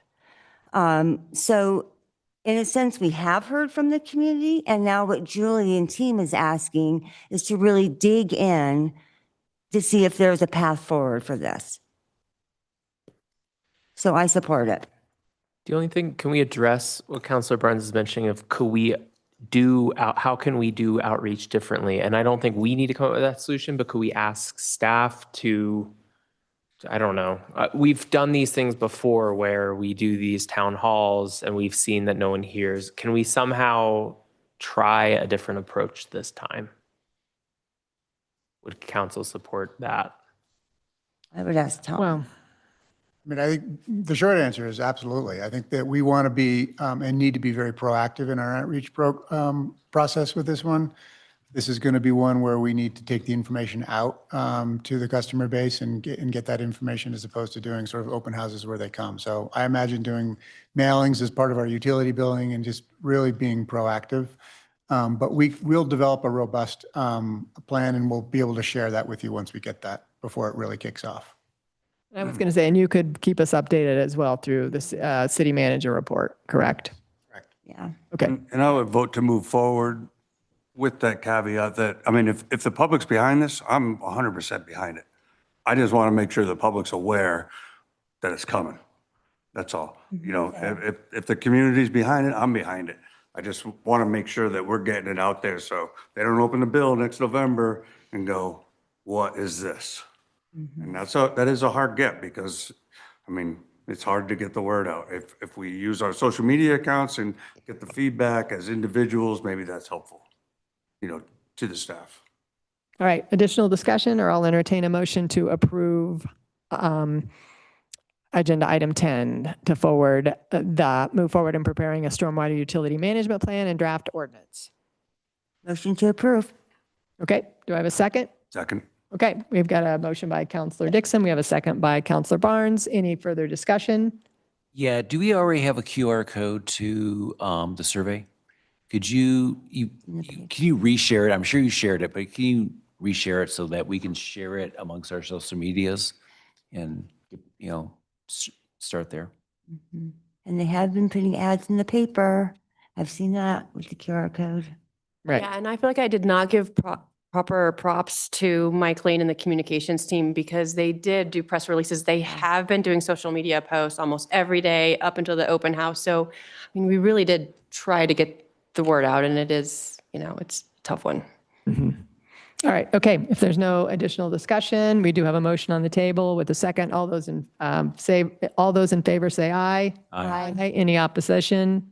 Okay, all right. Now we'll move on to our public hearing motions, resolutions, and ordinances.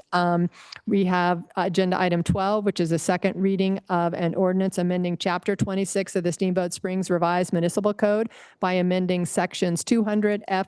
.2, Table 300-1, Table 300-2, 302.1.7, 306.c.7, 402.c.2, 403.c.3, 405.d.3. Small d, 406.c.1, A through F, 406D4, 409, C2, 411, C5, 415, C1, 702A, 11, and 802 to define and regulate electric vehicles charging projects, clarifying permitting locations, exemptions, and standards. PL 202-50282.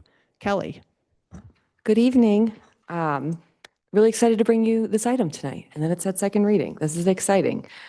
This item, it's a CDC text amendment. It's to align our code with Colorado House Bill 241173. I'm not going to repeat that a bunch of times. You'll know what I mean when I say the House bill. It's the state's EV charging model land use code. So this House bill, it requires cities our size to either adopt the model code, adopt equivalent standards, or formally opt out. So this amendment adopts standards consistent with the model code while fitting them into our CDC. The goal is to create clear definitions, predictable standards, and a consistent permitting process for both principal use charging centers and accessory charging facilities. I think that's probably what we'll see more of in the short term. But the principal use is a little more forward-looking, so we want to try to do both.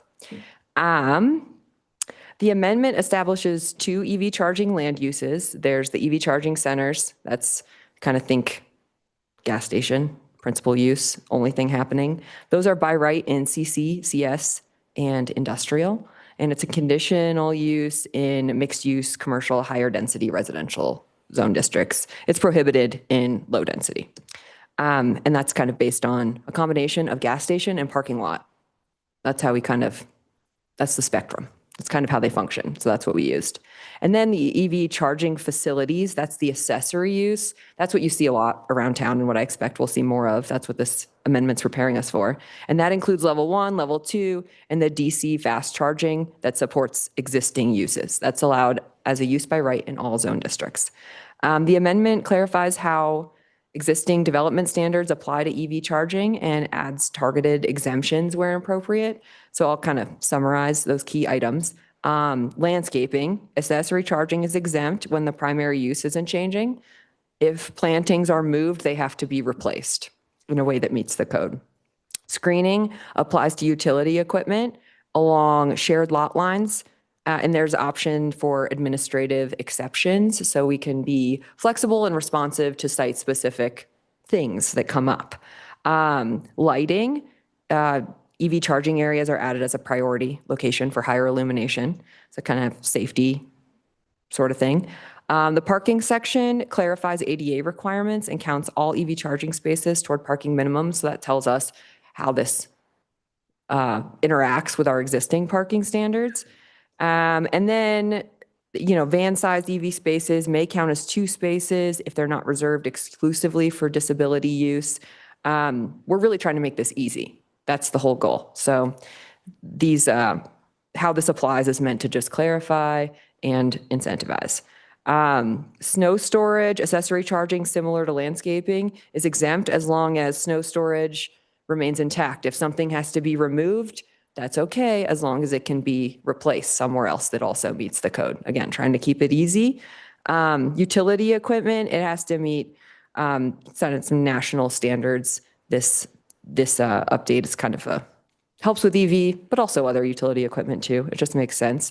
And then our clear vision triangle requirements, it adds EV equipment. So EV equipment can't be in a clear vision setback, which is also a safety matter. The clear vision setback is like corner lots. There's a space at that corner that we want to remain clear so that you can see. So that's for safety, visibility. On process, accessory charging facilities that meet the exemption criteria, they don't go through the development review process. They move directly to building permits. That's again in the vein of just trying to keep this really easy and keep it moving. We want EV charging, so we want to try to make that easy.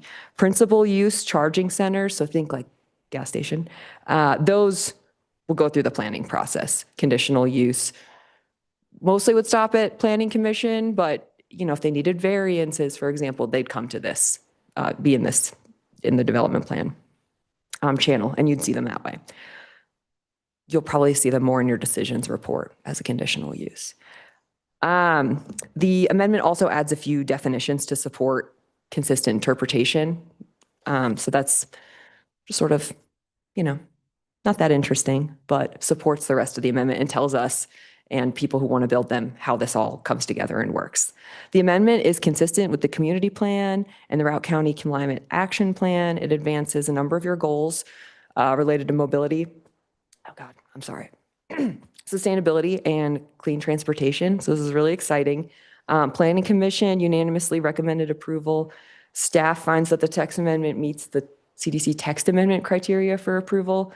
Really excited to bring this to you and see, kind of more sustainable transportation infrastructure coming to Steamboat more easily. Happy to answer any questions. Thank you.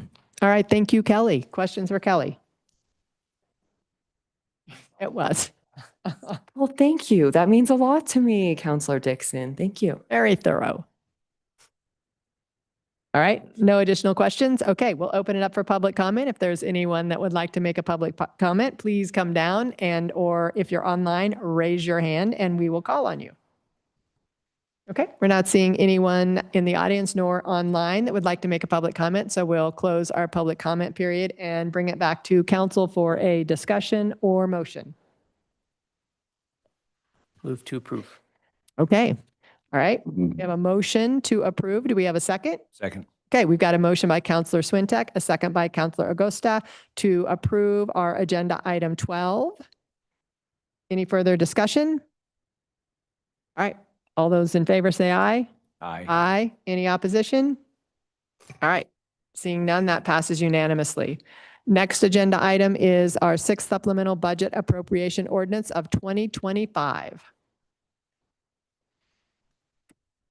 Good evening, Council. Kim Weber, Finance Director. So this is a supplemental budget appropriation for 2025. It includes a $15,000 expenditure for Capital Projects Fund and $229,494 in the General Fund. There is no additional use of reserves for this. It's all offset by revenue. And I will answer any questions if you have any.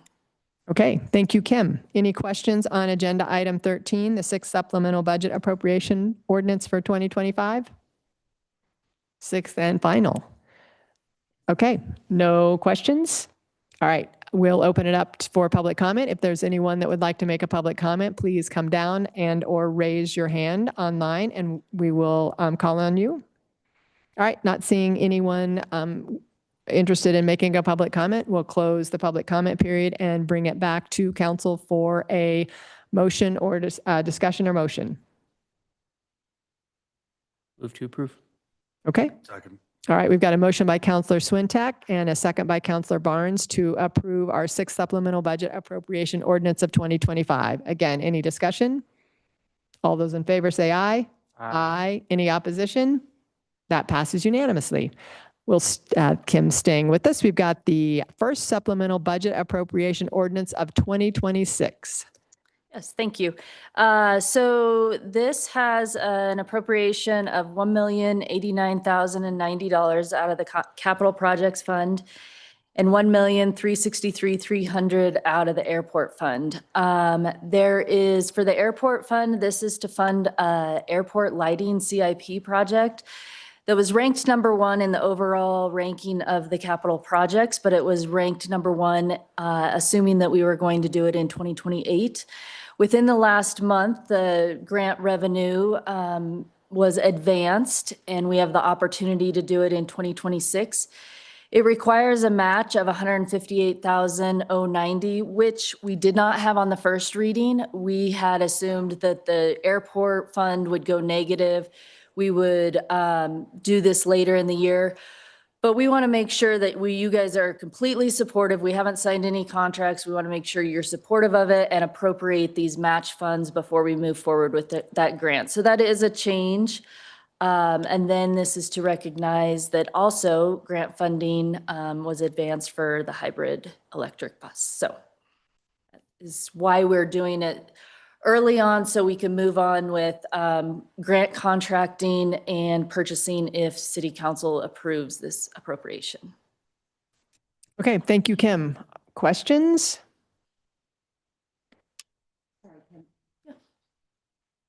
What is new for the airport?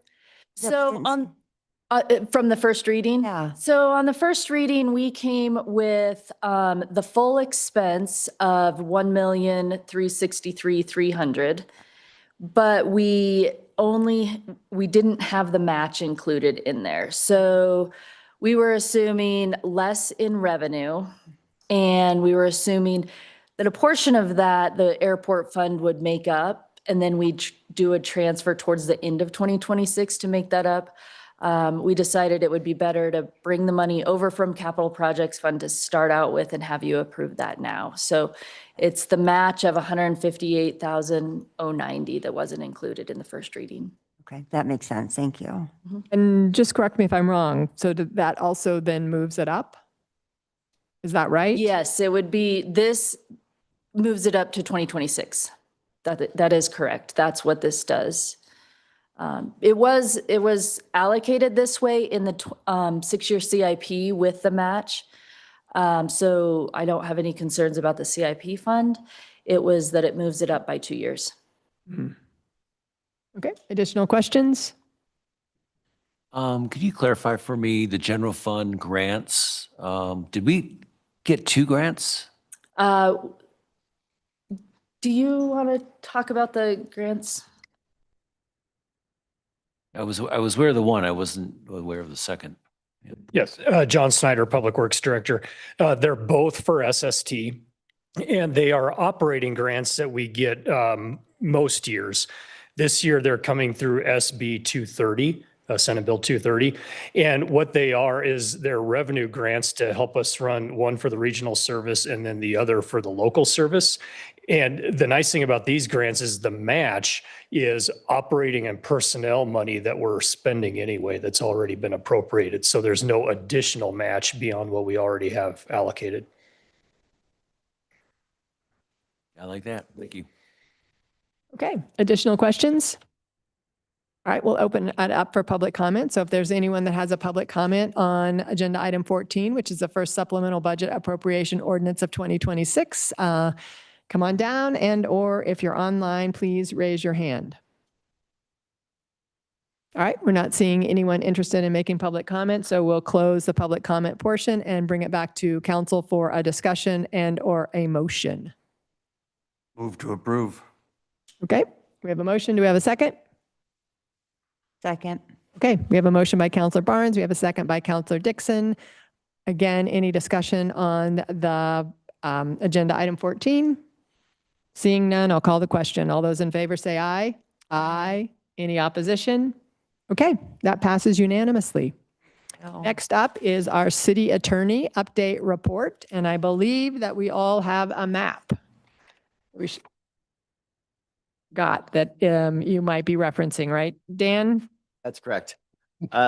Just really briefly, I wanted to bring to your attention an issue that we have developing with a trail in the Barn Village subdivision.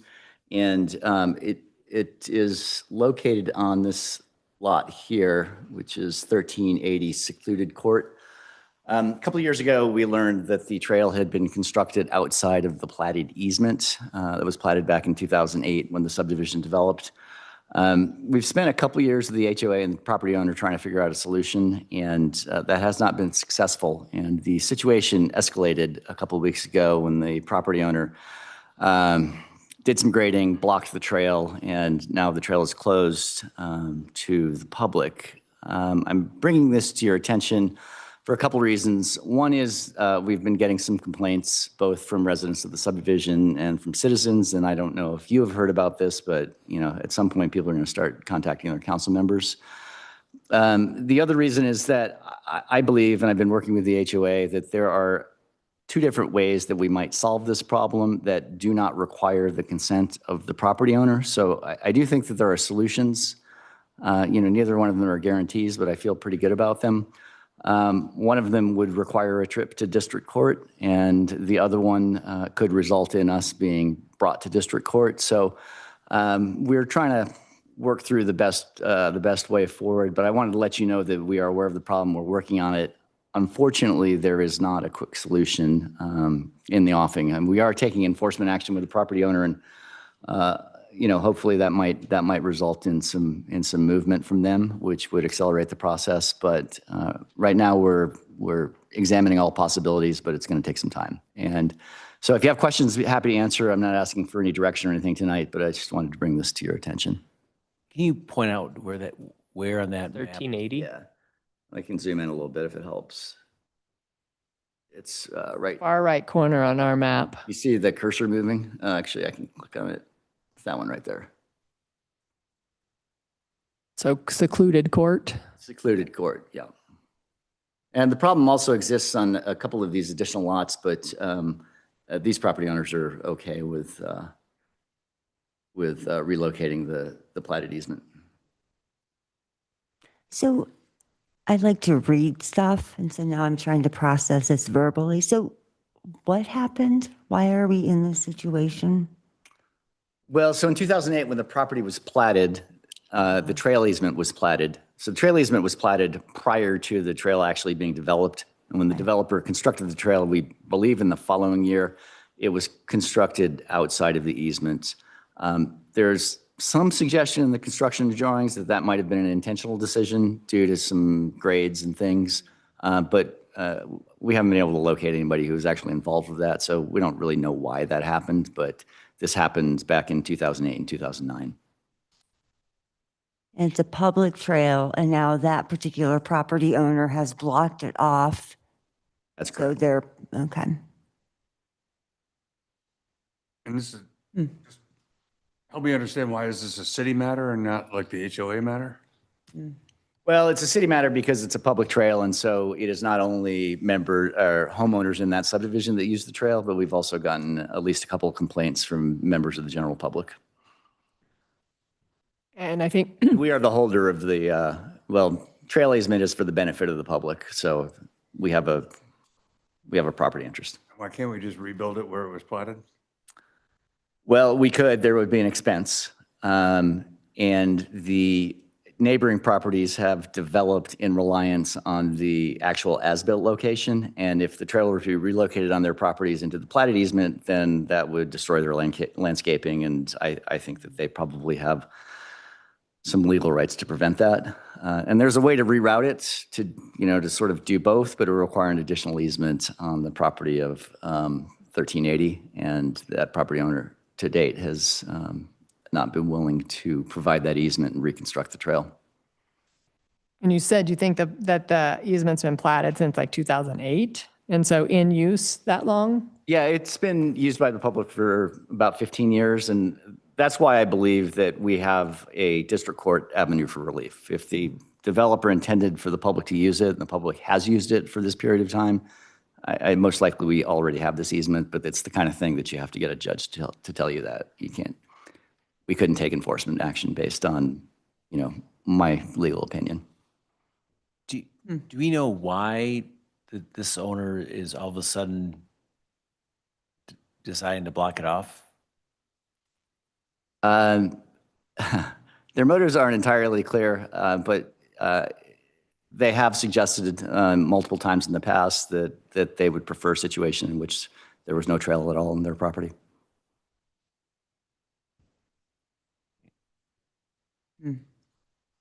All right, additional questions? Comments to Dan? Too bad you have a trail on your property. That's my comment. They'll just get along.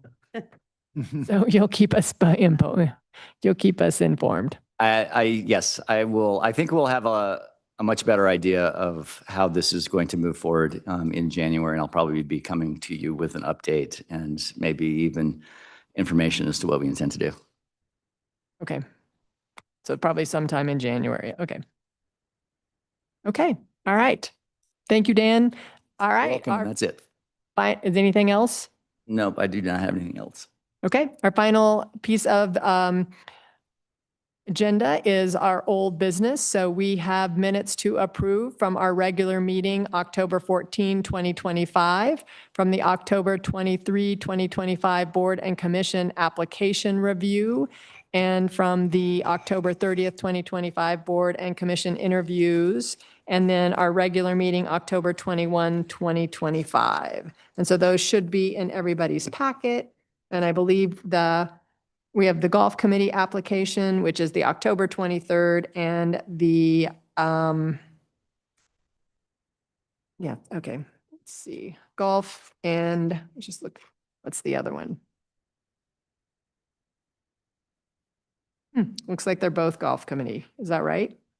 We're a few. We're a few. Yep. So I was just looking at 16B and 16C. Okay.